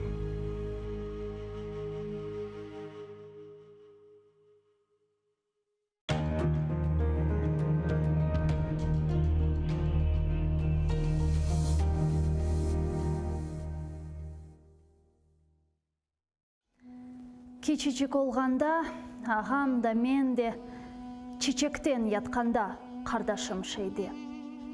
Құртқағат телі шал марама бергенде, бізім үшін ақ чеккен сен де келмедің. Озымыз межалсыз, бабам да пек қарт. Йоқ екен азбарда араба ве ат, құмшудан бір тілім, отмекні сорап, ала алмаған бір қапым. Сен де келмедің. Тек айлар де келде, yıllar da geçken. Қарт фақыр бабайым, açlıktan өлген. Сен де қартанайым, 60-та екен, біздерге көз тіккен. Сен де келмедің. Артық үрве сербест олғанымыз вақыт, епіміз іш көріп, çalışқаны вақыт. Ашаған аққымыз ақ олғаны вақыт, ескісін сөйлеген. Сен де келмедің.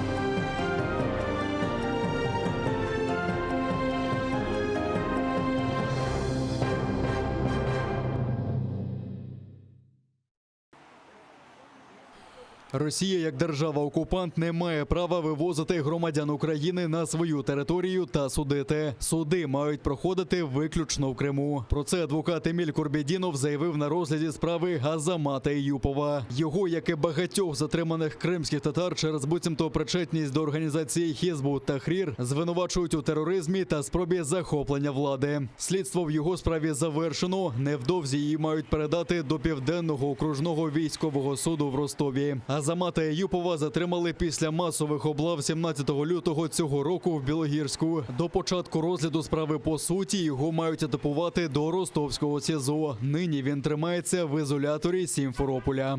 Мной было заявлено ходатайство о том, что запрещен угон с территории Крыма, что суды, Россия должна здесь создать суды, не политические суды, и в соответствии с 4-й Женевской конвенцией проводить свои судебные заседания, и в соответствии с соответствующим законодательством их проводить. Мой отец, он всегда боролся за справедливость, за освобождение своего крымско-татарского народа. Как в 1987 году он ездил на Красную площадь отстаивать права и говорит, что крымские татары не предатели. Также в 2019 году он ездил на Красную площадь и говорил, что мусульмане не террористы. Вся его жизнь состоит из борьбы на свой народ, за справедливость. И сегодня за эту справедливость, которую он нес, его и посадили.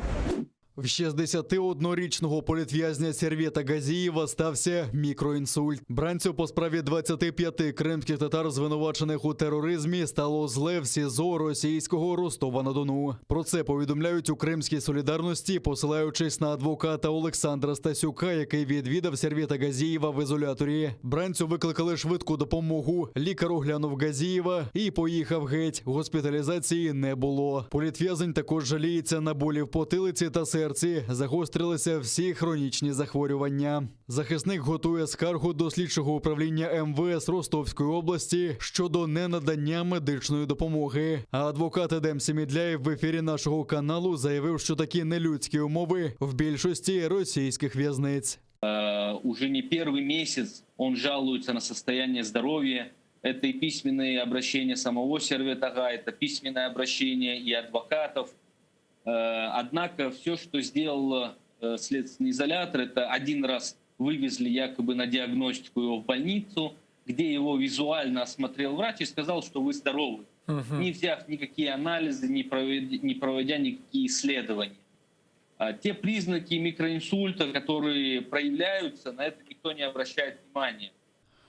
Уповноважена Верховної Ради з прав людини Людмила Денісова вважає ненадання допомоги Сервету Газієву катуванням та нелюдським поводженням. До того ж, це є порушенням Конвенції про захист прав і свобод людини. Звертаюся до уповноваженого з прав людини в Російській Федерації Тетяни Москалькової з вимогою невідкладно відновити порушені права Сервета Газієва, зокрема забезпечити йому необхідну медичну допомогу, в тому числі госпіталізувати в стаціонар медзакладу, де провести медичне обстеження і подальше лікування. Закликаю міжнародну спільноту продовжувати тиск на Російську Федерацію з вимогою негайного звільнення усіх бранців Кремля. Пишаюся своїм сином, мені за нього не соромно. Про це заявила Мілек Ібрагімова, мати політв'язня Ісмета Ібрагімова, якого через буцімто причетність до організації Хізбут Тахрір звинувачують у тероризмі та спробі захоплення влади. Південний окружний військовий суд в російському Ростові-на-Дону, який розглядає його справу, продовжив арешт до 24 жовтня. Ісмет був затриманий в Криму минулого року, 7 липня, після масових облав. На суді родина вперше змогла з ним побачитись. Кажуть, були шоковані почути на засіданні, бо російські суди справжніх злодіїв випускають на волю, а звинуваченим кримським татарам лише продовжують запобіжний захід. Мені не стидно за свого сина. Я його воспитувала чесним, праведним. Я не давала своим детям заглядывать в чужой сад за одной вишней. Они знали, что это воровство. Однажды, я никогда в жизни никого не проклинаю. Однажды я недоброжелательно отозвалась. И мой сын Исмет мне сказал: Анна, ну не тратьте на это время. Тратьте время на то, чтобы себе просить блага. И вот этот человек сейчас обвиняется в терроризме.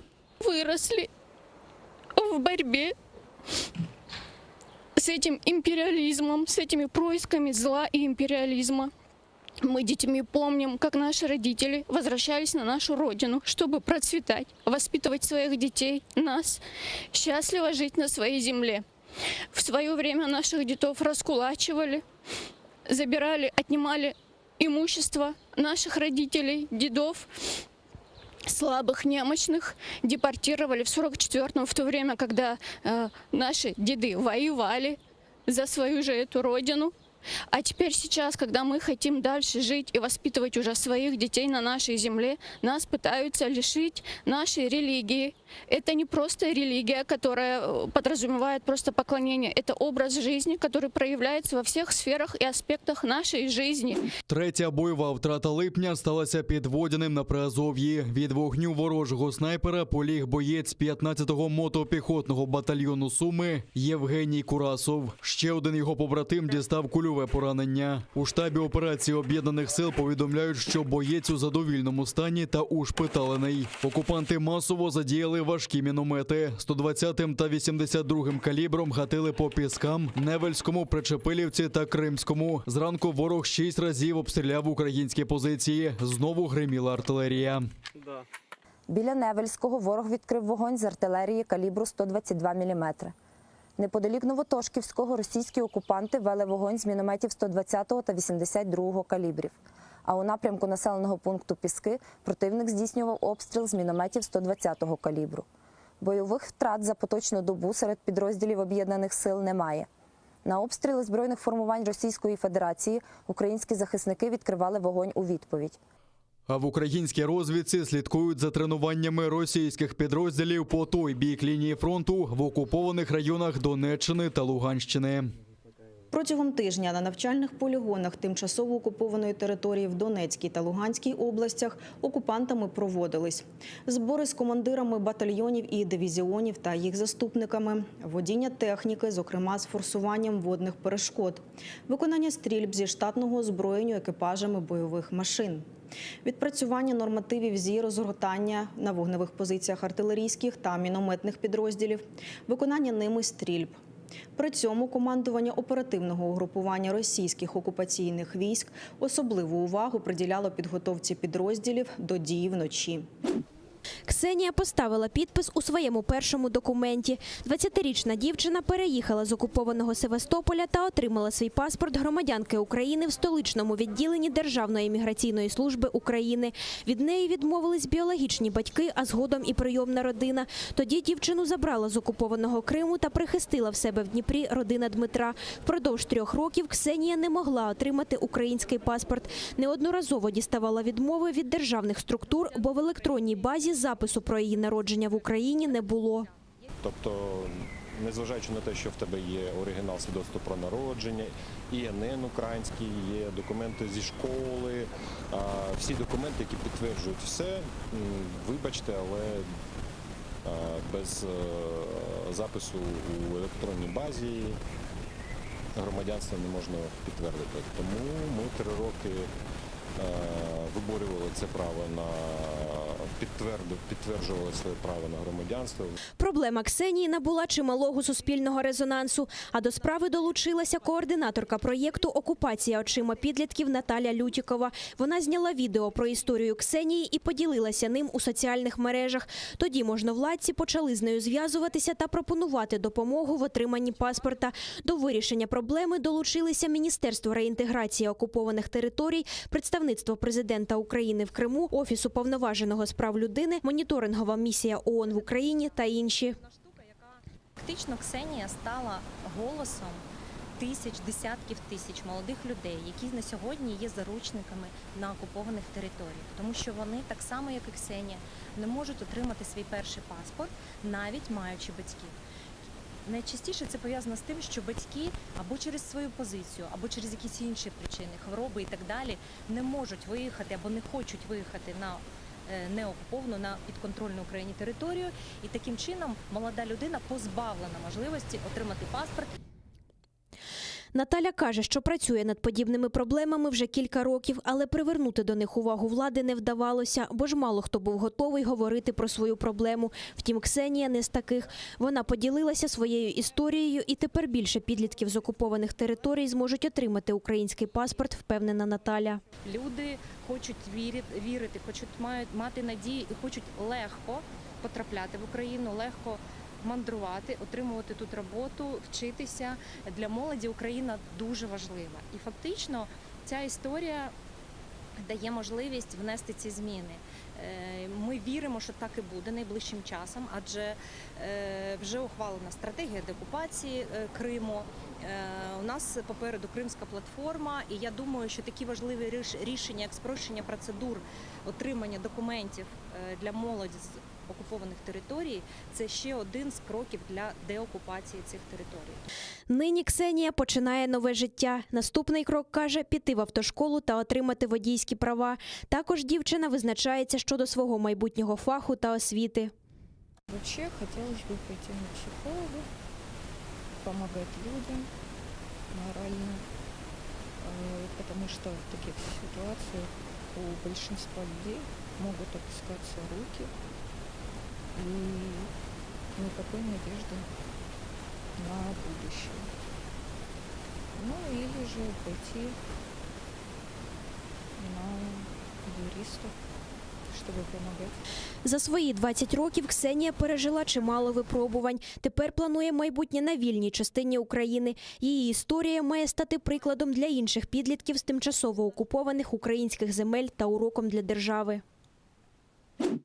10 мільярдів рублів. У таку суму оцінив збитки від повеней в Криму московський куратор окупованого півострова Марат Хуснуллін. Він заявив, що має спеціальний штаб з окупаційним головою Криму Сергієм Аксьоновим, де вони разом підраховують збитки. Раніше Аксьонов говорив, що попередній збиток, нанесений Криму сильними зливами, оцінює в 12,5 мільярдів рублів. Зокрема, на ремонт дахів, підвалів та приміщень захотів близько 2,5 мільярдів. Але найбільше Аксьонов хоче на ремонт пошкоджених негодою шляхів. Втім, сума може змінитись, каже Хуснуллін, бо ж документи ще готуються. Також окупаційна влада відзвітувала про допомогу 2000 постраждалих від повені на сході та півдні Криму. За вщент знищене майно люди отримували від 10 до 100 тисяч рублів. Литва звинуватила Білорусь у відправці сотень нелегальних мігрантів на її територію з метою подальшого їх просування до ЄС. За словами литовських чиновників, сотні біженців спочатку прибувають до Мінська з Багдада і турецьких міст. І в останні дні вони перетинали білорусько-литовський кордон.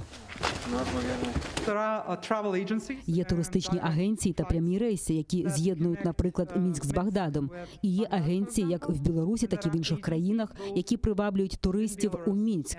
Ми затримали кількох людей при в'їзді в нашу країну з візами і запрошеннями від білоруських туроператорів. Прем'єр-міністр Литви зазначила, що її країна побудує загородження на кордоні і розмістить на ньому війська. Ми почнемо будувати додатковий фізичний бар'єр, що розділяє Литву і Білорусь, що буде певним стримуючим фактором для організаторів потоків нелегальної міграції. МЗС Литви викликав посла Білорусі, щоб зажадати від Мінська припинити потік нелегальних мігрантів. За даними прикордонної служби, за перші 7 днів липня кордон Білорусі та Литви перетнули 779 нелегальних мігрантів. При цьому за перші 6 місяців 2021 року їх було 636. У цих людей немає документів, ми не можемо визначити, звідки вони прибули, не можемо почати їх повертати. Інформація доступна для Туреччини, тому що перед посадкою в турецьких аеропортах вони повинні надати свій паспорт, візу, свої біометричні дані. У співпраці з Туреччиною ми могли б швидко встановити їх особу і зажадати від їхніх держав прийняти їх назад. 26 травня самопроголошений президент Білорусі Олександр Лукашенко заявив, що його країна більше не заважатиме мігрантам перетинати її західний кордон з Євросоюзом. Це стало відповіддю на санкції, які запровадили після примусової посадки в Мінську літака Ryanair та арешту опозиційного журналіста Романа Протасевича.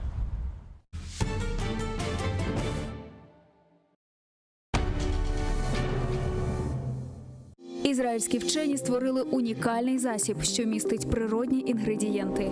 Краплі імуноков покращують імунітет при коронавірусних та респіраторних захворюваннях, а також сприяють полегшенню постковідного синдрому. Імуноков – надійна допомога.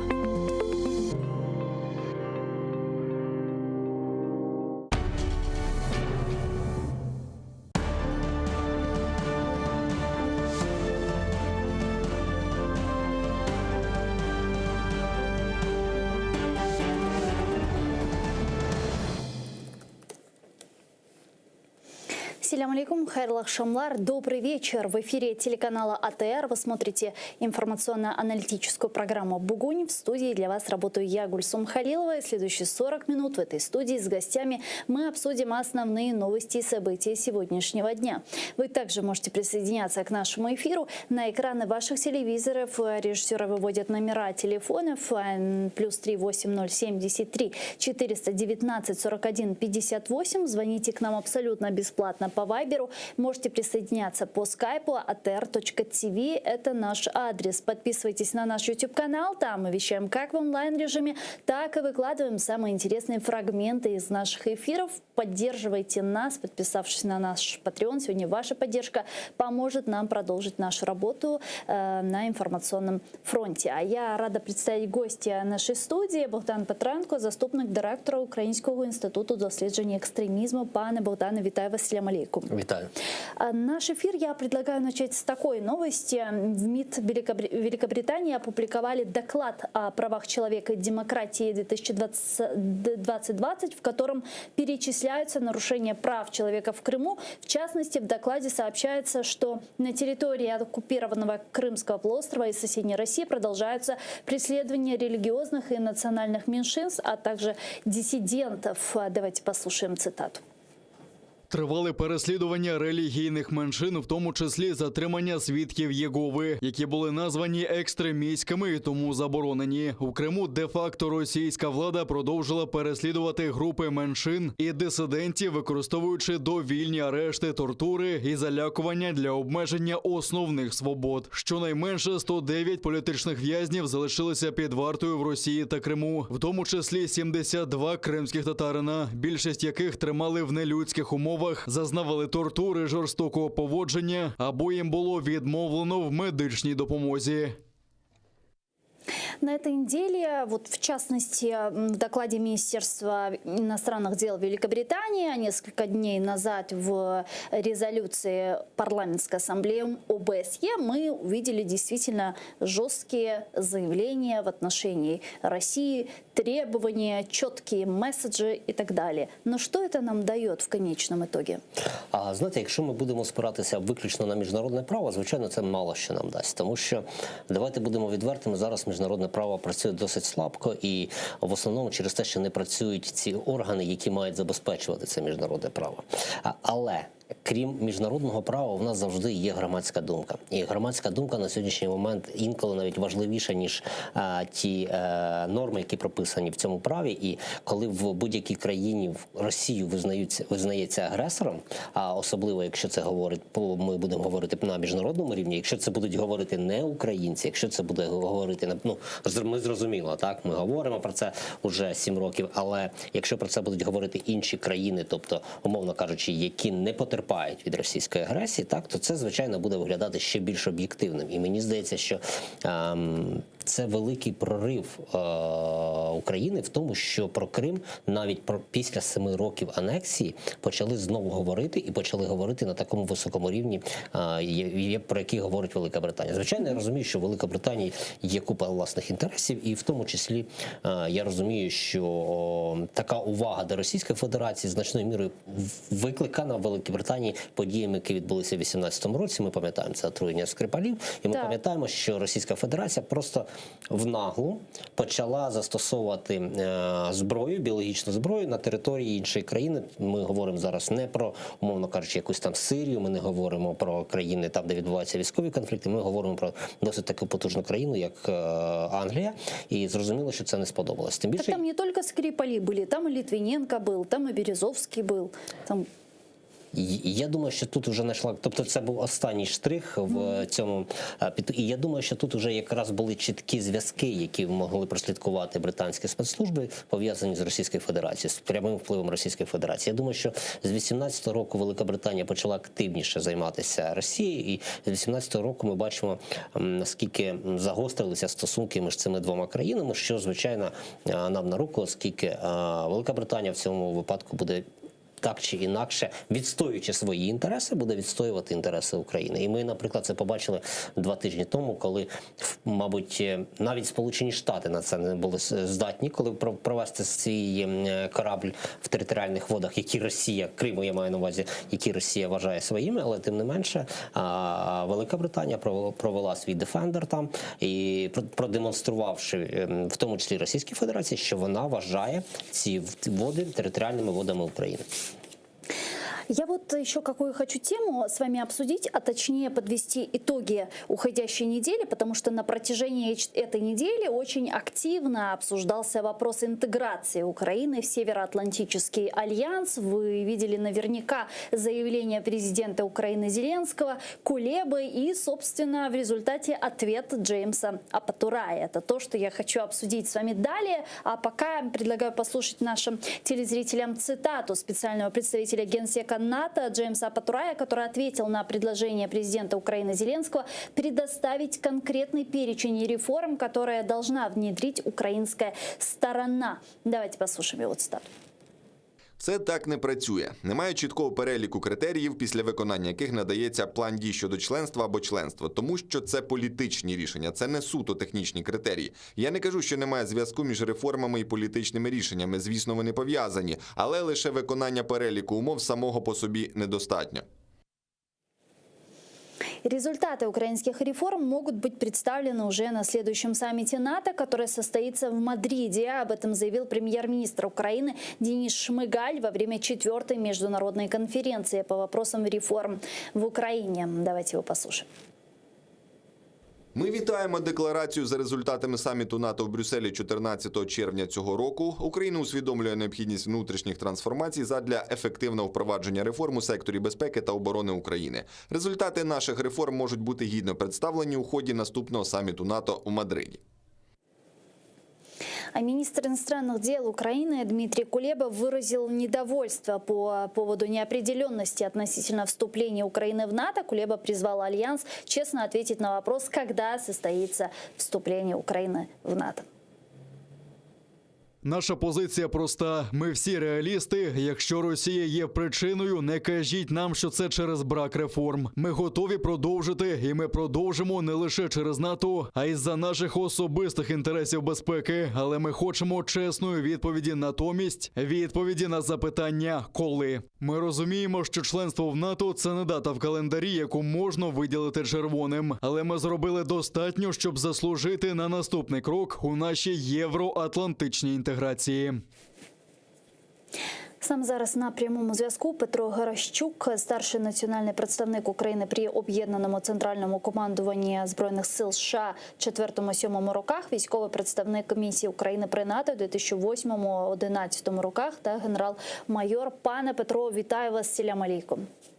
Витаю вас. Пане Петро, только что мы послушали цитату специального представителя Генсека НАТО Джеймса Апатурая, который сказал, что вопрос вступления Украины в Североатлантический альянс является политическим решением НАТО. Конечно же, вы должны заниматься реформами, но все-таки это политическое решение. Вот скажите, как теперь Украине быть с этой информацией, как мы должны действовать, когда нам сказали четко продекларировали месседж о том, что реформа – это хорошо, но все-таки мы принимаем политическое решение? На мій погляд, мова або заява будь-якого представника Північно-Атлантичного альянсу, вона вивірена, вона чітка, вона без лишніх якихось слів. Там кожне слово вивіряється. Точно так же, як і в спільній заяві після саміту НАТО, який відбувся нещодавно у Брюсселі, 14 липня, про який говорили, також кожне слово вивіряється і кожне слово має вагу. Нашим очільникам держави, які досить часто міняються, треба вивчити, що було зроблено до них, чого ми досягли, які механізми для цього потрібні, для того, щоб Україна вступила в НАТО. Самоціль чи це не самоціль? Я скажу, можливо, не зовсім популярну річ. Якщо стукає хто-небудь до сусіда, а там двері не відкривають, що людина має робити? Мабуть, треба подивитись на себе. Так же і країна наша. Стукає в двері в НАТО уже з початку отримання незалежності. Нас туди не приймають. Найближче до НАТО ми були в 2008 році, коли приїжджав навіть в Україну президент Сполучених Штатів Америки напередодні Бухарестського саміту. Ви, мабуть, пам'ятаєте це. 2 дні провів тут, в Києві. От, поїхав на Бухарестський саміт. І що ми отримали? Ми не отримали навіть ПДЧ. На спільній заяві було в спільній заяві було проголошено, що керівники глав держав та урядів країн НАТО надають право міністрам закордонних справ в грудні місяці розглянути щодо надання плану дій щодо членства в НАТО. Це було в 2008 році. Тоді, в той час, Україна була найближче за роки незалежності до вступу в НАТО. Ми не отримали навіть в Брюсселі на рівні міністрів закордонних справ. Да, але що дуже важливо, Франція і Германія. Так, Франція і Германія проголосували проти. Там хорошо Росія попрацювала. Ну що? Ну, значить, відбулося те, що відбулося. Але 95% плану дій щодо членства, треба нашим очільникам знати, це річна національна програма, яка визначає модернізацію нашої держави до стандартів НАТО. І буде будь-яка країна прийнята в НАТО відповідно до річної національної програми. Треба нам проводити реформи в політичній, економічній, оборонній, військовій, правовій, безпековій, ресурсній галузі, інформаційну політику проводити, готувати населення і відповідати критеріям країни НАТО. Нас не можуть взяти в НАТО, якщо мы не відповідаємо критериям. Но, пане Петро, давайте вспомним Албанию, Черногорию, Болгарию, Турцию, Македонию, в конце концов, когда они на этапе вступления в Североатлантический альянс не имели достаточного количества стандартизации НАТО, но их же все же взяли. Спасибо за такой глубокий вопрос. Украина – это не Черногория, это не Албания, это не государство какого-то там балканское государство или другое. Це величезна, найбільша за територію, окрім Росії, європейська країна, яка мала на період отримання незалежності такий економічний потенціал, яка не мала будь-яка країна Європи. Але, на жаль, ми втрачаємо за часів президентства Кравчука, Кучми, Ющенка, ну, я вже не говорю про Януковича, за часів Порошенка. І зараз, на жаль, втрачаємо. Ми із правової держави, лише в Конституції написано, перетворюємося не зовсім в правову державу. Якщо потрібні аргументи, будь-яка людина, яка проживає в Україні, яка має український паспорт, може про це говорити. Якщо Кулеба згадує там в плані безпеки, то я вам скажу, як військова людина, в плані оборони і безпеки нашої держави ми просунулись найближче до НАТО. Але річна національна програма і оцей другий розділ, до речі, виконується досить нормально, оборонні військові питання. А правові питання, соціальні питання, ну що ми маємо? Ми маємо 14 квітня під Верховну Раду прийдуть представники силових структур, які прослужили в Збройних силах. Вони не будуть вимагати щось надзвичайне, а будуть вимагати поступіть Верховна Рада, Кабмін по закону. Те, що положено, не Коболєв має отримувати сумасшедші або наєм, або ще хто-небудь сумасшедші пенсії, зарплати. А люди, які прослужили в Збройних силах, дайте їм нормальне, скажімо, право на існування. На жаль, це не завжди робиться. І правова держава, як можна, скажімо, не розслідувати ті події, які були на Майдані Незалежності, де сотні людей загинуло?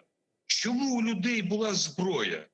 Хорошо, Порошенко там підвищив тарифи, зробив все, тільки проголошував армії, мову, віру. На самом деле нічого не робилось для цього, щоб армія і мова тільки розколював суспільство для того, щоб самому збагачуватись. Але пан Зеленський, почекайте, що за кадрова політика? Батураєв, Корнієнко, да їм дивитись на розмірі цих сосен, яких там корабельних чи що там, і інші люди, які кажуть, що в деяких регіонах нашої держави люди не такі, діти не чосані, не миті. Я був в цих регіонах. Супер, красиві, достойні люди і дітки дуже добрі. Дайте, принесіть в Україну мир. Не потрібен цей мир.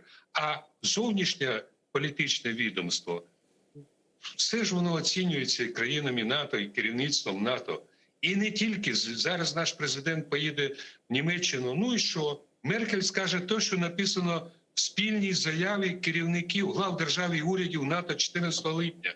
Треба прочитати, перш ніж туди приїхати. Треба прочитати Конституцію, треба почитати Будапештський меморандум, а потім їхати з якимись знаннями. Це ж не 95-й квартал, це не Палац Україна. Відляпати що-небудь, побачити хлопки і закінчити, на цьому це кінчилось. Пане Петров, вот такой еще вопрос. У нас, к сожалению, не так много времени. Президент Украины Зеленский говорил о том, что единственным путем завершения войны на востоке Украины является вступление Украины в Североатлантический альянс. Разделяете ли вы такую мысль? Действительно, может ли это принести мир? И не переоцениваем ли мы НАТО в этом вопросе?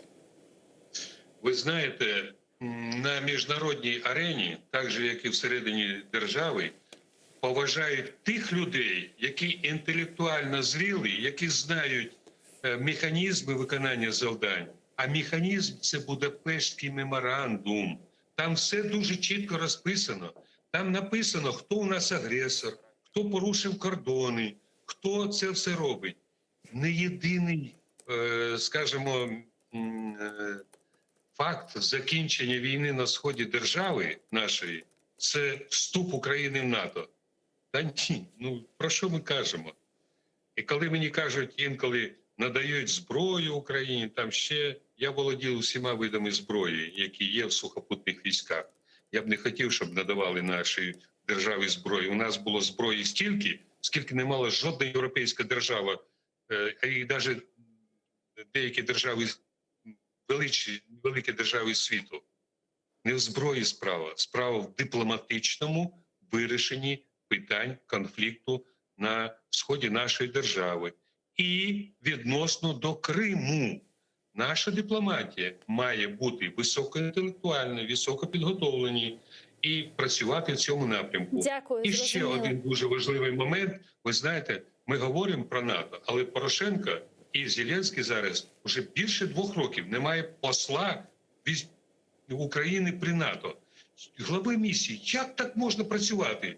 Та це посадова особа, яка має набагато вищий рівень і можливості, ніж будь-який заступник міністра закордонних справ. У нас навіть на сьогоднішній день не визначений військовий представник місії України при НАТО. Пан генерал-лейтенант Аскаров, надзвичайно досвідчена людина, залишила вже більше року назад цю посаду. Як можна не призначати? Ми що, бурята шукаємо, африканця чи кого? Так, в кінці до кінців, у нас висока інтелектуальна нація. Дякую. Ми маємо звернутись. От я, використовуючи ваш канал, дозвольте мені звернутись до президента. Та в кінці до кінців зробіть ці 2 речі. Або зверніться до громадянського суспільства. У нас є люди, які вже підготовлені, які знають мову, які можуть на рівні просувати інтереси моєї держави і закінчувати війну. Це безум'я, яке на сході нашої держави. Заберіть хоча б 2 корабля, які працювали під егідою НАТО в Середземному морі і в інших. Корвети 2, Луцький, Тернопіль. Вони гниють. Уже сам Путін навіть... Ой, я не хочу говорити в прямому ефірі, що я про нього думаю. Зрозуміло. Дякую вам, пане Петро. Заберіть ці кораблі. Дякую. Дякую, Чохсагл. Нас дуже дякуємо. Пане Петро Гаращук був з нами на прямому зв'язку. К сожалению, не так много у нас остається ефірного времени. Це був старший національний представник України при об'єднаному центральному командуванні Збройних сил США, військовий представник України при НАТО в 2008-2011 роках генерал-майор Тешекюрлер. А как мне сообщает наш редактор, сейчас к нам позвонил наш зритель. Я предлагаю принять его телефонный звонок. У него есть вопрос к нашему гостю. Алло, ассаляму алейкум, здравствуйте, представьтесь, пожалуйста, и задавайте ваш вопрос. Добрий день. Добрий день, будь ласка. Івана Франківського назвати вас. У мене таке запитання. Якраз про права кримських татар, які зараз порушуються в Криму. Вони порушуються не тільки права кримських татар як національні права, а також як релігійні права. Дивіться, затримують цих кримських активістів, їм приписують якісь екстремістські ісламські групування, там Хізбут, Тахрір, які, наприклад, в Україні, коли ті організації були, вони не були заборонені, ніякої екстремістської діяльності не робили, нічого такого не було. А в Росії, що тільки з мусульманством зв'язано, все приписує до екстремізму. У мене таке запитання, як міжнародні ісламські організації реагують на це? Це треба, це вже права не тільки нації, це права релігії порушуються кримських татар. І це треба, напевно, особливу увагу звертати. Це, напевно, загальноісламська вже справа буде. Він має бути. Дякую. Так, дякуємо вам за запитання, або пане Богдане. Ну, власне, з того, що я почув, як реагує світ. Мені здається, що світ має реагувати тоді, коли Україна буде насамперед позиціонувати проблему, яка існує на цей час, тобто заявляти постійно на міжнародній арені про проблеми, які існують, говоримо про Крим, про проблеми, які існують в Криму. І на сьогоднішній момент ми повинні говорити, що ми ведемо уже кілька судових процесів, міжнародних процесів, в тому числі ті, що стосуються Криму, і в тому числі те, що стосується фінансування тероризму з боку Російської Федерації, те, що стосується порушення прав національних спільнот в Криму. Тобто корінного народу. Корінного народу тепер. Ми маємо на увазі те, що насамперед, тобто не світова спільнота має на це реагувати. На це реагувати має Україна, і Україна має постійно тримати руку на пульсі, постійно заявляти, що в нас є Крим, щоб кожен день фактично проходила відповідна новина в Україні. Коли Україна перестане про це говорити, світ також перестане про це говорити. Тому світ тут зацікавлений постольку, тобто він є похідним. Він зацікавлений в тому, щоб діяла там міжнародна система права, він зацікавлений в тому, щоб не порушувалися кордони, але не більше того. З іншого боку, ми розуміємо, що світ водночас розуміє, наскільки величезний ринок Російська Федерація. Світ водночас зацікавлений, наприклад, в тих же ж ресурсах, енергетичних ресурсах, які надходять від Російської Федерації. І на превеликий жаль, на сьогоднішній момент Україна поки що не може щось запропонувати навзнаки, щоб світ переорієнтувався виключно на наші інтереси, так? Але тим не менше, мені здається, що крім заяв, крім постійного позиціонування на міжнародному рівні, мені здається, що необхідно також і зростати економіку. Якщо наша економіка буде потужна і вона буде зростати, то світ буде звертати увагу і на наші інтереси. Тобто і ми для світу будемо важливою країною, на чиї інтереси складно ігнорувати. Ми, наприклад, зараз згадують постійно ця проблема з шампанським, російським. От ми бачили, що там навіть одна компанія погодилася на те, щоб не називати це шампанським, але водночас я згадую ті часи, коли... Так можна і Францію не називати. Ну так. Я згадую ті часи, коли Україну примушували, там вимоги, здається, були СОТ для того, щоб ми перейменували все шампанське, що в нас було, так, вігристе там. І Україна на це погодилась, Україна на це пішла, ми не протестували проти цього. Тобто ми фактично є частиною світу і ми погоджуємося на умови світу. А от Російська Федерація, вона має можливість так грати, тому що в неї величезний ринок. І тут перед світом постає величезна дилема, що для них важливіше. Чи права і свободи, які вони відстоюють, чи гроші, про які вони заявляють, чи гроші, чи ринок, чи доступ до того російського ринку. І фактично, я гадаю, що тут вже все залежить від конкретної країни, яка на сьогоднішній момент виступає. Якщо ми, наприклад, говоримо про Сполучені Штати, то, звичайно, для них на сьогоднішній момент в стосунках з Російською Федерацією найважливіші все-таки права і свободи. Якщо ми говоримо про Великобританію, то знову ж таки права і свободи, особливо після того, як Росія почала там чудити на території. А Германія? А ось що стосується країн, які ближче перебувають до Російської Федерації, які досить часто залежні є від Російської Федерації, в тому числі і щодо енергоресурсів, не лише Німеччина, можна говорити і про Францію, можна говорити про інші країни, можна говорити про Італію, так, в яких є там російські інтереси. Ці країни, звичайно, не відстоюють настільки права і свободи, наскільки б хотілося б нам, так?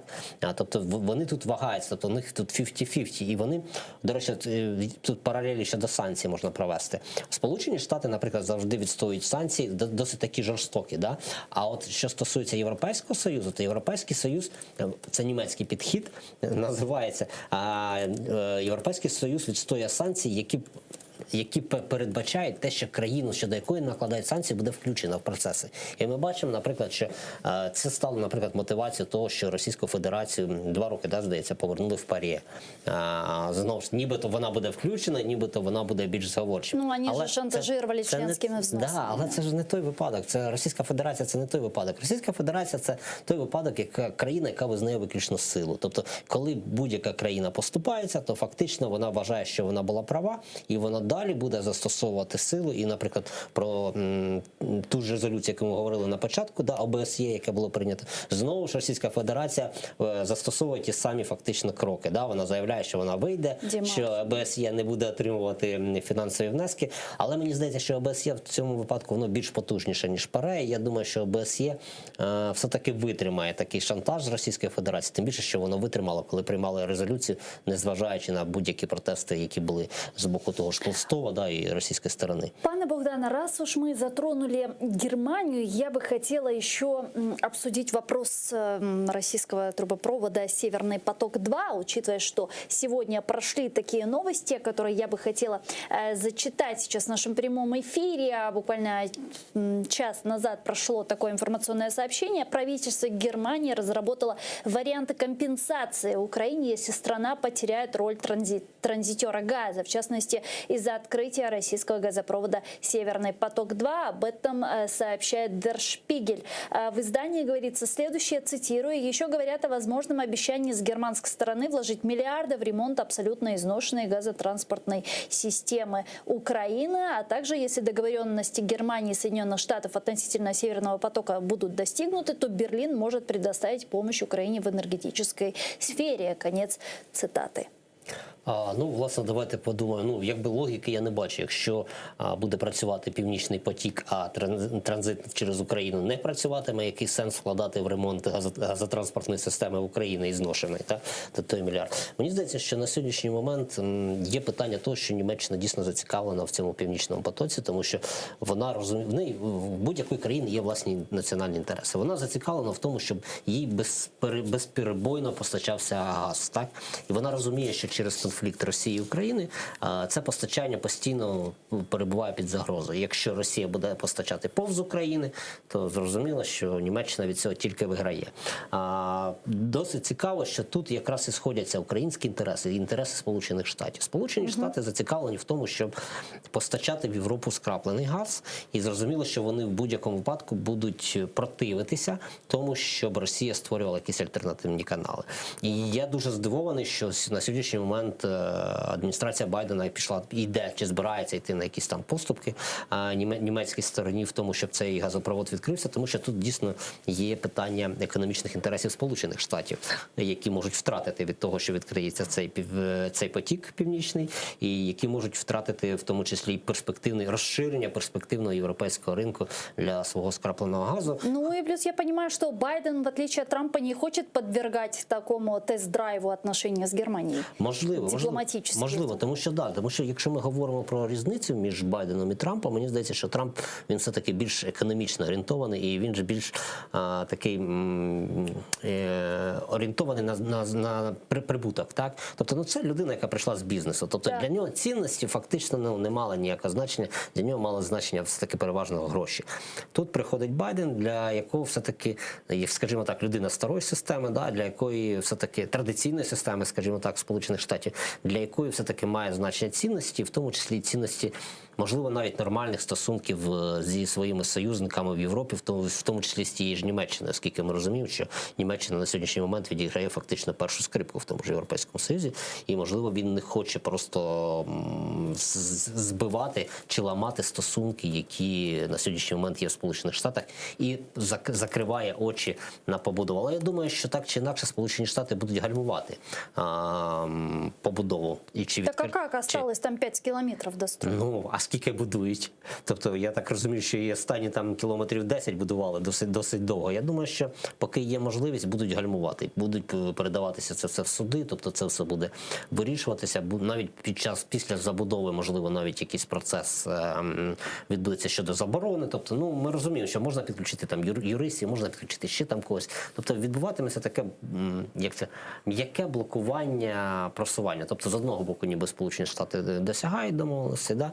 А з іншого боку, умовно кажучи, там руками союзників, умовно кажучи, Польщі, да, яка також не зацікавлена в цьому проводі, можуть подаватися в суд, і суд може блокувати на певний час газопостачання чи постачання будь-чого іншого цим газопроводом.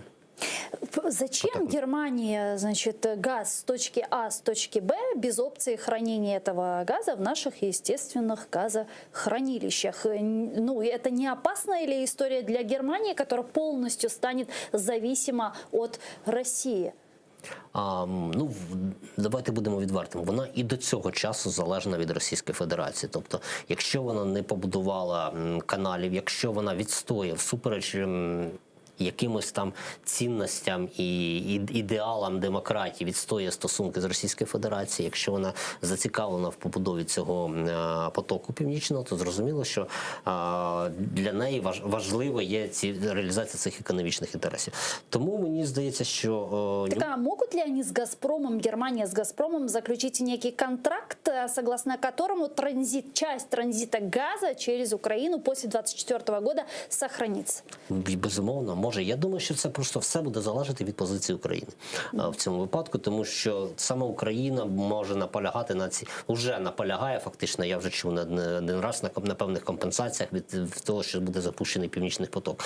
Але питання в тому, що ті компенсації, які на сьогоднішній момент пропонують, вони не зовсім раціональні, наприклад, вкладення в той ж грошей в той же ГТС, якщо ми розуміємо, що ГТС може не працювати, газотранспортна система України, бо будуть працювати Північний поток. Мені здається, що треба все-таки відстоювати певні квоти, умовно кажучи, там до якогось там 30-го року чи ще до якогось року. Але в цілому Україна має розуміти, що вона втрачає свої властивості як країни-транзитера газу, і що стратегічно треба виходити з того, що нас буде позбавлено таких можливостей, і незалежно від того, чи виграють в ці протистоянні Сполучені Штати, які будуть постачати скраплений газ в Європу, чи виграє Російська Федерація, яка буде альтернативними шляхами постачати скраплений газ, Україна втратить можливості стратегічно, я маю на увазі, умовно кажучи, років через 10, там, через 20 точно вона втратить це. І нам треба з цього виходити і з цього розбудовувати подальшу енергетичну стратегію нашої країни, в тому числі, можливо, відстоювати побудову якихось альтернативних шляхів постачання газу нам, тому що можуть виникнути проблеми з газопостачанням в Україні. А які це можуть бути альтернативні шаги? Пам'ятаєте, при Кучмі був цей Одеса-Броди, будувався. Мені здається, що альтернатива вона постачає. Наприклад, можна будувати той же ж газопровід через Чорне море, те, що відбувалося на сьогоднішній момент, будує Російська Федерація через Турецький поток, але ми можемо, наприклад, домовитися з тим же Азербайджаном, з яким у нас дружні стосунки щодо побудови. Але ми маємо розуміти, що це величезні кошти, що це надзвичайно величезні кошти, і, можливо, нам треба відстоювати не збереження якоїсь квоти для України, не вкладення цього мільярда в існуючу газотранспортну систему, а, наприклад, пропозиція для Німеччини побудови якихось там альтернативних потоків, знову ж таки, які будуть йти не зачіпаючи Російську Федерацію. Сейчас планируется встреча президента Украины Зеленского с Ангелой Меркель. Как вы думаете, вот чьи аргументы будут сильнее? Зеленского, который говорит, что это вопрос энергобезопасности, территориальной безопасности Европы, или Меркель, которая, в свою очередь, видит только в этом, значит, экономическую составляющую? Я думаю, що в цьому випадку політики можуть досягнути компромісу. Все буде залежати дійсно від здатності політиків наполягати на реалізації своїх інтересів. І тут, безумовно, я бачу, що величезні пріоритети будуть за Меркель, тому що в неї досвід надзвичайно більший і досить потужна в них команда все-таки в Німеччині. Я гадаю, що вони будуть відстоювати власні інтереси. Але мені здається, що та ж Німеччина розуміє, що втрата Україною можливості отримувати якісь зиски з газу, вона може призвести стратегічно до більшого колапсу, значно більшого колапсу і до значно більших загострень на кордонах з Європейським Союзом і збільшення тих же ж біженців з України, що не дуже подобається тій ж Німеччині. Мені здається, що все-таки Німеччина піде на певні поступки. Я думаю, що Україні буде запропоновано не тільки те, що озвучено, не тільки те, що ви озвучили буквально декілька хвилин тому, так, а і значно більші якісь там потенціали як компенсація за запуск цього потоку. Скоро парламентские выборы в Бундестаг. Скажите, пророчат, что придут зеленые. Вот с приходом зеленых Как вы думаете, могут ли они каким-то образом попрепятствовать запуску, раз уж хорошо мы определили, что Северный поток все же достроят, но вот запуску могут они попрепятствовать? Мені здається, що так. Мені здається, що враховуючи те, що постійно обговорюється питання екологічної катастрофи, яка може виникнути через цей поток, і тим більше до всього, до чого доторкається Російська Федерація, може викликати екологічну катастрофу. Мені здається, що може бути гальмування. Але тут все ще ж буде залежати не тільки від самої партії, яка прийде до влади, але й від громадської думки в Німеччині. Ми розуміємо, що з громадською думкою буде працювати Російська Федерація, і через громадську думку вона може впливати в тому числі на ту партію, яка прийде, незалежно від того, чи це будуть соціал-демократи, чи це будуть християнські демократи, чи це будуть зелені, чи будь-яка інша партія, вони будуть залежні від громадської думки. Навіть якщо це прийде партія, яка там на сьогоднішній момент дуже сприятливо ставиться до Російської Федерації, все рівно вони будуть залежати від громадської думки Німеччини, все рівно на них буде це впливати. Тому тут, здається, ще проблема не тільки в тому, прийдуть чи не прийдуть зелені до влади, а й від того, наскільки захищений власний інформаційний простір, наскільки власні інтереси, вони дійсно є власними інтересами, а не нав'язаними інтересами завдяки впливу величезної, потужної машини пропаганди Російської Федерації. И тема Беларуси, которую я хочу успеть с вами обсудить, учитывая, что недавно самопровозглашенный президент Беларуси Александр Лукашенко заявил о начале террористической атаки на Беларусь. Запад якобы хочет лишить республику суверенитета. По его словам, наблюдается постоянное усиление наступательного потенциала Североатлантического альянса возле границ Беларуси. Вот его цитата. Расширяется состав сил быстрого реагирования, активно ведется разведывательная деятельность, началась террористическая атака на Беларусь. Что это? Я думаю, що зараз Лукашенко відіграє роль ДНР такої, знаєте, для Російської Федерації, коли він заявляє, він на себе перетягує, ну це дійсно, він на себе перетягує більшість негативу з західних країн. Тому що, наприклад, західні країни більшою мірою сприймають його як ворога номер один, ворога демократії чи ще там чимось. І на цьому фоні він значно відтіняє самого Путіна. Мені здається, що це... Вам не кажется, что он вот намеренно создает для себя вот условия, иллюзии врага, что вот есть враг? А це безперечно. Тобто це, То есть у него нет больше другого. Давайте згадаємо, про що взагалі мова йшла раніше, коли там домовлялися, коли Лукашенко заявляв, що він там якісь конституційні збори проведе, зміни до Конституції. Ось вам і зміни. Замість змін до Конституції буде просто посилена президентська влада. І замість обіцяного позбавлення сильних повноважень президента, білоруси отримують просто посилення повноважень, тому що Лукашенко розуміє, що якщо він пережив цю революцію, ну я маю ці протести, це складно назвати ще революцією, то навряд чи він переживе наступну. Йому на сьогоднішній момент необхідно посилити цей репресивний механізм, репресивний апарат, який існує в самій Білорусі. Так а как так долго может продержаться Лукашенко? Беларусь полностью в изоляции. Санкции Европейского Союза, как мне сообщают белорусские оппозиционеры, они все же довольно жестко бьют по компаниям Александра Лукашенко, по окружающим лицам Александра Лукашенко. Вот как он дальше будет действовать? Ви знаєте, мені здається, що, ну, по-перше, звичайно, що Лукашенко орієнтується на Російську Федерацію і на ті фінансові вкладення, які нібито може надати Російська Федерація як така. Хоча ми розуміємо, що там теж складний процес і, наприклад, теж фінансування тих же ДНР, ЛНР, воно на сьогоднішній момент обрізається. Але Лукашенко, він відіграє роль такого, знаєте, собі диктатора, який буде виключно посилювати владу. Йому необхідно, він вижив в цих умовах, тому що він фактично був при владі довше, ніж Путін. Він уже пережив період санкційного піднесення до нього, і він знає, що за цим іде спад. Тобто Європа просто непослідовна у своїх кроках. Тобто відбуваються якісь там санкції, застосовуються, да? А потім потихеньку ці санкції проходять, тому що розуміють, що Білорусі необхідно повертати там в лоно європейських країн, так чи інакше. І мені здається, що Лукашенко все-таки на це розраховує, що прийде якийсь період, що Путін, можливо, ще щось утне таке, що знову він стане ворогом номер один для Європи, і на цьому моменті він відтінить Лукашенка, якого знову будуть позбавляти санкцій. Тобто, от саме те, що він довго перебуває при владі, призводить до того, що він фактично ігнорує ті санкції, які застосовуються до нього. Дякую вам дуже, пане Богдане. Чухсал у нас Богдан Петренко, заступник директора Українського інституту дослідження экстремизма, был гостем нашей студии. Я с вами не прощаюсь. Мы сейчас уходим на небольшой перерыв, 5 минут. Далее смотрите информационную программу «Заман» на украинском языке, а потом мы вернемся в эту студию и продолжим информационно-аналитическую программу «Бугунь» уже на крымско-татарском языке. Не переключайтесь, Коршкенджи.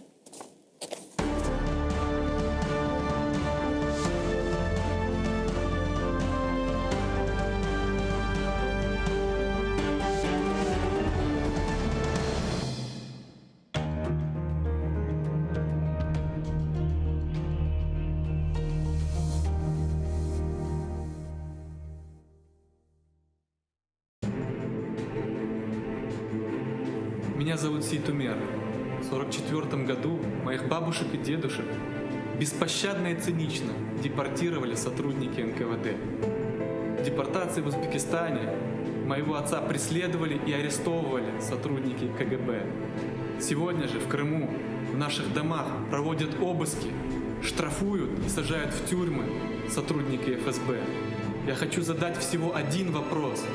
Кто и когда остановит этот беспредел, чинимый по отношению к моему народу?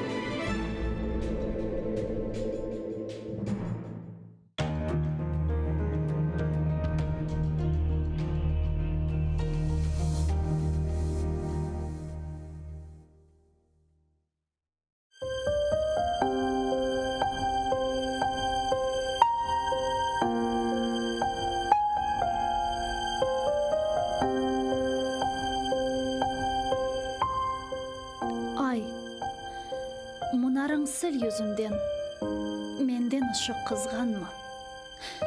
Мен бір ғарип yolcu едім, қалдым қарадағыларда. Yol шашырдым, күн ашырдым, сана бақып ағыларда, ақ чекерім. Ач yüzіңні, мені яман көз санма. Ач yüzіңні, сач нұрыңны, ұчырымлар, қаялар, ұшы қалсын, айдынлансын, көлгелері сілінсін. Топрақ топман қардашы сен, көксіндегі шу ташлар, гранитлер қара ерге айна кебі көрінсін. Юрегіме сырдашы сен, көзімдегі шу яшлар, чечеклерге төкежегім, отчықларға қарышсын. Таң йылдызы доғар екен, әлбет мені обеклер. Сач нұрыңны, елжу ғарип, асретіне қавушсын.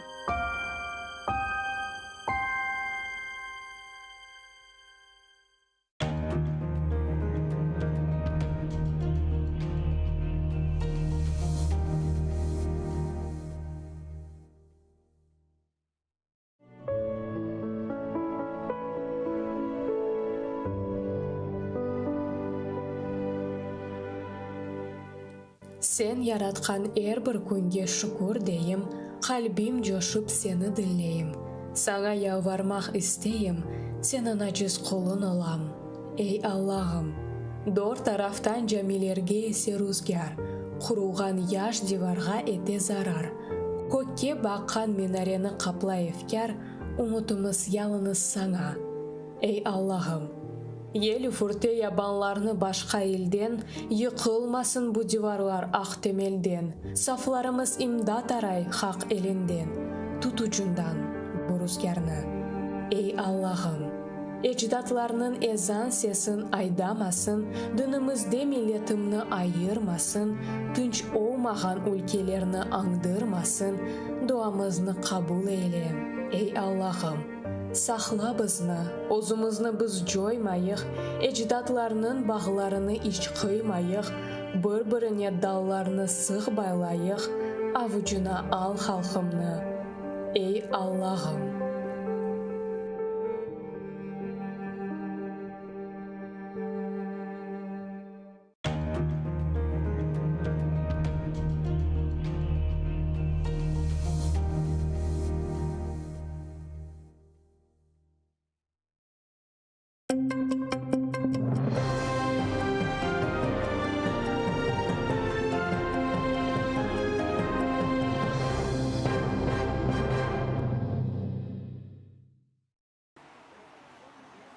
Росія як держава-окупант не має права вивозити громадян України на свою територію та судити. Суди мають проходити виключно в Криму. Про це адвокат Еміль Курбєдінов заявив на розгляді справи Азамата Єюпова. Його, як і багатьох затриманих кримських татар через буцімто причетність до організації Хізбут Тахрір, звинувачують у тероризмі та спробі захоплення влади. Слідство в його справі завершено. Невдовзі її мають передати до Південного окружного військового суду в Ростові. Азамата Єюпова затримали після масових облав 17 лютого цього року в Білогірську. До початку розгляду справи по суті його мають етапувати до Ростовського СІЗО. Нині він тримається в ізоляторі Сімферополя.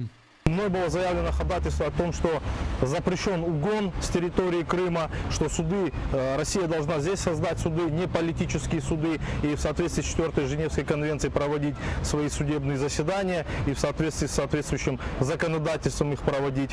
Мой отец, он всегда боролся за справедливость, за освобождение своего крымско-татарского народа.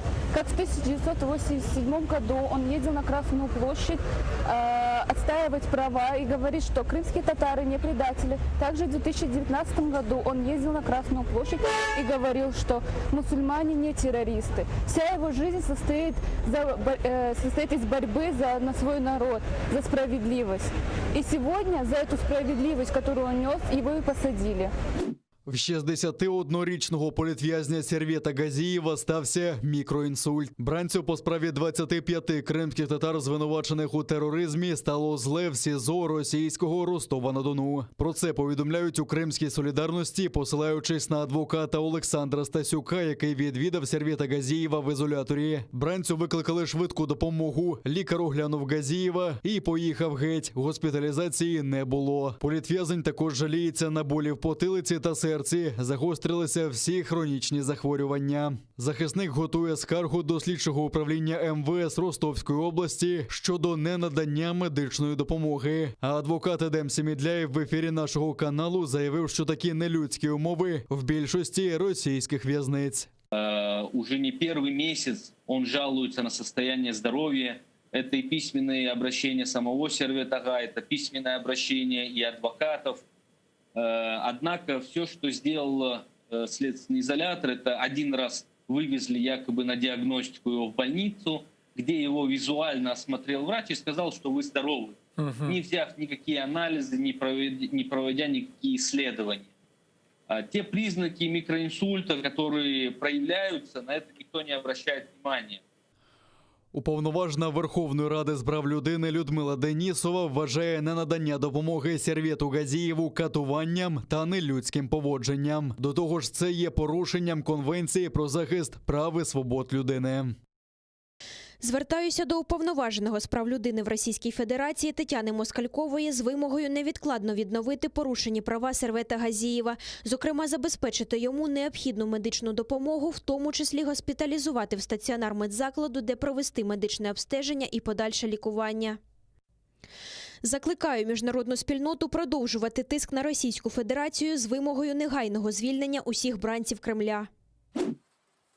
Пишаюся своїм сином, мені за нього не соромно. Про це заявила Міллек Ібрагімова, мати політв'язня Ісмета Ібрагімова, якого через буцімто причетність до організації Хізбут Тахрір звинувачують у тероризмі та спробі захоплення влади. Південний окружний військовий суд в російському Ростові-на-Дону, який розглядає його справу, продовжив арешт до 24 жовтня. Ісмет був затриманий в Криму минулого року, 7 липня, після масових облав. На суді родина вперше змогла з ним побачитись. Кажуть, були шоковані почути на засіданні, бо російські суди справжніх злодіїв випускають на волю, а звинуваченим кримським татарам лише продовжують запобіжний захід. Мені не стидно за свого сина.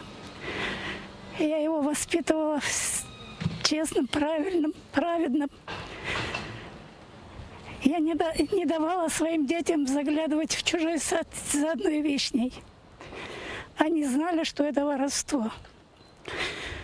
Однажды, я никогда в жизни никого не проклинаю. Однажды я недоброжелательно отозвалась. И мой сын Исмет мне сказал: Анна, ну не тратьте на это время. Тратьте время на то, чтобы себе просить блага.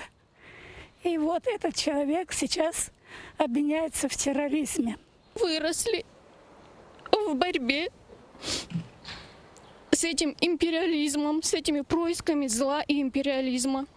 Мы детьми помним, как наши родители возвращались на нашу родину, чтобы процветать, воспитывать своих детей, нас, счастливо жить на своей земле.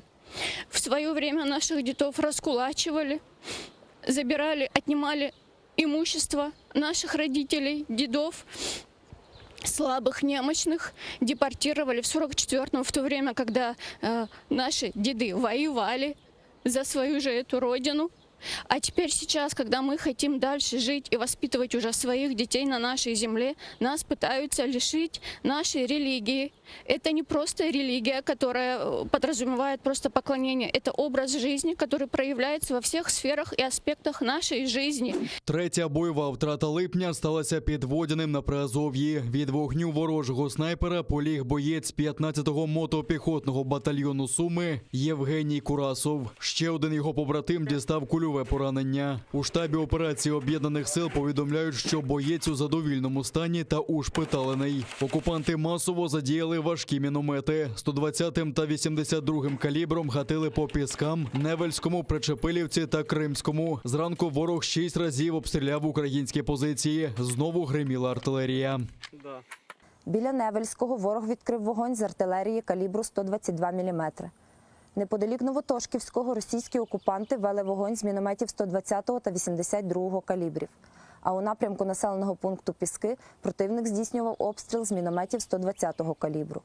Бойових втрат за поточну добу серед підрозділів Об'єднаних сил немає. На обстріли збройних формувань Російської Федерації українські захисники відкривали вогонь у відповідь.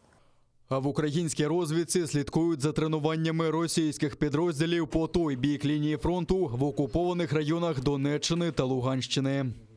Протягом тижня на навчальних полігонах тимчасово окупованої території в Донецькій та Луганській областях окупантами проводились збори з командирами батальйонів і дивізіонів та їх заступниками, водіння техніки, зокрема з форсуванням водних перешкод, виконання стрільб зі штатного озброєння екіпажами бойових машин, відпрацювання нормативів зі розгортання на вогневих позиціях артилерійських та мінометних підрозділів, виконання ними стрільб.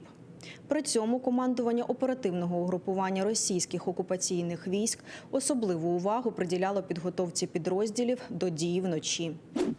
Ксенія поставила підпис у своєму першому документі. 20-річна дівчина переїхала з окупованого Севастополя та отримала свій паспорт громадянки України в столичному відділенні Державної міграційної служби України. Від неї відмовились біологічні батьки, а згодом і прийомна родина. Тоді дівчину забрала з окупованого Криму та прихистила в себе в Дніпрі родина Дмитра. Впродовж 3 років Ксенія не могла отримати український паспорт. Неодноразово діставала відмови від державних структур, бо в електронній базі запису про її народження в Україні не було. Тобто, незважаючи на те, що в тебе є оригінал свідоцтва про народження, ІНН український, є документи зі школи, всі документи, які підтверджують все, вибачте, але без запису у електронній базі громадянство не можна підтвердити. Тому ми 3 роки виборювали це право на підтверджували своє право на громадянство. Проблема Ксенії набула чималого суспільного резонансу, а до справи долучилася координаторка проєкту «Окупація очима підлітків» Наталя Лютікова. Вона зняла відео про історію Ксенії і поділилася ним у соціальних мережах. Тоді можновладці почали з нею зв'язуватися та пропонувати допомогу в отриманні паспорта. До вирішення проблеми долучилися Міністерство реінтеграції окупованих територій, Представництво президента України в Криму, Офіс уповноваженого з прав людини, Моніторингова місія ООН в Україні та інші. Фактично Ксенія стала голосом тисяч, десятків тисяч молодих людей, які на сьогодні є заручниками на окупованих територіях. Тому що вони, так само як і Ксенія, не можуть отримати свій перший паспорт, навіть маючи батьків. Найчастіше це пов'язано з тим, що батьки або через свою позицію, або через якісь інші причини, хвороби і так далі, не можуть виїхати або не хочуть виїхати на неокуповану, на підконтрольну Україні територію. І таким чином молода людина позбавлена можливості отримати паспорт. Наталя каже, що працює над подібними проблемами вже кілька років, але привернути до них увагу влади не вдавалося, бо ж мало хто був готовий говорити про свою проблему. Втім, Ксенія не з таких. Вона поділилася своєю історією, і тепер більше підлітків з окупованих територій зможуть отримати український паспорт, впевнена Наталя. Люди хочуть вірити, хочуть мати надію і хочуть легко потрапляти в Україну, легко мандрувати, отримувати тут роботу, вчитися. Для молоді Україна дуже важлива. І фактично ця історія дає можливість внести ці зміни. Ми віримо, що так і буде найближчим часом, адже вже ухвалена стратегія деокупації Криму. У нас попереду Кримська платформа, і я думаю, що такі важливі рішення, як спрощення процедур отримання документів для молоді з окупованих територій, це ще один з кроків для деокупації цих територій. Нині Ксенія починає нове життя. Наступний крок, каже, піти в автошколу та отримати водійські права. Також дівчина визначається щодо свого майбутнього фаху та освіти.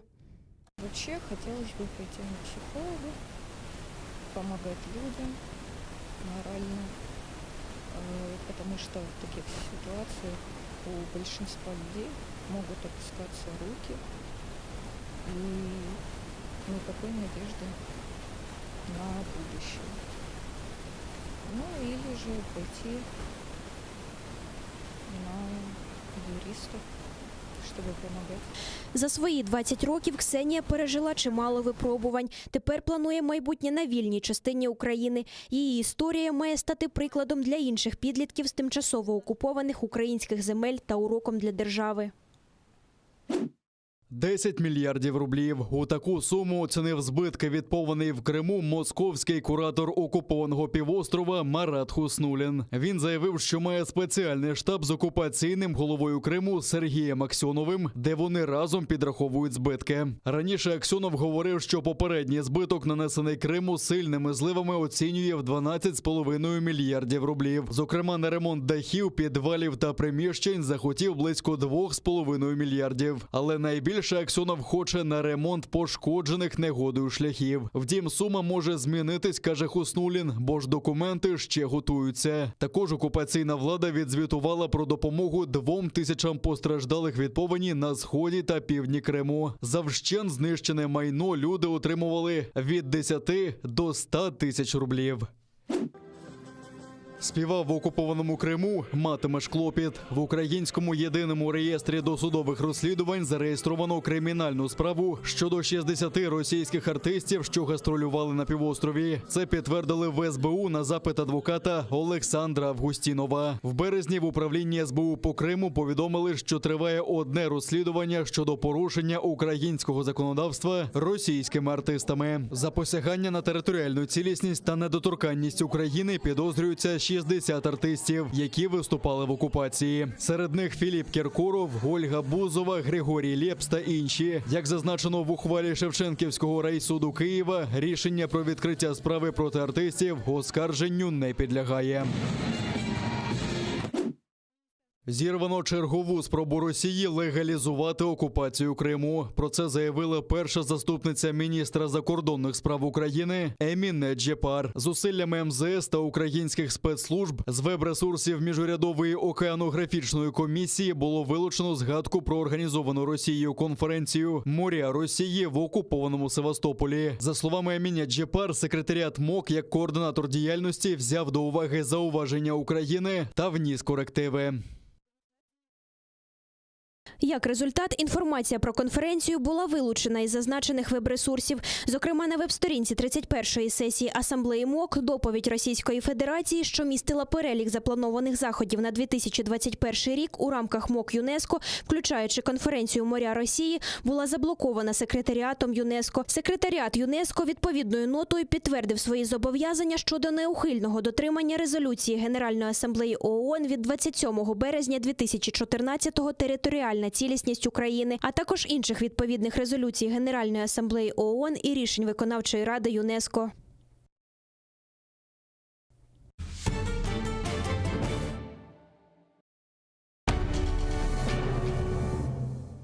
Ізраїльські вчені створили унікальний засіб, що містить природні інгредієнти.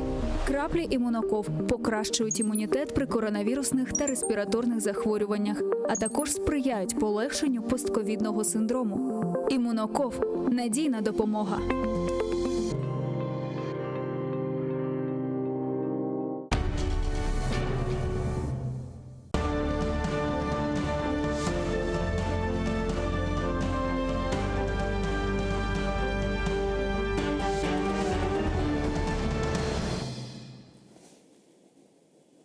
Селям алейкум, хайрлы акшамлар, Сағылатыр телеканалының телесияржілері бүгін информацион программасының серетесін студияда сізлер үшін мен Гүлсум Халилова чалшам вейін евбеттеке Қырғдақа девамында Қырым ве Қырым етрафында меселеріні музакер етежекміз. Қырымда инсан ақлары меселері яйынымызда музакер етілмесі планлаштырылды ве яйынымызны бойле хабернен мен башламаға истердім. Бүгін алынған хаберлерге көре бұақта Украина инсан ақлары бойынша омбудсмен адвокатның сөзлеріне эсасланарақ білдіре ки сияси мабюс Сервер Газиевде СИЗОда бойле микроинсульт не язықке урды оны деген бойле хабер алынды. Малюм олғаны ки бұл Серветаға Газиев Русия тарафындан қанунсыз жа тұтылып ве қанунсыз жа Русия территориясына яғни Ростов вилаятіне кечірілген еді. Шымды андаки СИЗОда болуна ве бүгін алынған хаберлерге көре оны бойле микроинсульт урған. Келініз адвокатның сөзлеріне эсасланып Людмила Денисованың не айтқанына бераберлікті діңлейік. Наш співгромадянин також скаржився на загострення хронічних захворювань шлунково-кишкового тракту, хвороби ніг, суглобів, серцеві та головні болі. Однак звернення до адміністрації СІЗО про надання необхідної медичної допомоги та проведення кваліфікованого лікарського огляду ігноруються. Мұнен бераберлікте Ингелтере тышышлері назерлігі инсан ақлары ве демократия 2020 деп адландырылған бойле бір беянатны дерч етті. Анда хусусан Қырымда инсан ақлары бозылғаны ақында малюматларда берілген. Бераберлікте келініз бұл докладның күчік бөлі квинтэссенциясыны деңлейік. Тривали переслідування релігійних меншин, в тому числі затримання свідків Єгови, які були названі екстремістськими і тому заборонені. У Криму де-факто російська влада продовжила переслідувати групи меншин і дисидентів, використовуючи довільні арешти, тортури і залякування для обмеження основних свобод. Щонайменше 109 політичних в'язнів залишилися під вартою в Росії та Криму, в тому числі 72 кримських татарина, більшість яких тримали в нелюдських умовах, зазнавали тортури, жорстокого поводження або їм було відмовлено в медичній допомозі. Қырым татар милли межлис рейсі Рифат аға Чубаров бізле шымды жанлы бағда. Рифат аға, селям алейкум, мерабаныз. Алло, Рифат аға, ешітмейм сізні?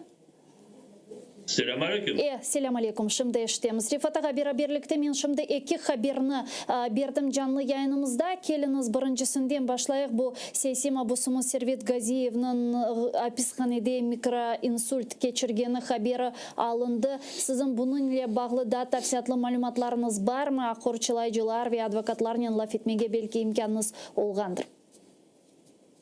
Yok, bu Servet Gaziyev için konuşmaya böyle çare olmadı ama sonki vakitlerde onun için, bu arkadaşımız için gelen haberler her vakit işte böyle hasta olganını gösteriyor ve bunu hem advokatlar mahkemelerde kaç kere o mahkemecilere bunu gösterdiler, söylediler, anlattılar ama onlar buna çok dikkat etmeyirler ve arkadaşımızı böyle tedavi etmek için yeni bir şartlar orada bana işte mahkemede bu fotosuret en azı bir hikaye versi arkadaşımız gerçekten hasta ama bütün bu kabul edilen halkara teşkilatlar tarafından rezolüsyalar ya da bilmeyen başka dokumentlerin böyle durumda faydasını görmesine çare olmayı ve Rusya bu kararlarga bu kararların yerini getirmeyi.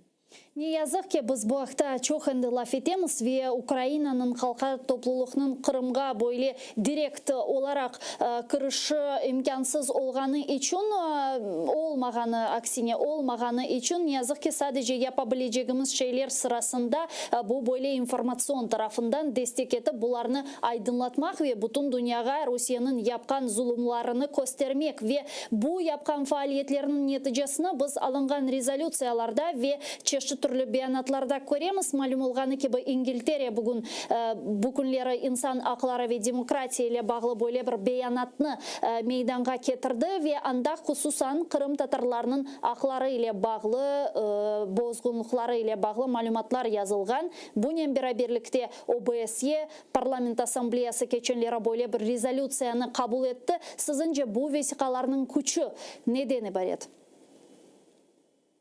Allah bu halkara teşkilatların kabul etken kararları etrafında biz birinci sefer konuşmayık ve ATR'de de çok bunun etrafında laf süreteyik. Diğer arkadaşlar da bunu konuşalar. Şimdi tek bu seneni alsak Mayıs ayından bu vaktecek hatırlatam işte sizin kanalınızı gözleyen ya da bakan arkadaşlarımız haberi vardır ama daha bir kere de hatırlatam. Misal için 11. Mayıs bu sene 11. Mayıs'ta Avrupa Birliği Nazırlar Komitetin kararı kabul edilmişti.